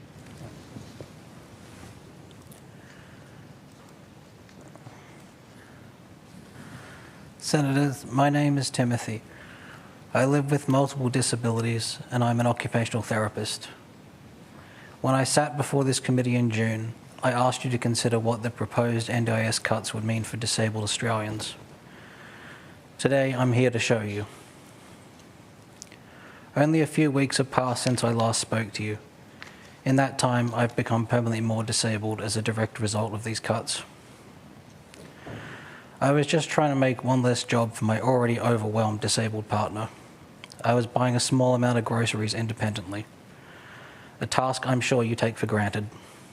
Under immense stress, desperately trying to understand how this bill would impact my future, my partner, my family and friends, and my community, I experienced a severe dissociative episode while leaving the shops. I ran my power wheelchair into a concrete post in the middle of the pathway. I didn't see it because the groceries balance on my lap obscured my vision. I shattered my foot. It required emergency surgery, plates and screws. My surgeons confirmed I will never regain the function I had before. I sat before you in June as a disabled person. Today, I sit before you more disabled. I'm tired. I'm in pain. I'm at breaking point. But I refuse to sit here and stay quiet while this government attempts to strip us of our basic rights and dignity. My injury was not inevitable. If I'd been funded for 1 hour of support work, about $60, to help me shop safely, I would not have been balancing groceries on my lap. I would not have crashed into that post. Instead of a $60 preventative support, the taxpayer is now paying thousands of dollars for emergency surgeries, hospital admissions, rehabilitation, and wound care for a preventable injury. Funding the crisis is considered reasonable and necessary, but funding the prevention is not. When community supports fail, hospitals pay the price. While I was in hospital for my foot, I waited for over 6 hours in emergency. On the ward, the 78-year-old grandmother beside me, recovering from a head injury and hip replacement, was vomiting blood. She was pressing her emergency buzzer. Nobody came for minutes. Not because the nurses didn't care, but because they were completely overwhelmed. I had to crawl into my wheelchair while my foot was still shattered and go fetch help myself. Healthcare workers are drowning, and disabled Australians should not be occupying acute hospital beds simply because the NDIS refused to fund basic community support. Disability support is often spoken of as a cost. It's an investment. The NDIS is not charity, it's essential infrastructure. It's an insurance scheme for every Australian because anybody can become disabled in an instant. We do not wait for a bridge to collapse before deciding its maintenance was worth funding. So why do we question disability support only after a disabled person's life has fallen apart? My best friend's wheelchair headrest had broken. It's been broken for over 2 months, but his plan lacks the funding to replace it. A headrest isn't a luxury, it's a legally required safety component for transport. Before my accident, I was planning to drive to Queensland, remove the headrest from my own wheelchair that I'm sitting in, and give it to him. Think about that. 2 NDIS participants planning to cannibalise one wheelchair just to keep another wheelchair safe. That is not choice and control. That is systemic failure. I speak to you today not just as a participant, but as a former practising occupational therapist who worked inside the system. Disabled Australians are constantly scapegoated for rising NDIS costs, but we didn't create this crisis. I worked for a provider that billed participants the maximum NDIS rate while paying their clinicians under $40 an hour. That business liquidated, owing approximately over $400,000 to the ATO. Just yesterday, the ABC reported an NDIS employee was charged with defrauding the scheme of millions of dollars. Fraud, systemic price gouging, and administrative waste are where public money is hemorrhaging. You set the price caps. You regulate the providers. Stop punching down on vulnerable participants who rely on this scheme to survive, while leaving corporate and internal fraud untouched. Also, stop proposing inhumane policies that force families to chemically or physically restrain autistic and intellectually disabled children just to qualify for basic supports. I survived forced drugging and physical restraint as a child. It gave me lifelong organ damage and severe trauma. Restraint is not support. Early intervention and proper therapy are. Every budget is a moral document. It reveals what a nation values. Every line in this legislation represents a human being. Every dollar stripped away transfers risk onto families, overwhelmed hospital emergency rooms, unpaid carers, or onto another disabled person. Noah Johnson was 18 years old when he died waiting for essential NDIS supports. People are dying in bureaucratic limbo right now. If these warnings are ignored, more people will die. Disabled blood is already on your hands, and there will only be more deaths if this trend continues. Occupational therapy was born out of helping wounded soldiers rebuild their lives after war. It exists because conflict creates disability. It's a bitter irony that this Parliament cut life-sustaining NDIS funding and it pours billions into defence spending and weapons of war. If you fail to invest in supporting disabled people today, you simply create more suffering and higher costs tomorrow. Senators, I don't expect you to remember every figure cited during this inquiry, but I ask you to remember these images. A shattered foot that a $60 support worker would have prevented. A grandmother vomiting blood while no one comes to her aid. 2 disabled friends forced to share wheelchair parts. An NDIA employee stealing millions while participants beg for basic equipment. The NDIS is the bridge between surviving and thriving. It is the bridge between crisis and prevention, between isolation and community. Australia built that bridge. Please do not be the Parliament that lets it crumble beneath the people it was built to protect. You must reject this bill. Thank you. Thank you, Timothy. And I want to thank all of the witnesses for your time today and for sharing your evidence and your stories. So I want to thank Karen, Christina, Kylie, Jane, Laura, Clay and Timothy. And the committee will suspend just for a couple of minutes while we change over witnesses. Thank you. Chair, thank you. Could I just ask one clarifying question of Timothy? Oh, sure. Yeah, thank you. Timothy, could I just check with you, and thank you for that evidence.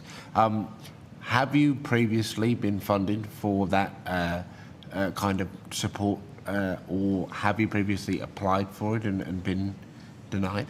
I previously applied for it in my plan, but not given funding for support workers to help me in any way. We've just got funding for seeing therapists, for physio and stuff like that. Okay.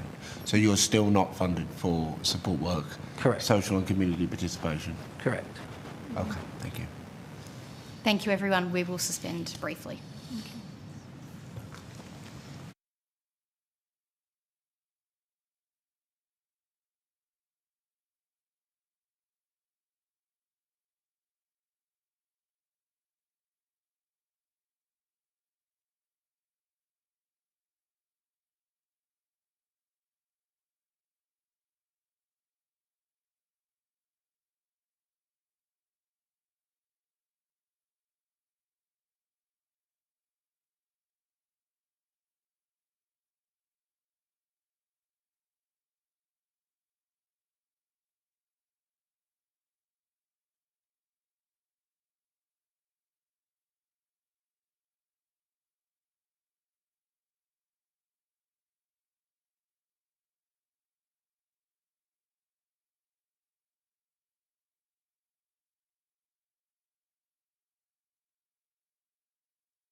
The hearing, we have our next witnesses ready to go.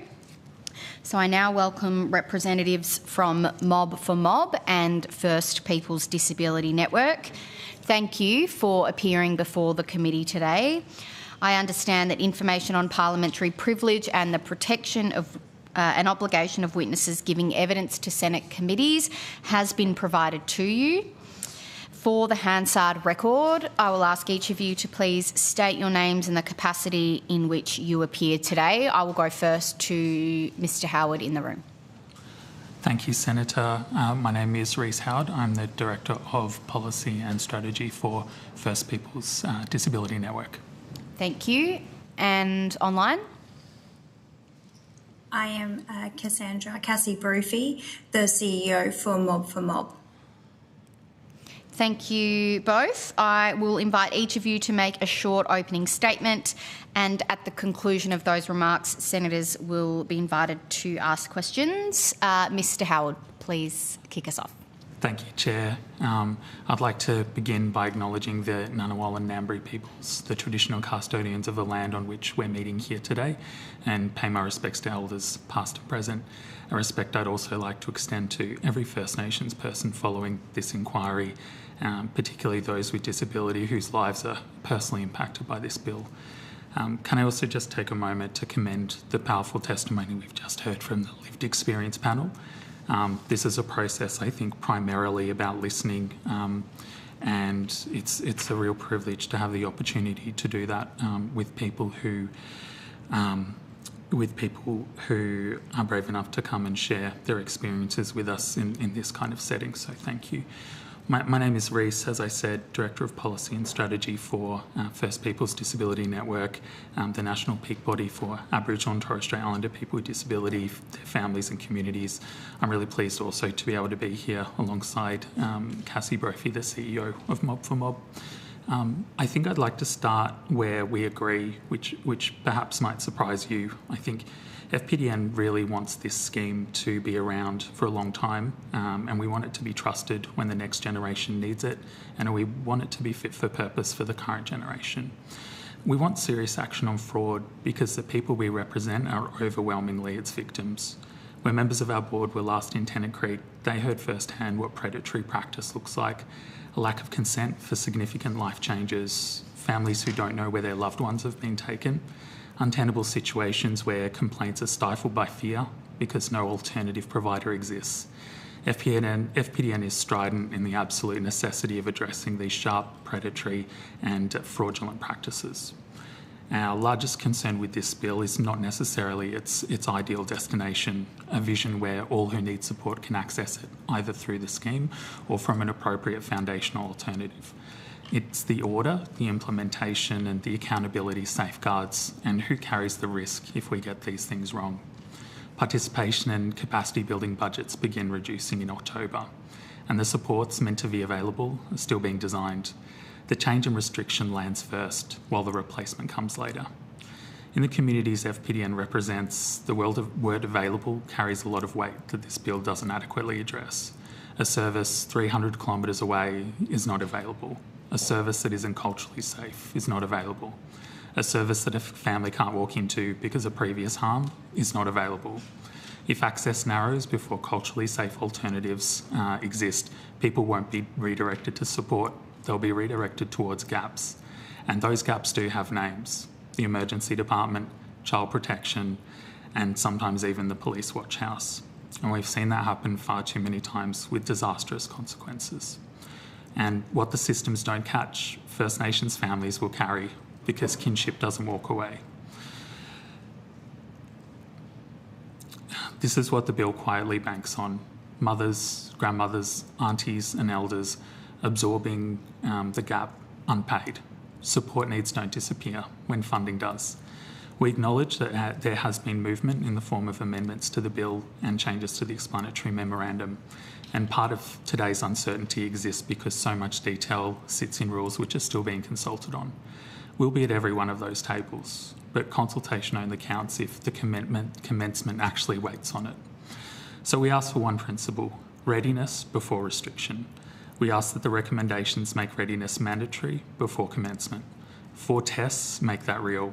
Foundational supports actually operating in community through funded Aboriginal community-controlled pathways, assessment tools independently validated by First Nations researchers and community before they're used, transparent First Nations governments of reform at every stage through the implementation of the DRC's recommended First Nations Disability Forum, and clear, regular public reporting on what happens to Aboriginal and Torres Strait Islander participants. None of that stops reform, but it does give it a much better chance of working, and FPN is here to work with the government, with the sector, with anyone who will listen to implement every step of the way. And thank you. Thank you very much. Ms Brophy. Thank you, Chair and members of the committee, for the opportunity to appear today. My name is Cassie Brophy. I'm the CEO of Mob for Mob, Queensland's first community-controlled peak body for Aboriginal and Torres Strait Islander peoples with disability. I also acknowledge the traditional owners of the land that I'm joining from today, the Yagara and Turrbal people, and pay respect to elders past and present. I'm also joined today by one of our 7 board members, Tabitha Young, a proud Aboriginal woman living with disability and a committed advocate for Aboriginal and Torres Strait Islander communities. I want to say from the outset that Mob for Mob does not support this bill proceeding in its current form. We stand alongside the First Peoples Disability Network submission to the committee and their opening speech today as well, and much of what they've told you holds true for our mob too. But I'm here today to give you a little bit of a Queensland picture, because what this bill does to our people in our communities is not an abstract policy question. It's a matter of life and death, and I do not say that lightly. I want to tell you about a man I call Uncle Barry. That's not his real name. His story is not unusual, and that's the point. Uncle Barry grew up in central Queensland. When his NDIS plan came up for review, nobody could reach him. He didn't have a working phone that fortnight and was moving between his sister's place and a mate's. That's just how it is when you've got no fixed address and no money for credit.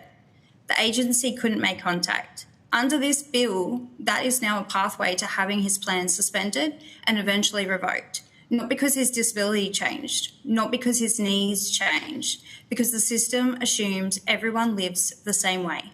One phone, one address, always contactable. That's not how it works for a lot of our mob, and this bill doesn't fix that, it punishes it. A Queensland participant shared a living letter with the disability advocacy organisation QAI about what Article 19 of the CRPD, living independently and being included in the community, means for her, living with an acquired brain injury. She wrote, "Living independently does not mean doing everything alone. It means having the right support around me so I can make choices, participate in my community, contribute to society and live with dignity. If support is reduced, people may leave the house less. Communities also become less familiar with disability, less skilled at inclusion. That creates vulnerability. Isolation does not protect people. It makes people easier to overlook." That paragraph highlights the cultural necessity missed in this bill. Social and community participation has been treated as a cuttable line item. In practice, community participation funding is the only mechanism in the whole scheme that lets an elder attend a ceremony with support, lets a young fella get on country with his mob, and lets someone with disability keep showing up to their own culture. Cut that budget in half, as this bill does, and you're not trimming a discretionary extra. You're cutting the only line that enables cultural connection. That same letter closes with the part I most want this committee to sit with. I want the opportunity to create a meaningful life. I want the opportunity to contribute to the world around me. I want to make my family proud. I want to use my experience of brain injury to help improve systems for other people. I want to be a part of society where disabled people are not hidden away, but are visible, active, respected, and included in ordinary community life. That's not a wish. That's the whole point of this scheme in one paragraph. Functional capacity assessments are at the centre of who gets in and what they get. A private assessment costs hundreds of dollars our families do not have. Our own community-controlled medical services want to help. However, they're already carrying extraordinary wait lists already, with no capacity to turn around a specialist report in the required timeframe. The evidence the system now demands as a condition of access is evidence a lot of our mob have no realistic way to produce, not because their need isn't real, but because the appointment doesn't exist, and the money to pay for it privately doesn't either. If this committee wants standardised assessment to actually work, the funding has to go into these clinics, and so the services can be delivered on country.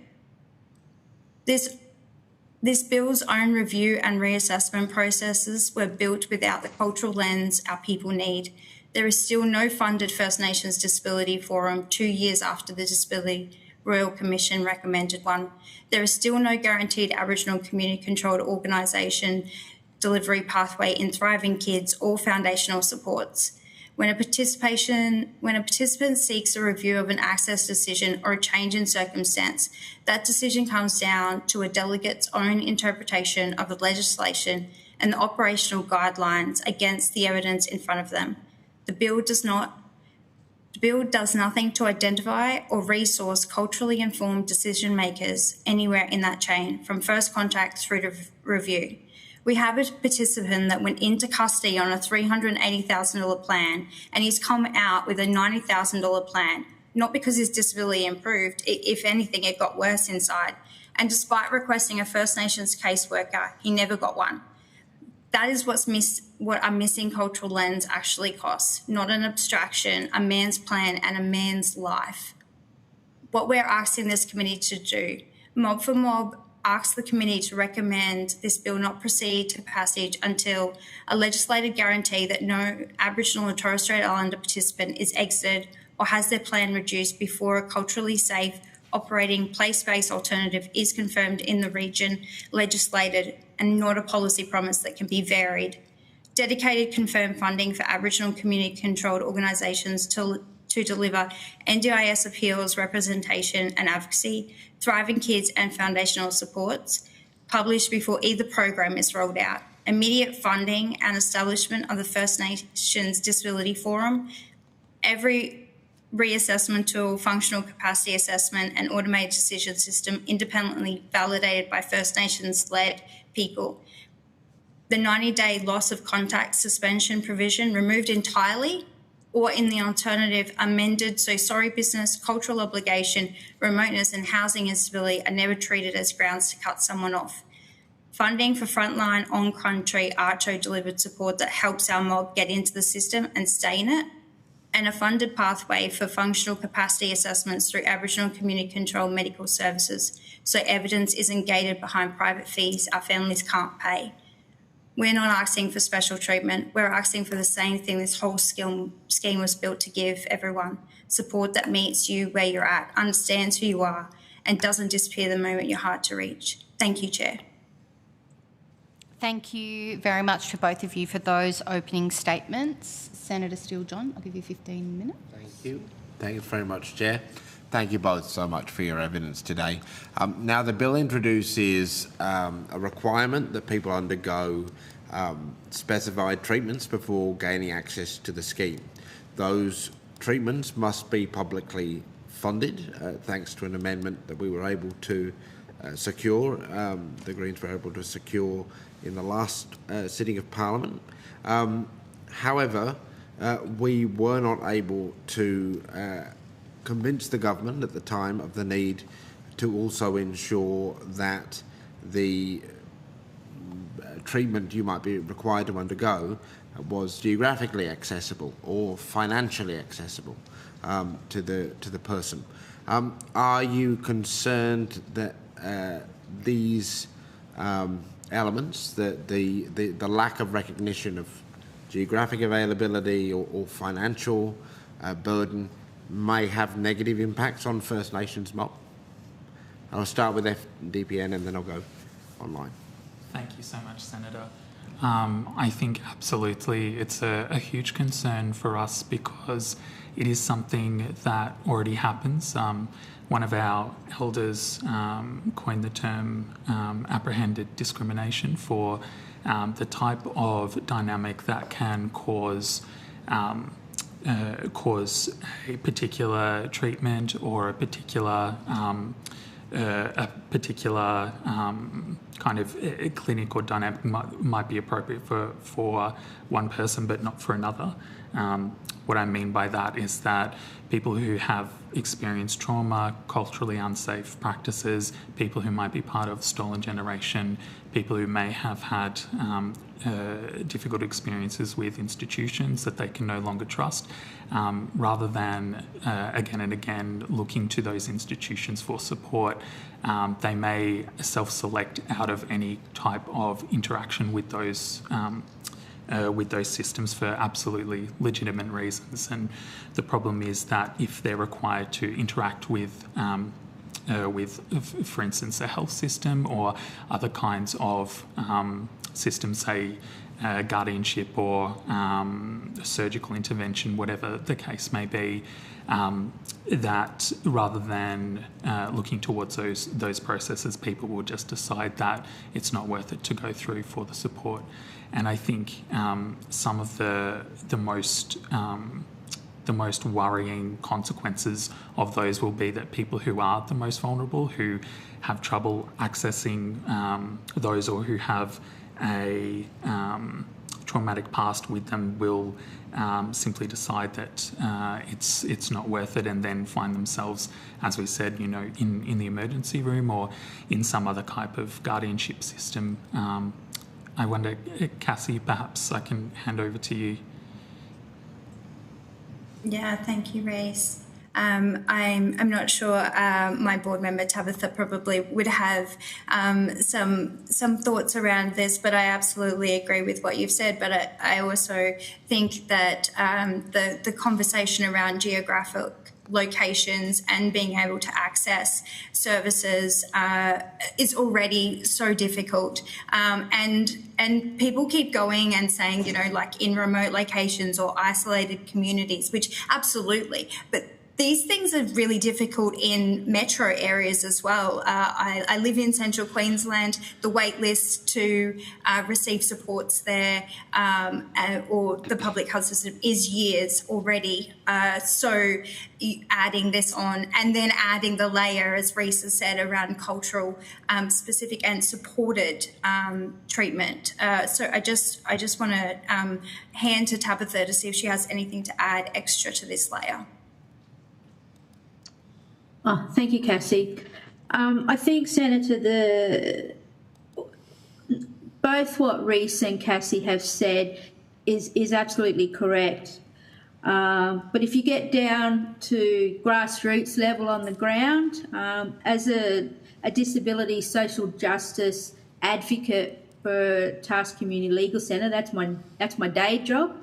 By the time mob come to my front door, not only have they not got that medical treatment underhand, but they're already really frustrated with the system and angry because, A, people talk over them and don't explain things in plain English. So if you're going to tell someone that they need to have had all this treatment done, our mob, especially rural remote, they don't understand that and they don't comprehend why it's so important.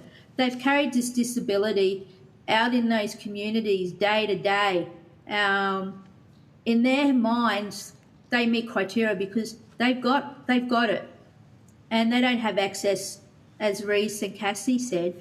They don't have the access to a hospital, or they've got that waiting list at the local, Aboriginal medical centre, and those lists are 6 months sometimes for allied health. And I know because I'm currently sitting on a list for 3 months waiting to see an OT myself. So you double, triple that when you're out regional and remote because they're fly-in services. And if that doctor or that OT is sick and can't fly in that month, well, then they're going to wait another few months for them to come back in again. And the system is not set up and is not aware of the differences when it comes to our communities. Can I ask, particularly and specifically around remote communities, what impact it might have? Because from what I've heard, and what we've heard as a committee, is that if you live in a remote community and you aren't able to access the support that is the assessment or the therapy or the surgery that is required by the government. Maybe it's available in the major capital city, but nowhere near where you are. That's immaterial as to whether you will be required to undergo the treatment or the surgery. What impact would that have on participants in remote and very remote communities? I'll answer briefly, but then I may pass over to Tabitha and Cassie, who have a lot of experience in supporting remote communities and lived experience as well. I think, the only thing one of the things we need to do is look at the severity of the issue of underspend in people's plans, particularly those of First Nations people. What we do know is that the underspend in those plans are greater on average than those for other participants. And as the participants become more and more remote, that gap between the plan allocation to them and the actual spend on their plan gets wider and wider. I think that really demonstrates that although people have even where people have approved support in their plan, they often can't access it, and that problem only gets more and more severe. It's sort of the statistical evidence of what Tabitha was speaking about just then. And I think the fact that this bill contains no protections for the actual practical realities of people's life is something that really needs to be addressed. I'd certainly encourage the committee, to the extent possible, to recommend that there is some protection legislated, not left to policy, that makes it mandatory to consider the actual practical accessibility, including cultural safety. Anything additional from Mob on that point? Look, I would absolutely agree with what Reece has said. I think there's to have an understanding, and obviously I speak from a Queensland perspective, we have regional, remote, discrete, and then we also have islands. And when you're putting those different factors into account, we also have some islands that actually don't have electricity, constant electricity available, running water. We still have a lot of that in Queensland, and I think that's really missed when we're having those conversations as well. There's so many of those aspects, and like Reece has highlighted, the underspend really shows you already the dramatic amount of non-accessible supports that are available to those locations already. Thank you. In the last round of hearings, we heard that the bill would have disproportionate impacts on women. One of the ways that this will happen is through the definition of parental responsibility that is proposed in the bill. We heard very clearly that this will increase the care work that particularly will then fall to women. For First Nations women, and particularly First Nations women who are disabled themselves, how do you see this impacting them? And I'll go first to Mob for Mob.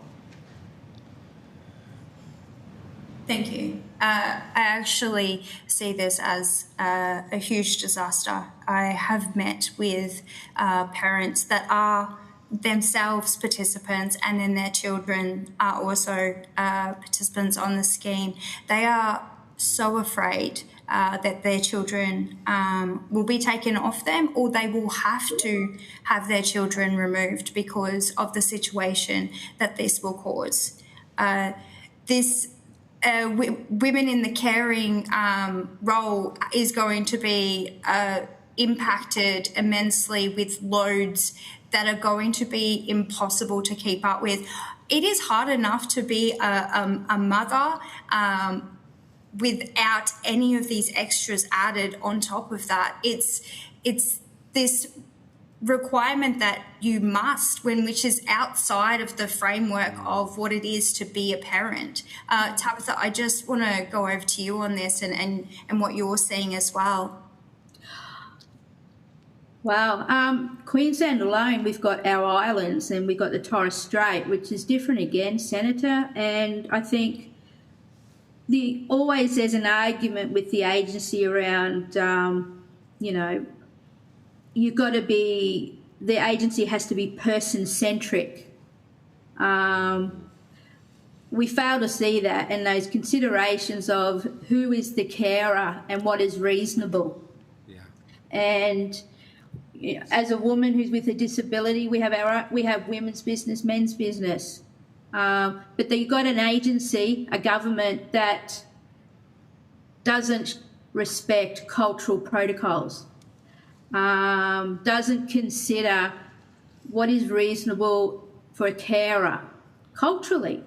And I've seen this firsthand. And just full disclosure, I also worked at the agency myself, and I would have the same argument.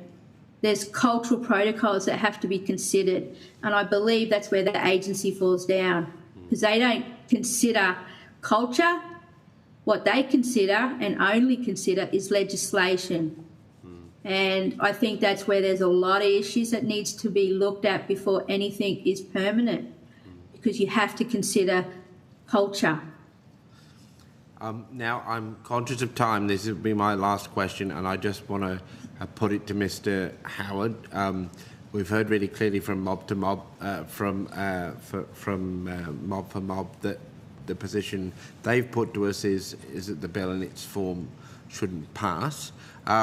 With the concerns you've raised today, is it DPN's view that the bill should pass in its current form? We don't support the bill passing in its current form. I think what we would like to see is a lot of the protections that have been discussed in other formats, like the explanatory memorandum, some of the evidence that's been given by the agencies, as well as some of the proposed policies. We would like to see those protections enshrined in law so that they can't be changed. I think the ambiguity is really difficult to rely on, given anecdotally we do see and hear all of the disabled persons organisations that people's support plans do appear to be reducing and being cut before any of these changes actually take place.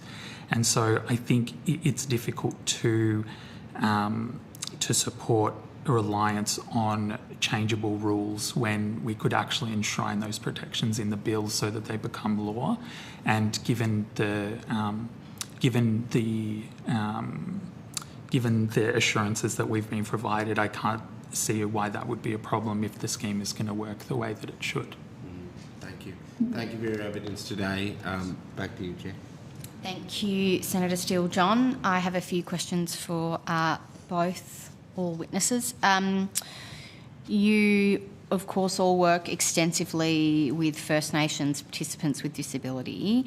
And Mr. Howard, in your opening statement, you talked to the predatory and fraudulent practices that many of them experience in the scheme. Could you talk to what you've seen firsthand in your work as to the harm that has caused in First Nations communities?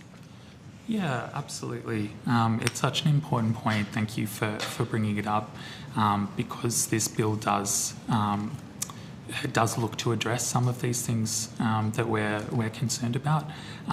As I said, I would just refer to one of our board's recent excursions to Tennant Creek to engage with community there, and some of the things that our board described were things like people being removed from community without clear explanation to their family. So people called it almost like being disappeared. So, certainly from the provider's perspective, that probably looks like relocating someone for a legitimate reason or for some sort of treatment. But what's missing is the cultural capability of those providers to bring in the kinship network into what's happening to assist people making those decisions. And also, so what happens is that also just increases the mistrust of the way that services operate. Some of the other circumstances we've seen is people who have been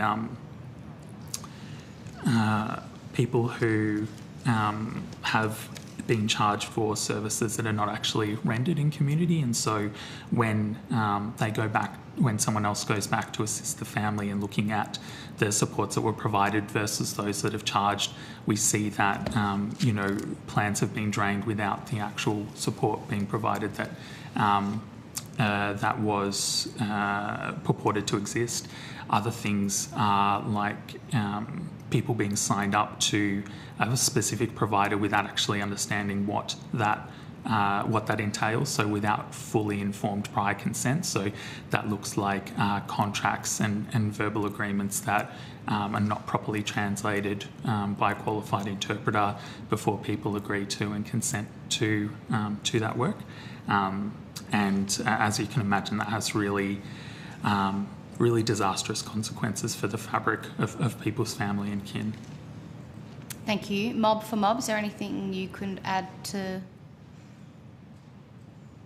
Yeah, look, I think Reece has really touched on it, and we do see the fraud across communities, especially we do see it stronger in very remote communities because of the pricing change, and so we also see a lot of metro providers trying to utilise that higher price guide into remote and never even being there, never engaging, and so people don't know what they've signed up for, and that is one of the reasons why we believe that under the part of the fraud thing is to make sure that we have a stronger funded around advocacy, self-advocacy, and building capacity for advocacy for individuals as well. Thank you.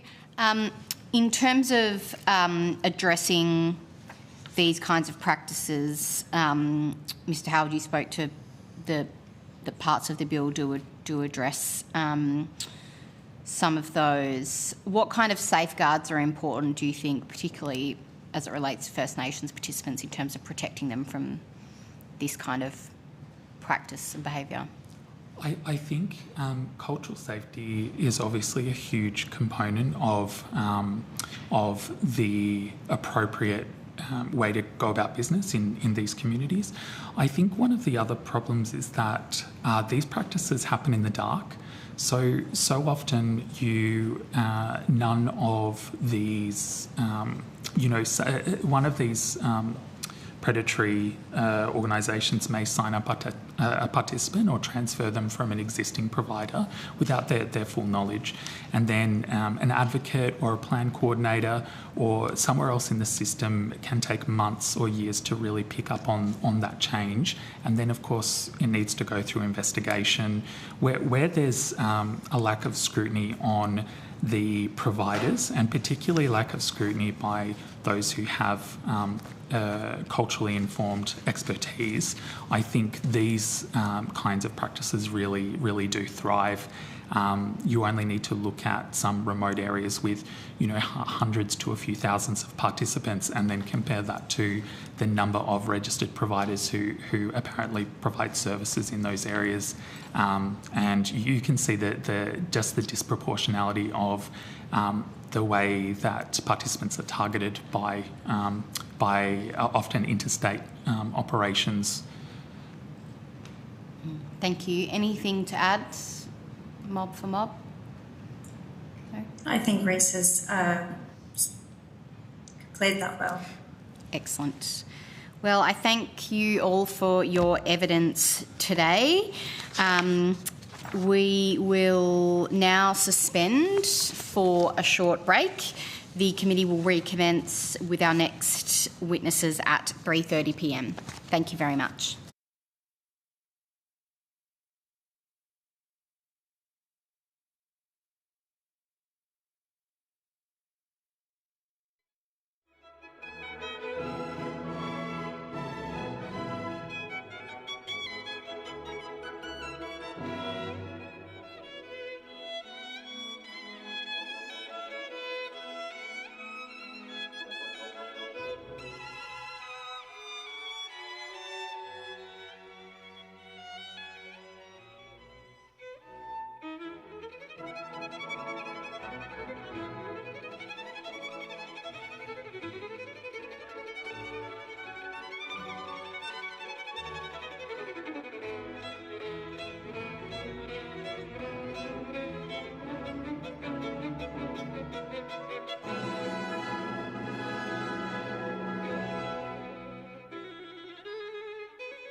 Afternoon. I welcome representatives from Occupational Therapy Australia, the Australian Physiotherapy Association and Speech Pathology Australia. Thank you for appearing before the committee today. I understand that information on parliamentary privilege and the protection and obligation of witnesses giving evidence to Senate committees has been provided to you. For the Hansard record, please each state your full name and the capacity in which you appear today. I will begin in the room on my left. I'm Catherine Hendry, I'm a speech pathologist. Thank you. Lynn Brodie, I'm the CEO of Speech Pathology Australia. Thank you. Julian Locke, I'm a physiotherapist and a representative with the Australian Physiotherapy Association. Alexandra Edmondson, the Disability National Chair for the Australian Physiotherapy Association and a physiotherapist. I'm Catherine Utry, General Manager of Policy and Government Relations at the Australian Physiotherapy Association. I'm Jessica Schwarzbord, Head of Policy and Advocacy at Occupational Therapy Australia. Thank you. And our witnesses online, I might go to Mr. White first. Yeah, Daniel White, Strategic Government, Stakeholder Relations and Policy Specialist at Occupational Therapy Australia. Thank you. And Mrs. Oliver. Hello, I'm Michelle Oliver. I'm the Chief Occupational Therapist at Occupational Therapy Australia. Great. Thank you. I will invite each organisation to make a short opening statement, and at the conclusion of any remarks, I will invite members of the committee to ask questions. I will start with Occupational Therapy Australia. Thank you, Chair and committee members. It is great to be here today and we appreciate the opportunity to appear. So my name is Jessica Schwarzbord. As I said, I'm Head of Policy and Advocacy with Occupational Therapy Australia, which is the peak body that represents more than 36,000 occupational therapists nationally. I am joined by Michelle Oliver, our Chief Occupational Therapist, and Daniel White, who is in our policy team. Occupational therapists, or OTs, work alongside participants to build independence in everyday life through supports such as assistive technology, home modifications and functional capacity assessment. OT is one of Australia's largest allied health workforces. Our members work directly with participants. OTA supports a strong and sustainable NDIS that enables participants to achieve their goals and to remain engaged in their communities. But OTs face growing uncertainty, mounting pressure on allied health, 8 consecutive years of frozen pricing, and the early rollout of Thriving Kids, which risks shifting young children off the scheme before alternative supports are proven ready. We do support a strong and sustainable NDIS. However, this bill shifts the scheme away from reasonable and necessary supports towards cost reduction. Cost reduction and reform are not mutually exclusive, but these changes will reduce participant access to essential OT services and supports and will place considerable pressure on our workforce. OTA's original submission set up 13 recommendations that protect participant access and choice, ensure OTs play a central role in assessment, constrain ministerial powers and reduce regulatory burden. We stand by all 13 of these recommendations and we urge the committee to adopt them. Functional capacity assessment sits at the centre of this bill and at the centre of OT practice. The bill strips context away from that assessment. It excludes, in the definition of functional capacity, a person's environmental, social, cultural and personal circumstances.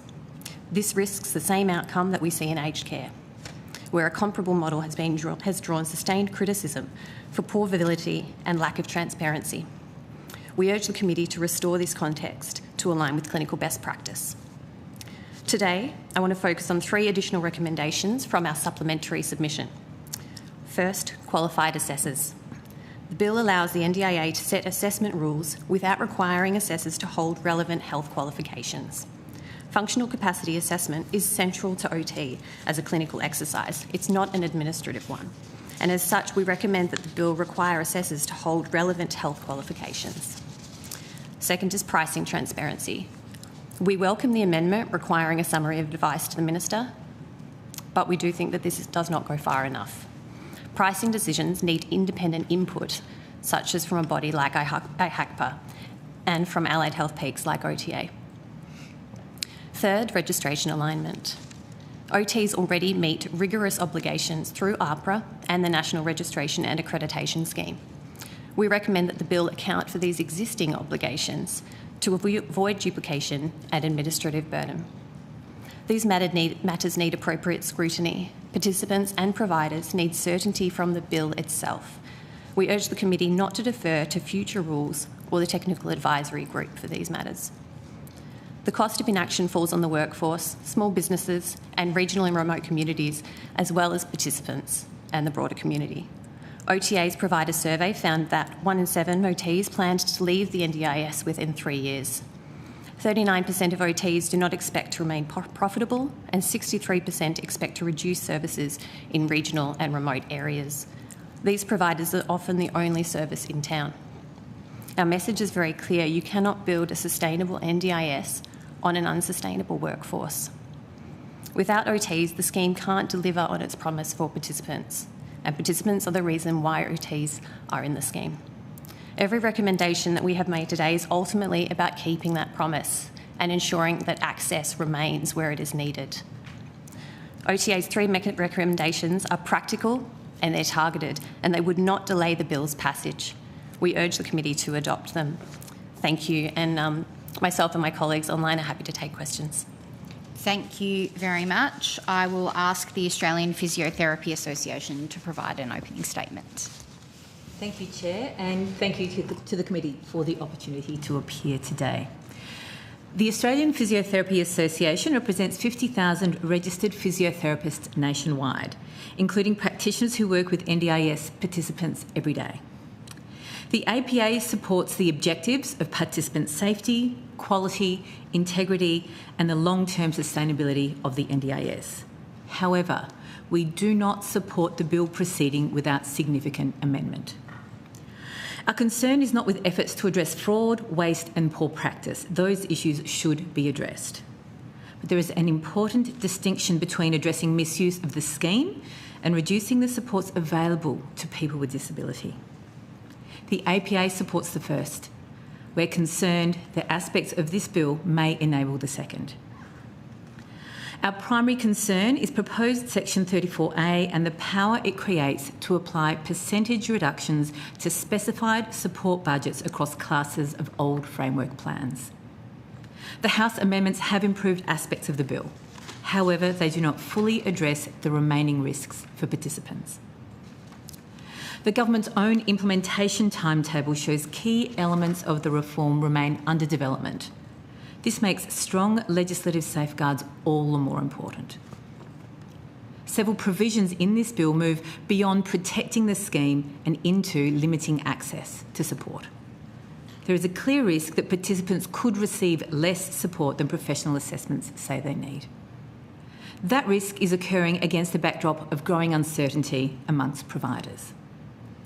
The APA also recently surveyed our members operating within the scheme. And amongst the respondents, 45% are considering leaving NDIS service delivery altogether, with a further 27% uncertain whether they'll remain. Unfair price... I'm sorry? First figure. 45% are considering leaving, and a further 27% are uncertain whether they'll remain.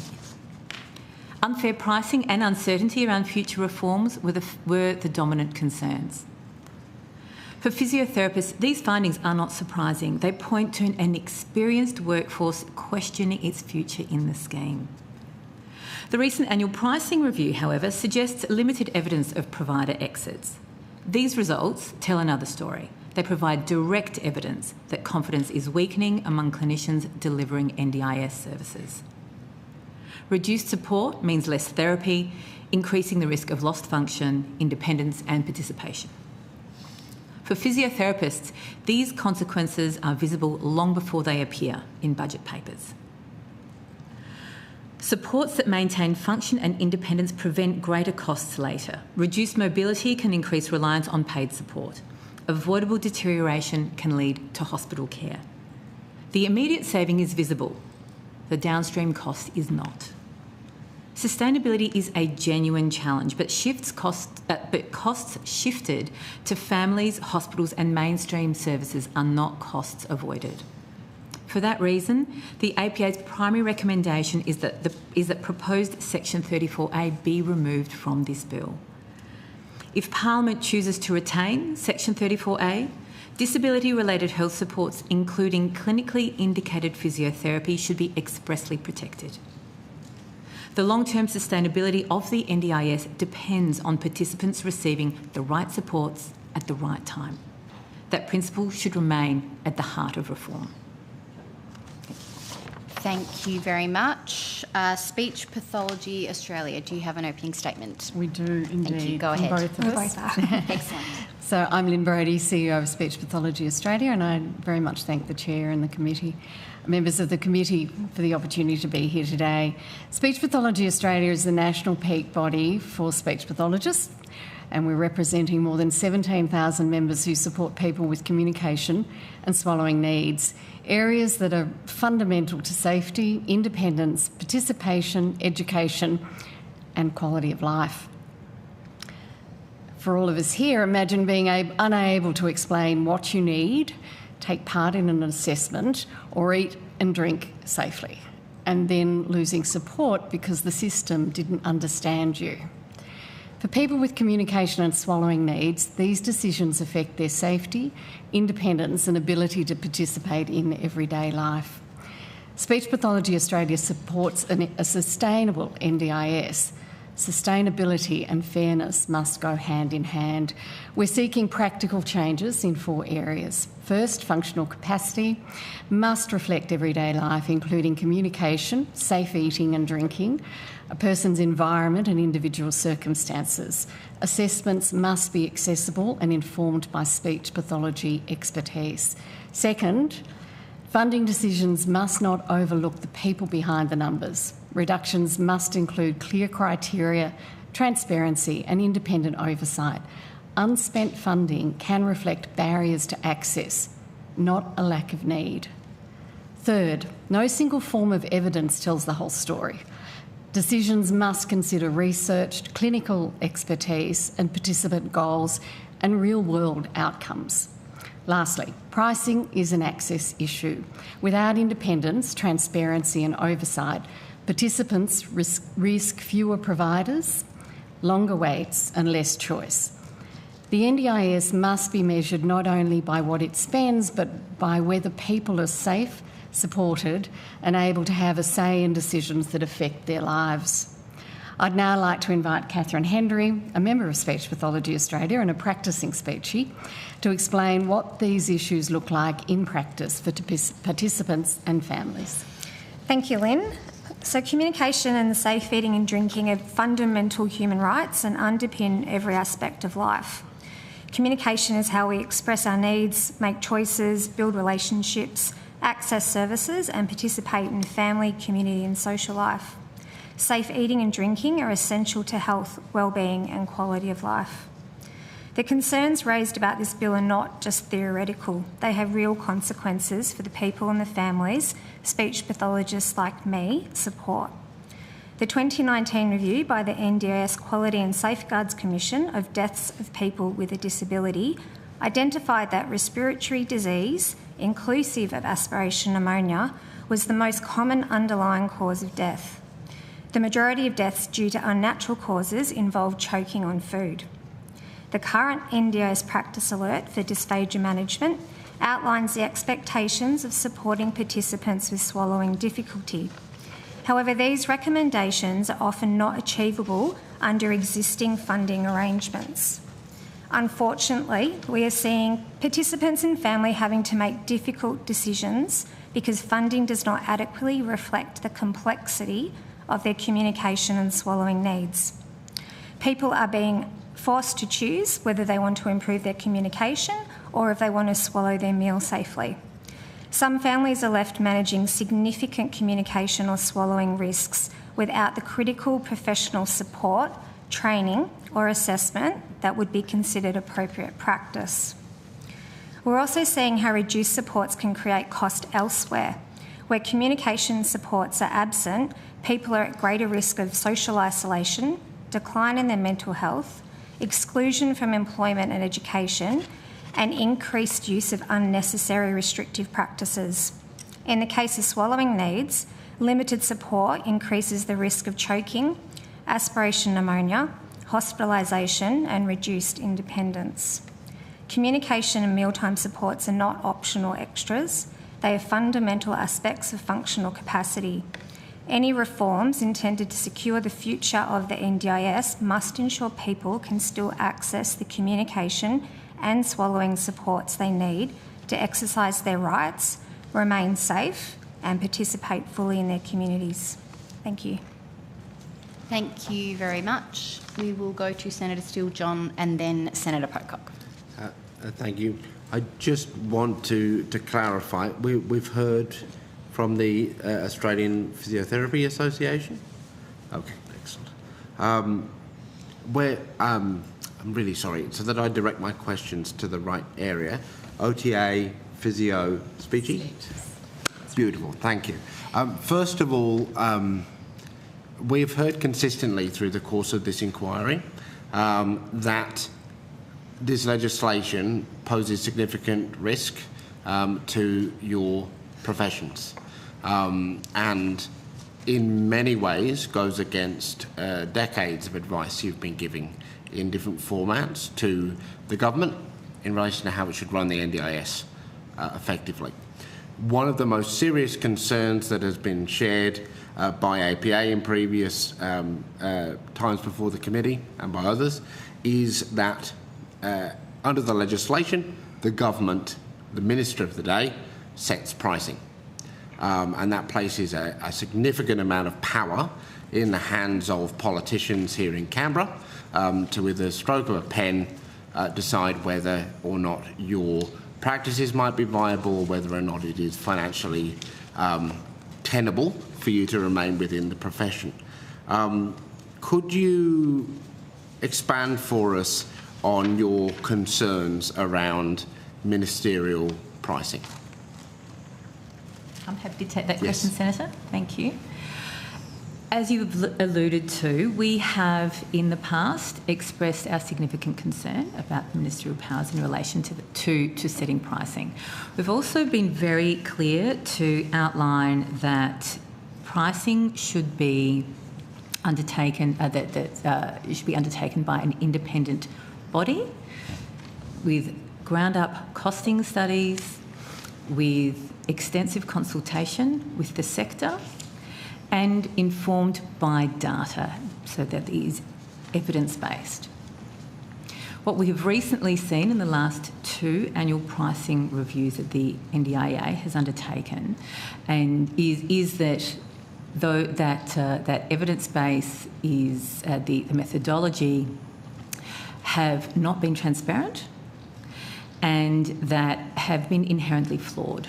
As a result, in the 2024-25 annual pricing review, the price for physiotherapy was reduced by $10 an hour and then a further freeze this year, despite revised methodology noting that the NDIA had in fact got their figures wrong on duration, assumptions around duration. That said, there was still no change to the price that had been reduced last year.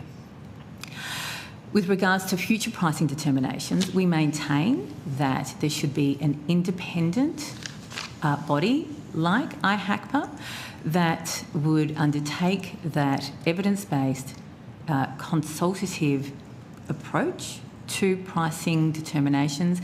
And then, despite the amendment that has recently gone through with the House, with the CEO of the NDIA being required to provide a summary of that evidence, our view is that that does not go nearly far enough. But before that, again, an independent assessment, independence on that pricing assessment should be the key determinant here. And is that the view of, I might just go to Physiotherapy Australia in relation to pricing? Do you also share these concerns? Yes, we definitely share these concerns, and so does the workforce, which was evident in our workforce latest survey that we did. Julianne's actually a business owner as well, but I think our main concern with this bill amendment is the ministerial powers for the minister to cut the support determinations just by a percentage. And that is fundamentally against the scheme. We need funding to be based on a person with disabilities' individual needs.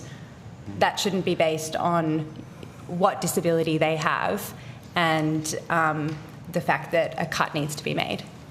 Can I just add, as a business owner, and what we're seeing on the ground is that we're seeing services that are really making hard decisions about both staff well-being and safety for providing supports to participants. We're also having to ask more of our clinicians to see more clients from a caseload perspective because they're getting less hours. But on the ground, it's actually meaning that we're not able to provide environments that are training our workforce, that are being able to nurture and develop the junior and young inexperienced clinicians that are coming through. We're being asked to run businesses on 2018 pricing in 2026, and none of us here are paying the same thing for our electricity and milk as what we were doing. Our hourly rate on physio wages, we've got a HPSS award that is looking at a new grad by 2030 of having $100,000 as a base salary plus on costs. And unless there is change in the marketplace, you're not going to have a sector being able to provide services at these costs. And I understand that these concerns are centrally why all of you support an independent pricing structure, primarily driven by IHACPA, rather than a politician have an independent body set pricing. Is that correct? That's correct. I think the transparency and oversight is absolutely critical because it then becomes an access issue. We will see providers leaving the market. We're already, as my colleagues have said, many are considering it. I know I speak to practice owners all the time. Some have already gone down the path of reducing staff, reducing practice. So at the end of the day, we will just not have the workforce to support the people, and that's why they're in the business, to support those people. And you've said to us repeatedly when you've given evidence or made submissions that you are hearing clearly from the professionals that your bodies represent that the legislation will have negative consequences for the workforce and likely result in therapy providers moving away from the NDIS market and in some extreme cases closing their doors altogether. Can you provide us with any data that you have on what you're hearing from members around this? So I can speak to OTA survey from last year. Our members told us that 14% of providers were planning to exit the NDIS within 1 to 3 years, and a further 51% were considering exiting the NDIS. And I would say that pricing decisions and the bill are going to impact, in particular, on small and sole practitioners who just cannot absorb rising costs. So mirroring what you said before. They operate on thin margins already. They have limited capacity to absorb further price freezes. Opaque decision-making makes it difficult for planning and investing or forecasting and operating their businesses. And this impacts, in particular, regional and remote areas and participants in those areas because it is the businesses and the providers operating in those areas that are hardest hit, and also participants with greater complexity of needs as well. So it's the people that need services most that are going to be the ones who are seeing reduced access. And I might just say my colleague Michelle Oliver has her hand up as well. Yes, okay. Thank you. Yeah, happy to hear from Michelle. Thank you. Sorry, I was just going to jump in as well and just say that OT Australia absolutely supports independent pricing and IHACPA, as well as contribution from peak allied health associations like OT Australia. We have a highly anxious workforce at the moment consistent price freezing is really just putting a huge question mark around sustainability of our workforce.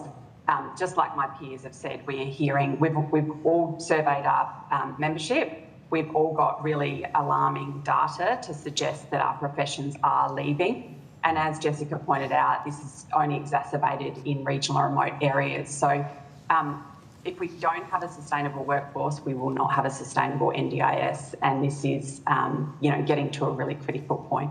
Yeah. And for speech pathology and for physio as well, are you hearing from your members that people are thinking of the reality of what this means in terms of closing their doors, closing their businesses, selling up? I must say that even last year with the price freeze, I was having individual meetings with practitioners, practice owners who were already exiting the market and closing their doors. And recent visits, just I'm hearing the same story.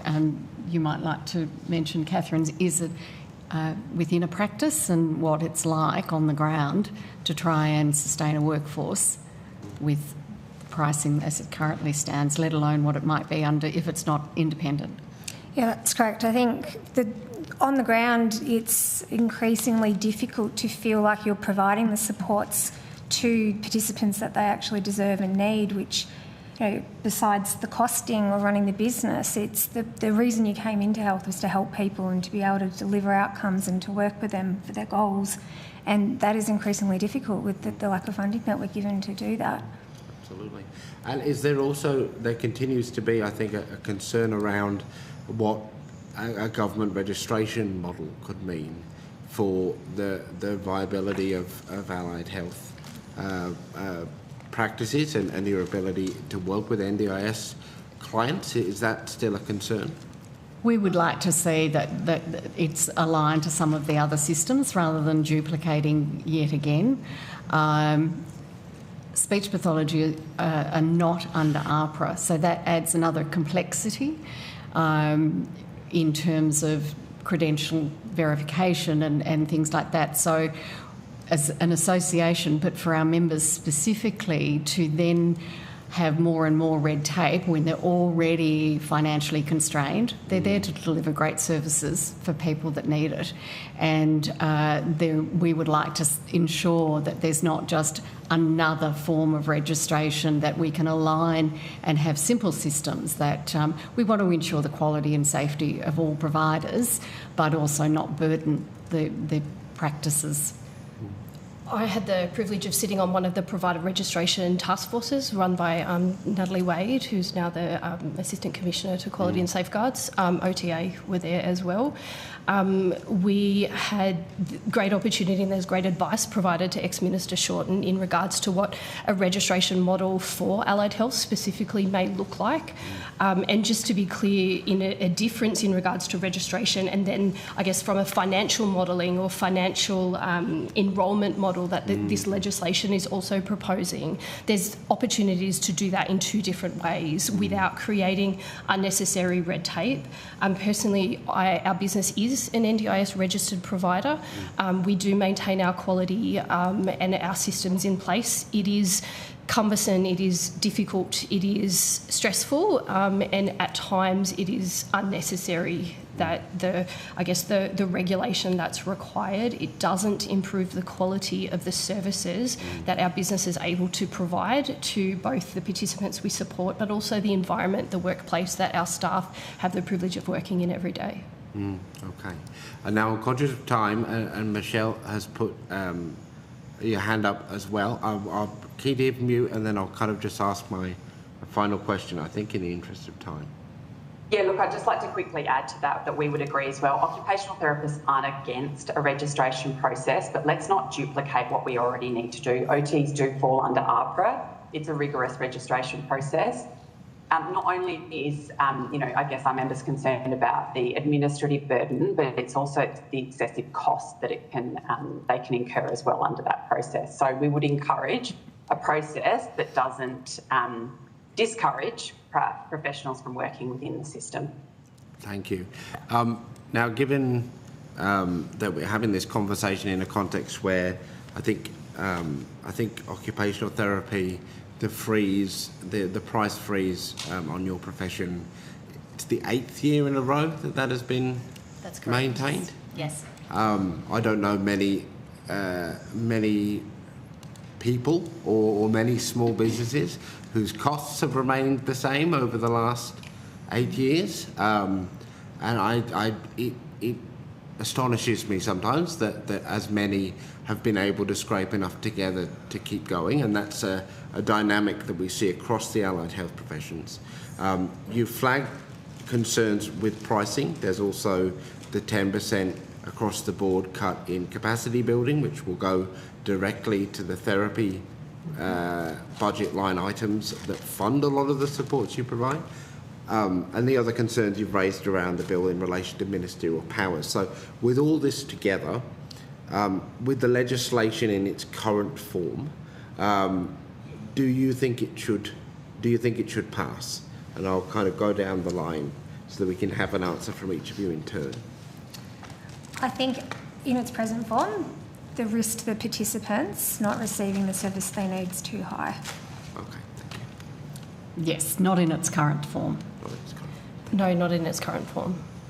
Not in its current form. Not in its current form, no. Not in its current form. Fantastic. Michelle, would you like to add to the chorus on that?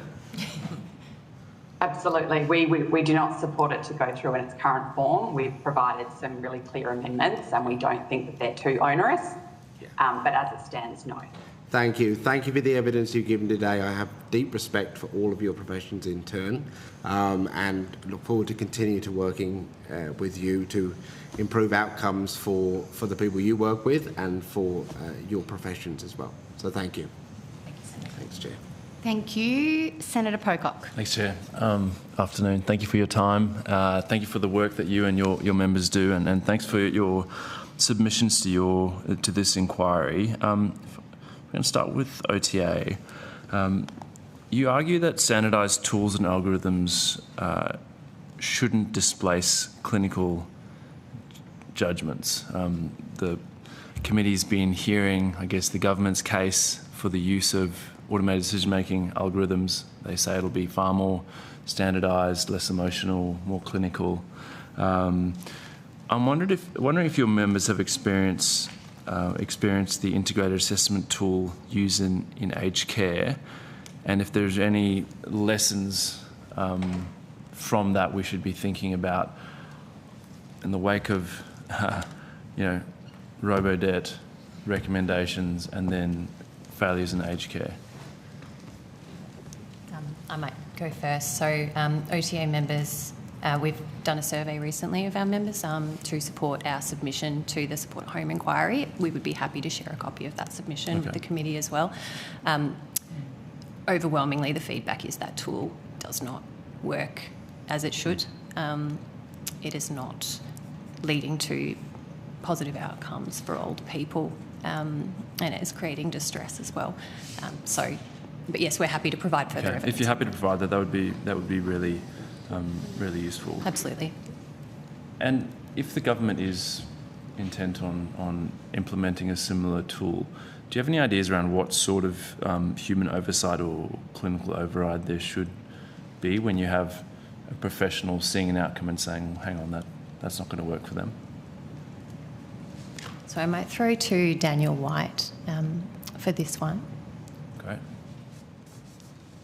Yeah, so it's vital as part of the human oversight that OTs play an ongoing role in terms of assessments, because we have OTs in many cases Monday to Friday, 9 to 5, doing all their work, doing assessments. And so as part of that process, they would love to have an ongoing role.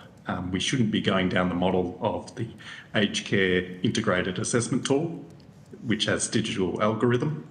We should always have a place for people in the system and have those human oversight safeguards. So that is vital. We do not want any form of algorithm in the NDIS scheme. Mm-hmm. Okay. Thank you, Mr. White. And then maybe for you or anyone at OTA, one of the things that my team and I were struggling with in your submission is that you say people who rely on assistive technology or environmental modifications may appear to have higher functional capacity and therefore face a barrier to access for the purpose of functional capacity tests to enter the NDIS. Yes. But as I understand it, the proposed Section 9B expressly requires the assessment to disregard that technology, assistance and those modifications. And so my understanding is that would mean that their underlying impairment is captured more objectively. So I'm interested, is your concern that functional capacity can't be measured objectively like this? What is the concern here? Sorry, Michelle, would you like to speak to that? I can see you about to speak. I might jump in, if that's all right. Look, absolutely. So functional capacity assessments is core to occupational therapy practice. And the way that I guess it's described or the impact potentially on this bill is that it doesn't include a person's environment, social, cultural or personal circumstances. So fundamentally that means it's not a functional capacity assessment in the way that we are trained, we implement and we carry out a functional capacity assessment. Yeah, as I said, it's just not. So we need to be considering that person holistically at that point in time, and that is how we, as qualified, trained health professionals who draw on a variety of different tools to determine somebody's functional capacity, work. So our biggest concern is that the bill will allow functional capacity assessments to be conducted in a way that is not the definition of functional capacity, and it also doesn't confirm that a functional capacity assessment would need to be or does need to be conducted by a qualified health professional. It's not administrative, it's not one tool, it requires training and qualifications to be able to draw on a variety of tools to determine somebody's functional capacity. Otherwise, it's simply not a functional capacity assessment.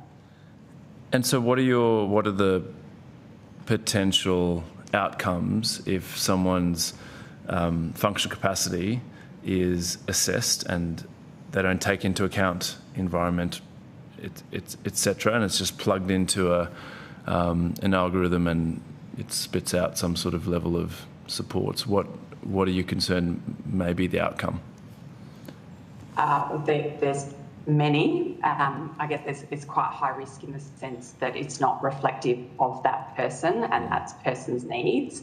Now, the way that functional capacity assessments are predominantly used at the moment is to support plan building, to determine somebody's functional capacity, to identify what level of supports that person may require. The suggestion of functional capacity assessments we use to determine eligibility is, I guess, a different way of us talking about using this approach. It will ultimately mean that we won't be, that individual's needs won't be identified comprehensively, and that means that their plans, their access, the supports that are set up won't meet that person's needs. So it's inefficient. We're talking about creating efficiencies, but the way that it's described and the way that this bill will enable it, it will create inefficiencies. We may see overspend, we may see inappropriate use of assistive technology, we may see duplication of home modifications, we may see no access to capacity building, which then may rely on ongoing supports on a day-to-day basis. So once again, if we're not doing it in a comprehensive, holistic way, there's huge risks to the participant, but huge risks to the financial sustainability of the scheme as well. It's contradictory. Go for it. Yeah. Thank you, Senator. In fact, Julianne may be able to provide a really concrete example of this, of exactly what Michelle's describing. I think if you put functional capacity and take aside all the components of the environment, the person that make that person be able to achieve their goals in the environment. So if you think of somebody who's had a stroke, they may be a walker. In this room, they may be able to walk perfectly fine. We take aside the environment, they've got light changes, they might need steps, might need to navigate steps to get into their environment. when you actually take away all those components, the person may look more independent or need less support than what they actually practically do need. We need to put that person in the context, and assessing somebody without all the components is going backwards in not history, but we've moved away from a medical model of approaching assessments. We've seen it in the disability support pension over the years. We need to move towards and have a really good function-based approach that's going to allow both government to get outcomes, but the participants to be able to demonstrate what they can achieve. Okay, so basically the same concerns as the OTs. But there are some other high risk, perhaps, in the speech pathology environment. There's two elements there. I think removing context from swallow and communication function doesn't adequately represent the skills that are needed every day. So communication is contextual. The way we're communicating here today is very different to when you go home and communicate with your family, when you're at an event. You have a different purpose. That's the very definition of communication, is that you need to be able to talk to someone else, have a communication partner, and the number of those are endless. So without having an idea about the context that someone functions in, you're missing the purpose of the communication role. From a swallowing perspective, swallowing is extremely contextual. Very subtle changes in position, environment, the type of food, the person that you're eating with, the person that's supporting you will change that way you swallow, and will then increase or decrease your risk of what's happening. I think the other element is communication access. So people who are participating in assessments who have a communication impairment rely on assistive technology to communicate their thoughts and collaborate on those assessments and be able to have their needs met. If we are removing any application to AT and we're removing their communication systems, they're not going to be able to explain to the assessor. So how will someone do an assessment if they aren't using that assistive technology? Well, then you'd be observing them and there'd be people speaking for them on their behalf. It wouldn't actually be the participant expressing themselves. And is that your understanding, is that the assessments will take place without any assistive technology, or...? The legislation doesn't define what it can and can't do, and this is the issue, is that you're being asked to make decisions based on a definition that's not actually there, with a system that's not actually in place. And no consultation has taken place with us about how these assessments will run or what tools they're proposing to use. Nothing from the department? No. Nothing. Wow. And I guess trying to look at the proposed assessment, is it your understanding that there will be a functional assessment without assistive technology to get onto the scheme, and once you kind of get a tick of approval, that you then have another functional assessment to assess your level of your plan needs? Is that how? There hasn't been any communication about how this will be implemented. So if the access test will actually then determine somebody's plan support needs. But again, if that is what is actually going to happen, how do you do that without taking someone's environment into context when you're building their plan needs? So if you don't know what their environment is, There's a significant issue that participants or a person with a disability at the point of access will need to meet somebody as an assessor that they've never interacted with before, that they may not have that opportunity, it may not work in a disability framed approach, they may not have that opportunity to fully demonstrate what they can and can't do. And we do know that there's lots of layers to being able to get the most out of participants, the relationships that we have. We don't believe that as per the current process there will be the opportunity to provide evidence or reports both at that point of access as well as point of plan reassessment or a supports need assessment. So having somebody who actually knows the participant being able to provide documentation, we don't know what that's going to look like. Gee, that's a concern at this stage in the process. There's lots of really small bits in the legislation that open it up. So I can't get past, somebody said it to me, that they're weasel words. So substantially reduced functional capacity. You and I may have very different ways of what is a definition of substantially reduced. your definition as an able-bodied person and my definition as somebody who works in the sector may be totally different. Senator Pocock, one final question. Thank you, Chair. Just finally, then, one of the things that we've been looking at and have had huge concerns raised about is the across-the-board cuts to social, civic and community participation funding. Clearly, it's sort of a budget measure rather than a policy decision, and I'm interested in your views, given your work with participants, their carers and families, on what you think this will mean for them. We've had concerns raised by many witnesses saying that this will make them unsafe, open them up to abuse, violence, exploitation, but just interested in your views from your sort of professional standpoint.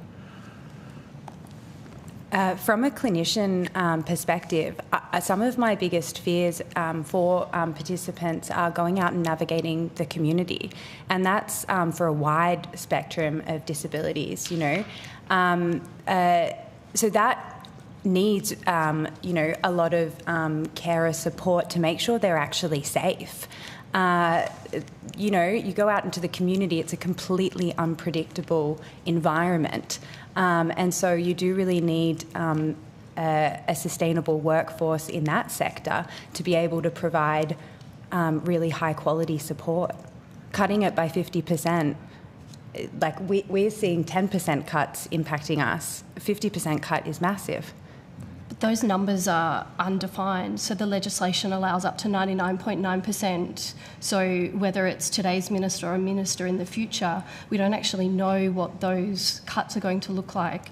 And some of the sections of the legislation in that area actually say it could be about support categories or claimed sections of participants. So there's determinations in there that allow the minister to decide that a certain group of participants are only entitled to 25 hours of physio or OT or speech pathology in the legislation. So these cuts of 10% are just what's been announced by Minister Butler at the press club. They're not actually defined in this legislation anywhere, other than up to 99%. Well, thank you very much. Appreciate your time. Thank you, Chair. Thank you, Senator Pocock. I have a couple of questions before we wrap up. We heard evidence earlier from the department that allied health professionals will not be included in the registration model as part of supporting a risk proportionate approach. Do you have reflections on that? I am happy to answer that, Senator. That is very positive news. We are, from the perspective of all of us on this panel, I think, and also my colleagues online, I think I can certainly say that we welcome that.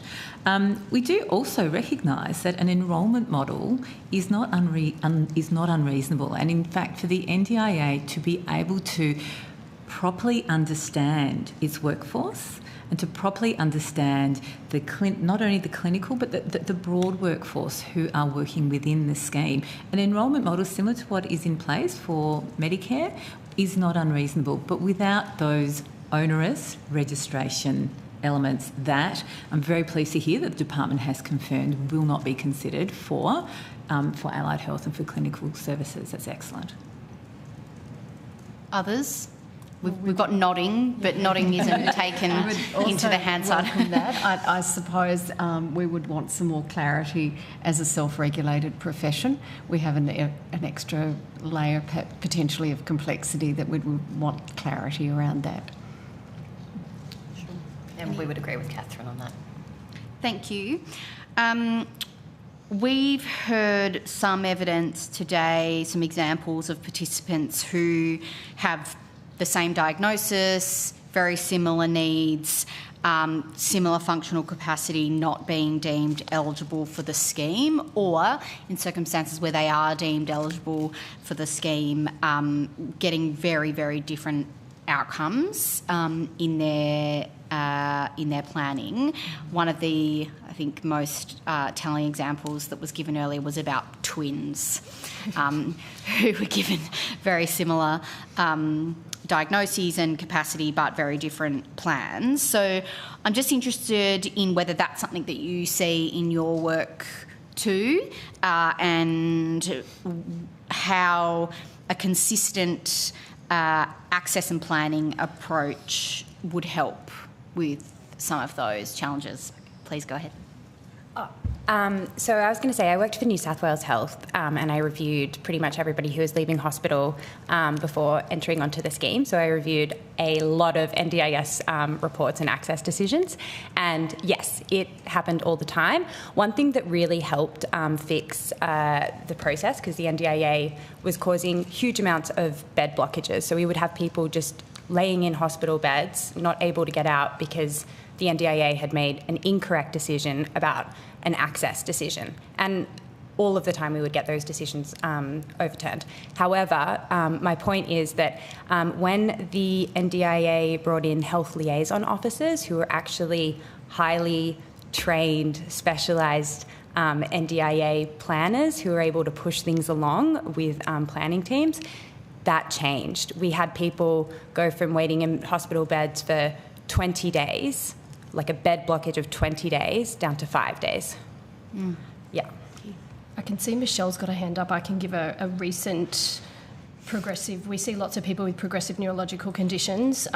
2 people within our practice in the last 6 months both have motor neuron disease. Both are expected to have the same terminal pathway, sadly, and both have. One has been approved for an all-wheel drive wheelchair in order to be able to get access into the beach and his recreation pursuits. The other participant was provided a FlexiQuip package, which provides higher equipment and very limited flexibility for different assistive technology that might meet their needs. That's a useful example. Thank you. Ms. Oliver? Yeah, just quickly, I think that is the point exactly. This is the most frustrating part of the reform and the legislation. The changes that are proposed are reducing access to qualified health professionals and cutting people's access to the scheme and cutting packages and plans. Really what we've been asking for a long time is to improve the way that the scheme is administered, and there's so many efficiencies. Let's not cut out qualified professionals and in place put in administrative functions or automated functions. It's not going to achieve what we need it to achieve. So I think that is a very good point. Okay. Unless anyone else has anything to add to that final question. Yes, Ms. True, yep. I also just wanted to add that it's also really, as Michelle and as my colleagues have said, ensuring that clinical evidence and participating experience are the key things that are determining supports. It's very important that we do not substitute averages and those utilisation trends as a blanket across diagnostic groups or and so on. And consistency across decision making should be about consistent decision making processes, not identical support levels. And I think this is exactly sort of the premise that we're talking about here, is that 2 people with the same diagnosis should be any assessment for their needs should be based on their individual circumstances. But as well as that, there's a recognition that must be determined and in collaboration with clinical expertise. Thank you. I believe Senator Steele-John has a clarification. Just one clarification, thank you. So I'm just wanting to be clear. Your evidence to us today is that the functional capacity assessment set out in the legislation creates a test of what a person can do without human help or tools, but that ignores how environmental, social or geographic hurdles change daily function. Is that correct? Yes, that's correct. So if I'm thinking about my constituents in Western Australia that use, say, a manual or powered wheelchair, their use of a manual powered wheelchair or their function in the app without that chair would be what you would be testing. What would be left out of that would be whether they live in a house that has different levels or stairs, or whether they work in a employment environment that doesn't have wide enough doors, or whether their car is able to fit the chair. Those kind of things would be left out. As the legislation is currently written, those elements are left out. The environmental, biopsychosocial context is not included in the definition. And so definitionally, if you leave out the environment, the social context, the geographic context, that's no longer a functional capacity assessment, is it? No. It's called a functional capacity assessment, but it's actually definitionally not. It's a new test created by government. Is that correct? Correct. Okay. Thank you. That's deeply concerning, and I think validating for a lot of people that are worried about this process.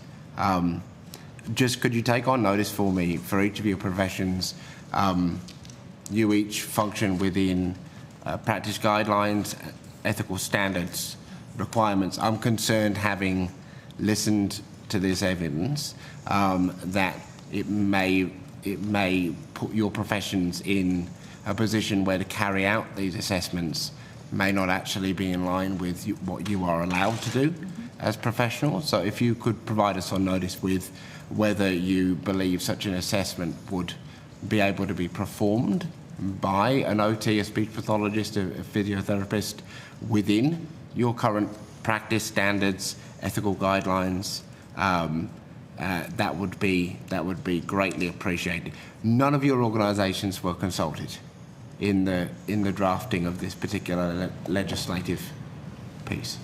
No, we were not. No. I wonder why. Thank you very much. Appreciate you. Thank you very much for your evidence today. The committee will report to the Senate on the 14th of August 2026 and has agreed that responses to questions on notice should be provided by the close of business Thursday the 6th of August 2026. Thank you for your time today. I now welcome representatives from Tenant Voice, Young People in Nursing Homes National Alliance, the Summer Foundation and the SDA Alliance.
Do we have a witness on? Yes, we do. Great. Okay.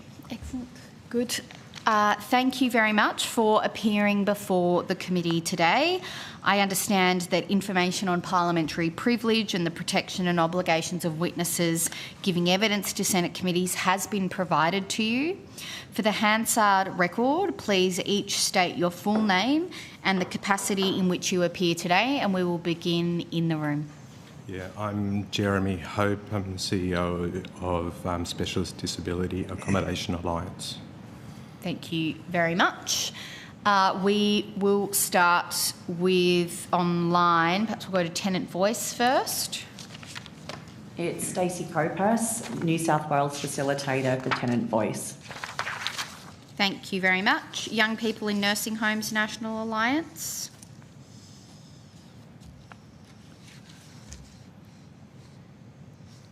Do we have, I think we have Mr. Blackwood on the line.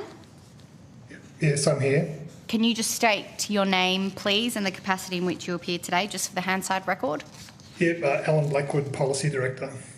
Thank you very much. And the Summer Foundation. My name is Jessica Walker, Head of Policy at the Summer Foundation. And I'm Anna Burt, Policy and Government Relations Manager for the Summer Foundation. Thank you very much. I now invite you each to make a short opening statement, and at the conclusion of any remarks, I will invite members of the committee to ask questions. We'll again begin with Mr. Hope in the room. Thank you, Senator. So, I'm Jeremy Hope, CEO of the SDA Alliance. We're the national peak body representing SDA providers, investors and supporters. And I refer the committee to the detailed evidence we've provided and the recommendations. But today I want to focus on what reform means for people in practice. Housing must come first and the person's voice must be the loudest. Our message is simple, that accessible home is not an optional extra. The foundation of dignity, health, participation, support should be part of an ordinary life. We support reforms that improve consistency, integrity, sustainability. However, those reforms must see and hear the whole person. Standardised assessments can contribute to good decisions, but it doesn't tell the whole story. Used alone, it can leave gaps and expose people to vulnerabilities and risk. Good decisions require clinical evidence, an understanding of the person's housing and their environment, and the circumstances and lived experience. Above all, the person's voice must be the loudest. Dr. Melinda Smith lived for almost 30 years in public housing where her home and supports didn't meet her needs. Since moving to SDA, she's gained safety, reliable overnight supports, assistive technology, community connections and stability to continue her academic work.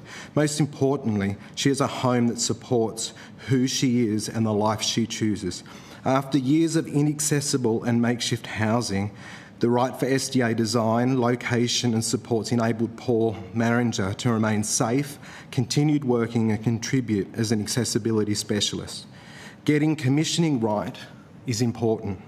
It must strengthen coordination without tying housing to supports, restricting choice or recreating institutional models inside newer buildings. Sustainability must be measured across the whole system. A planned reduction is not savings if unmet need reappears through hospital admissions, failed tenancies, homelessness or family crisis. The committee should ensure that the person's voice, the housing, the environment inform decisions. Essential supports remain until safe alternatives exist, human oversight and reviews are protected.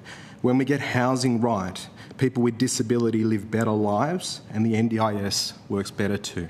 Thank you. Thank you very much. I will ask Tenant Voice to provide an opening statement. I'm Stacey Copas from Tenant Voice, which has been funded by NDIA in recognition that the focus of SDA has been on developers and finance while the voice of tenants has been absent. I'm here speaking on behalf of SDA tenants. I'm also an SDA tenant myself.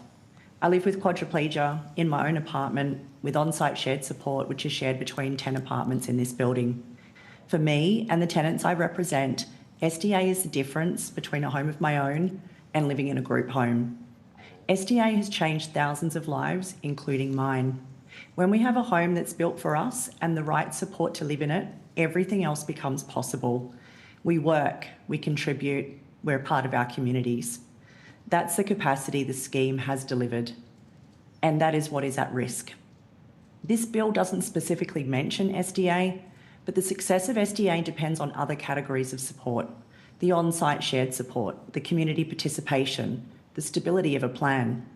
Those are exactly what this bill threatens. And our deepest concern is the cumulative effect. In isolation, most of these changes would be harmful, but if you pull a few of them together, they can start to become catastrophic. For people like us with high support needs, evidence shows that SDA reduces hospital stays, cut social and community participation, cut capacity building, and those cuts send people backwards into crisis and into hospitals. Pushing costs into the health system isn't a cost saving. It's more expensive and with worse outcomes for the person, the health system, and for the scheme.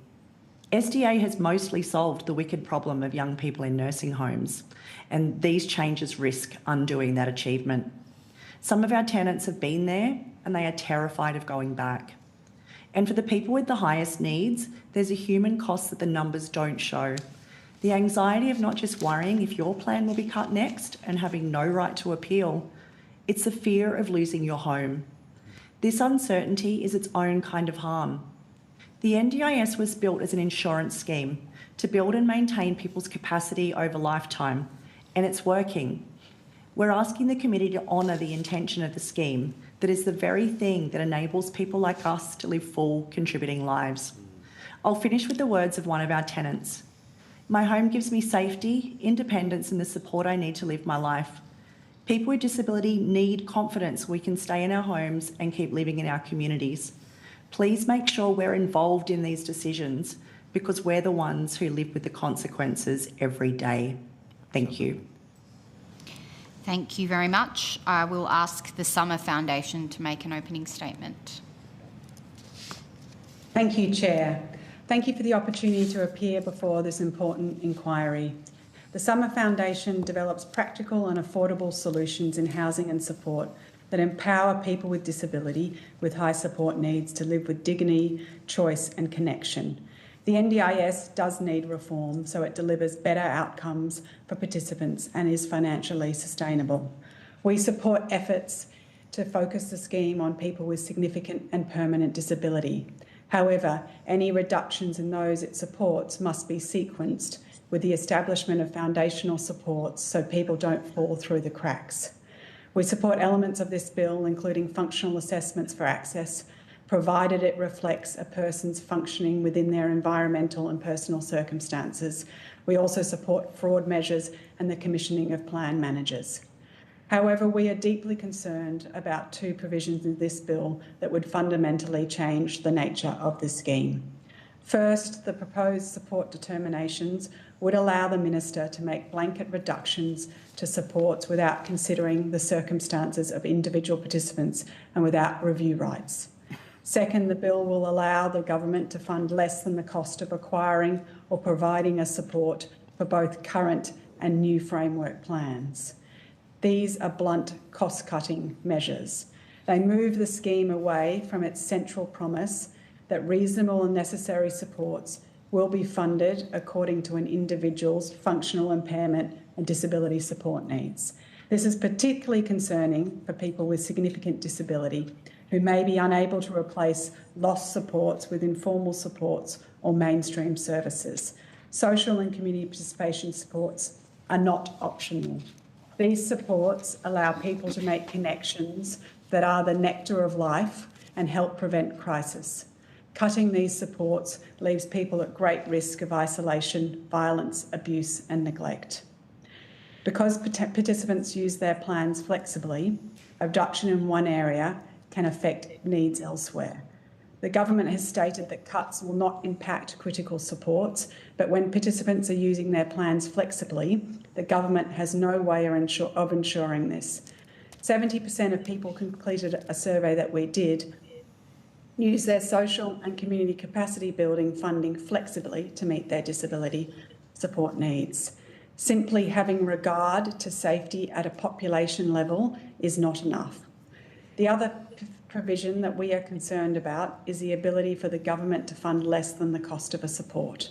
This would leave participants with an impossible choice: go without the support or pay the difference themselves.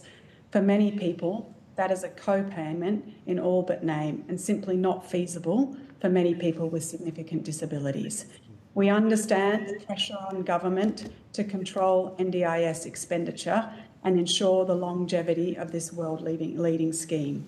But blanket cuts are not the answer. Instead of implementing indiscriminate cuts that will harm people with significant disability, the government should focus its efforts on getting assessments for access and budget allocation right at the start, then trusting participants to use the budget in the NDIS plans to meet their disability support needs. Any reductions to social and community participation budgets need to be done on an individual basis with a proper assessment, safeguarding and review rights. We ask the committee to recommend removing the power to impose blanket reductions through support determinations and the power to fund supports below their cost. I now just want to turn to my colleague, Ms Burke, who will very briefly share a story about the impacts of cuts to SCCP if this amendment goes through. Thank you, Jess.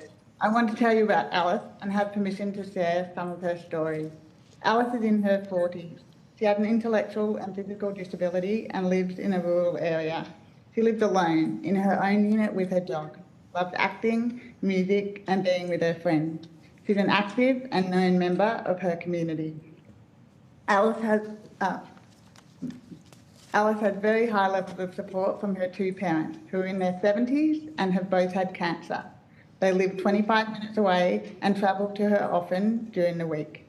Alice has a relatively small NDIS package for which her family is grateful.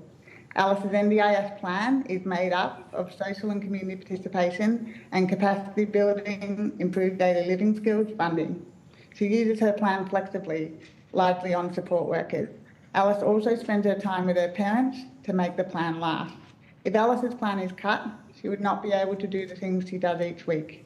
When Alice is lonely and not connected to her friends and doing the things she loves, she experiences anxiety. Cuts would increase her distress. She would also likely need to move back home, putting more pressure on her ageing parents. The risk of burnout for her parents is real.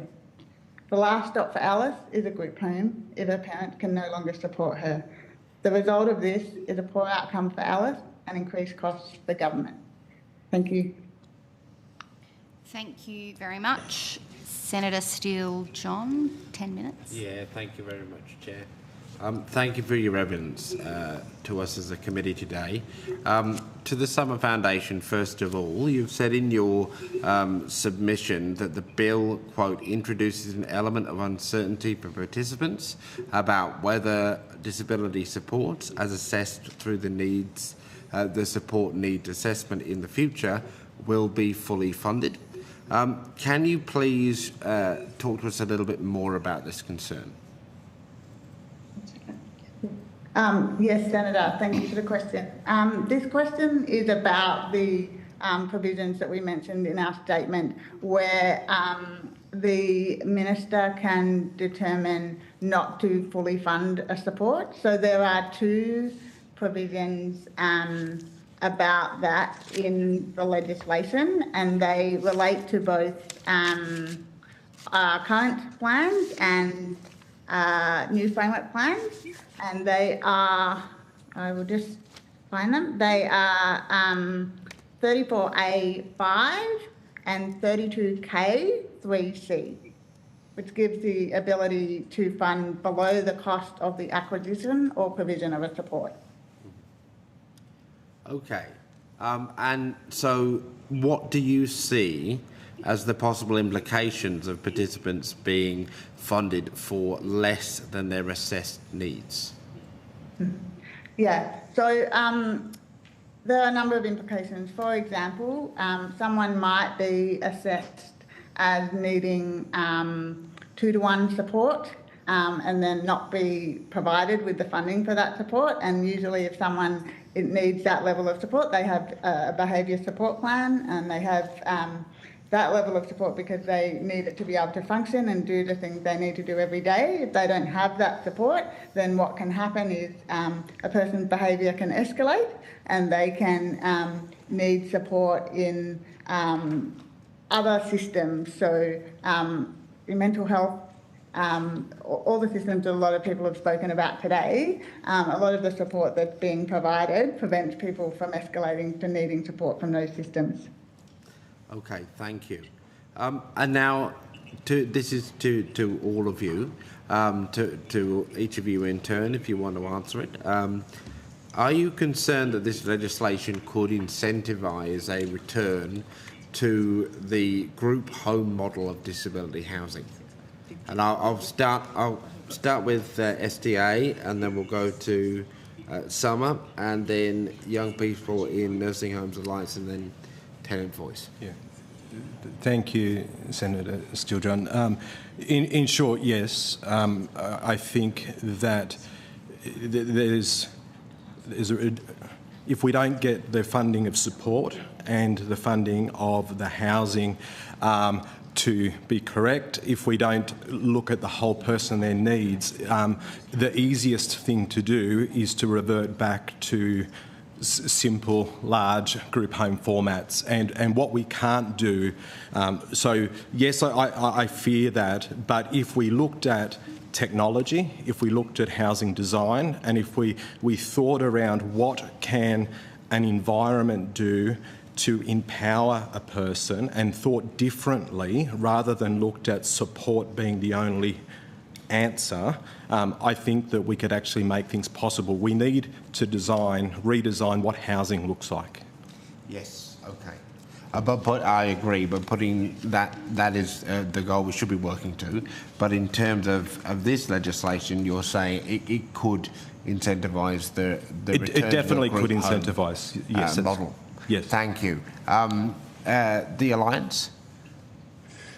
Yeah, thanks, Senator. It may incentivise it. I think it's certainly going to be a consequence of these changes. I think if you withdraw community support to people at large, it sort of curtails their life. And if people are at home longer, there's opportunities for greater reliance and stress for informal supports. Yeah. And we're already seeing people with young onset dementia that we're working with going to hospital when things are sort of difficult at home. It's really the only place. So not only I think will this result in people going to group homes sort of across the scheme. I actually think that it'll actually also result in a cost shift to public hospitals, because people are hospitalised, in emergency situations more frequently. So I think in our submission we recommended that there be before this is passed, there be a costing of what that cost shift might look like. Yeah. Okay. Thank you. To the young people in Alliance. Yes. Alan just spoke, Senator. Oh, sorry, Alan. So apologies. Stacey from Tenant Voice. No worries. Tenant Voice. Mm-hmm. Yes, we absolutely feel that, as Alan has touched on, while it may not be incentivised, that it looks like it would be an unintended consequence, because if people are not getting enough supports to be able to live in, say, their SDA, or if there's any threat to the on-site supports, and that then they are in a situation where that shared option may be the only option if they don't have informal supports. And again, a lot of people have ageing parents and things like that. It's just not a situation, especially if we look at the life stages, and if we look at the life stages of a person without disability. If you've got someone, like myself, who's in their 40s, most people in their 40s are not going to be, sharing with 5 people. So that's what we really do fear is a potential consequence of this bill.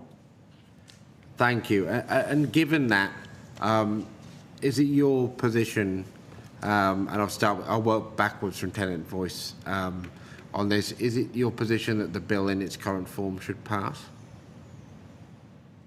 Absolutely not in its current form. Okay, thank you. Alliance? Not in its no, it shouldn't. Shouldn't in its current form. And Summer? No, we don't believe it should pass in its current form. And I just, one thing, Senator, just to add to the question about whether it will be a consequence of moving people into group homes. Like, I think the story, as Anna said, is an example of exactly what can happen. You take away social and community participation, and what occurs is that more pressure on informal supports, and that can result in burnout and can result in a shift to group homes, which is a lot more costly than some of the current arrangements that utilise informal supports and social and community participation. And also, if you're only funding someone on a kind of a 1 to 3 basis, for example, or in any way requiring them to engage in so-called shared care models, which are often referenced by government, that also creates incentives towards a return to a group home model, doesn't it? I think if there's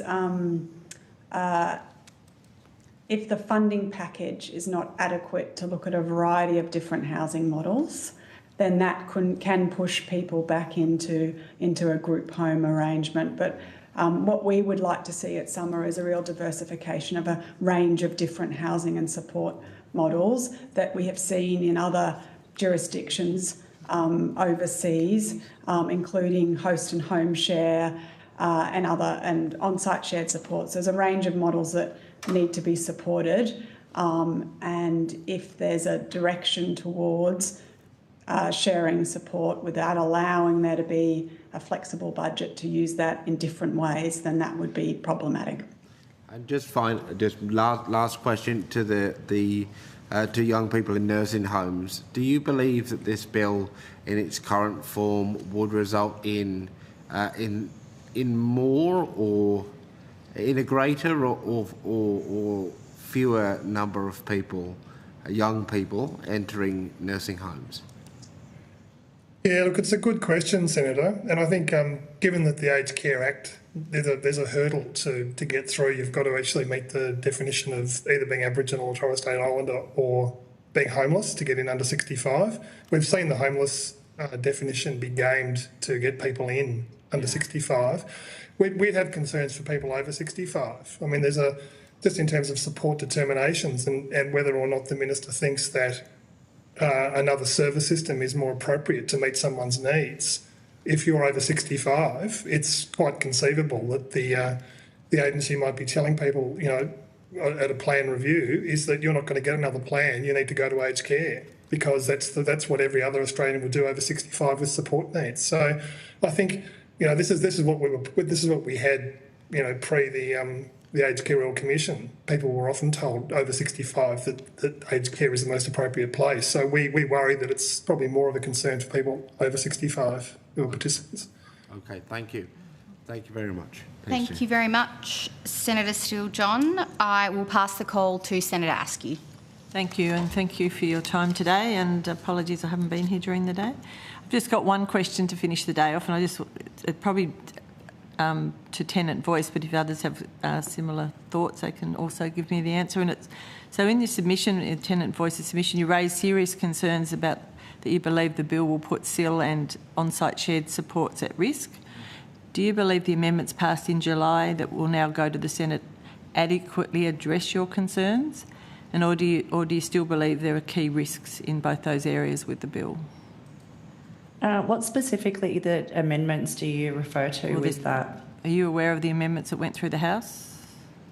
Not all of them. I'm just wondering which one was most specific to this. Well, it's a range of them, I would imagine, but there's quite a few that have been put in place to actually try and fix it. I'm just trying to understand what your thoughts are about what went through. So you haven't... Yeah, I understand that there was ones that were around safety.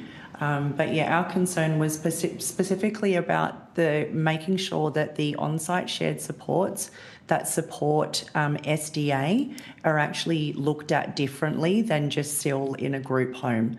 And actually the on-site shared supports actually is more cost effective anyway, because most of them we're sharing like between 10. So that was the thing that we were worried about, that if there were any changes to that, and also the commissioning, because we are also concerned about that we may have limited choice about who we have, and not knowing who's going to come into your bedroom at 2 o'clock in the morning is a real fear that a lot of our tenants have. Yeah, that's fair enough. Did any of the other organisations wish to add further on that? On-site shared support is definitely a concern of ours. Just from economics, it is so much cheaper to deliver on-site shared support, particularly in that 10-to-1 ratio, and it provides so much more flexibility for the person when the supports are done right, when you find the right provider, which I think SEAL commissioning comes into that, making sure that we've got the right people in the room to deliver the right supports. But it has that ability to provide independence and agency, and without the adequate funding attributed to SDA, the housing can fall over because supports can't prop up a housing model. They need to marry each other and they need to be able to talk to each other, and often that is a current confliction at the moment, and it would be great to be able to iron that out. Okay. Who else have we got online? Anybody else wanted to add something?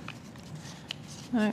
All right, thank you. I'll leave it there because I know we're past 5 o'clock. So thank you very much. I have just one final question for Summer Foundation before we wrap up.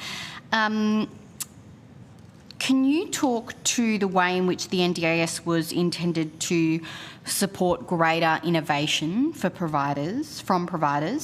And do you think that this has occurred in the scheme as it is now? And how do you think that could be strengthened in the NDIS? Thanks very much, Chair.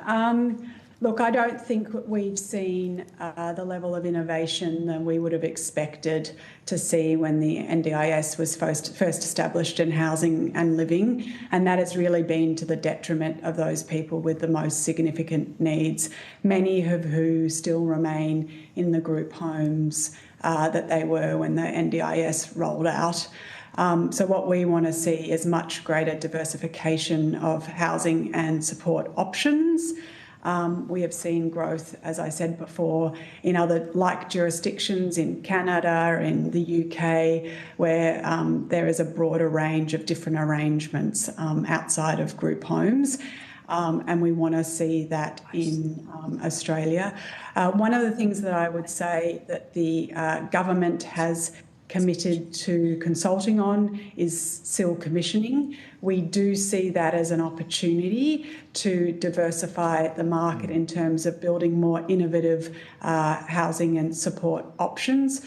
So I really encourage to kind of talk to the government about how that could look, and that we don't just look to continue a group home model, that we actually look at how SEAL commissioning can really supercharge more innovative types of housing and support models in Australia. And if I just may add to that briefly, Chair, it's Anna here from the Summer Foundation. The bill also includes powers for the Minister to set pricing, including the indexation amount. And in terms of innovation, under the NDIS for housing and living, what we have seen is that the fact that funding has not been indexed for housing support funding like individualised living options since it was introduced means that that sort of model of living, which is usually to fund host and home share, but also some others outside the group home model, has not been able to grow as it would have been expected when it was introduced in 2019. So in terms of the use of that power under the bill, we think it's really important that that is informed by independent advice and set to be able to uphold quality and sustainability in the housing and support market. Chair, am I able Thank you. to say Please. a few words? Definitely innovation has been stifled over the last 13 years, I think, with NDIS. I think people, we've struggled to find stride, and then particularly from an SDA perspective, funding, the recommendations of the Royal Commissioner, and then not having that clarity has slowed a market, and particularly sort of our institutional investors who have got the capital to spend and want to build in the right places. They want to build creative, new, innovative designs. They just need to make sure that it's financed appropriately, and that is often a limiter. We very much support SDA being part of a solution similar to Summers Foundation, and what we see currently is group homes being a catch-all and an easy fix, and we can't keep doing that. We need to see that there is so much more innovation in housing, and any way that we can be part of those conversations to talk through models that will work. Seal commissioning is an exceptional way to get that right, and it's a way that we can actually look at who is in the marketplace currently, who is doing exceptional work, who can we model off, who's using innovation currently.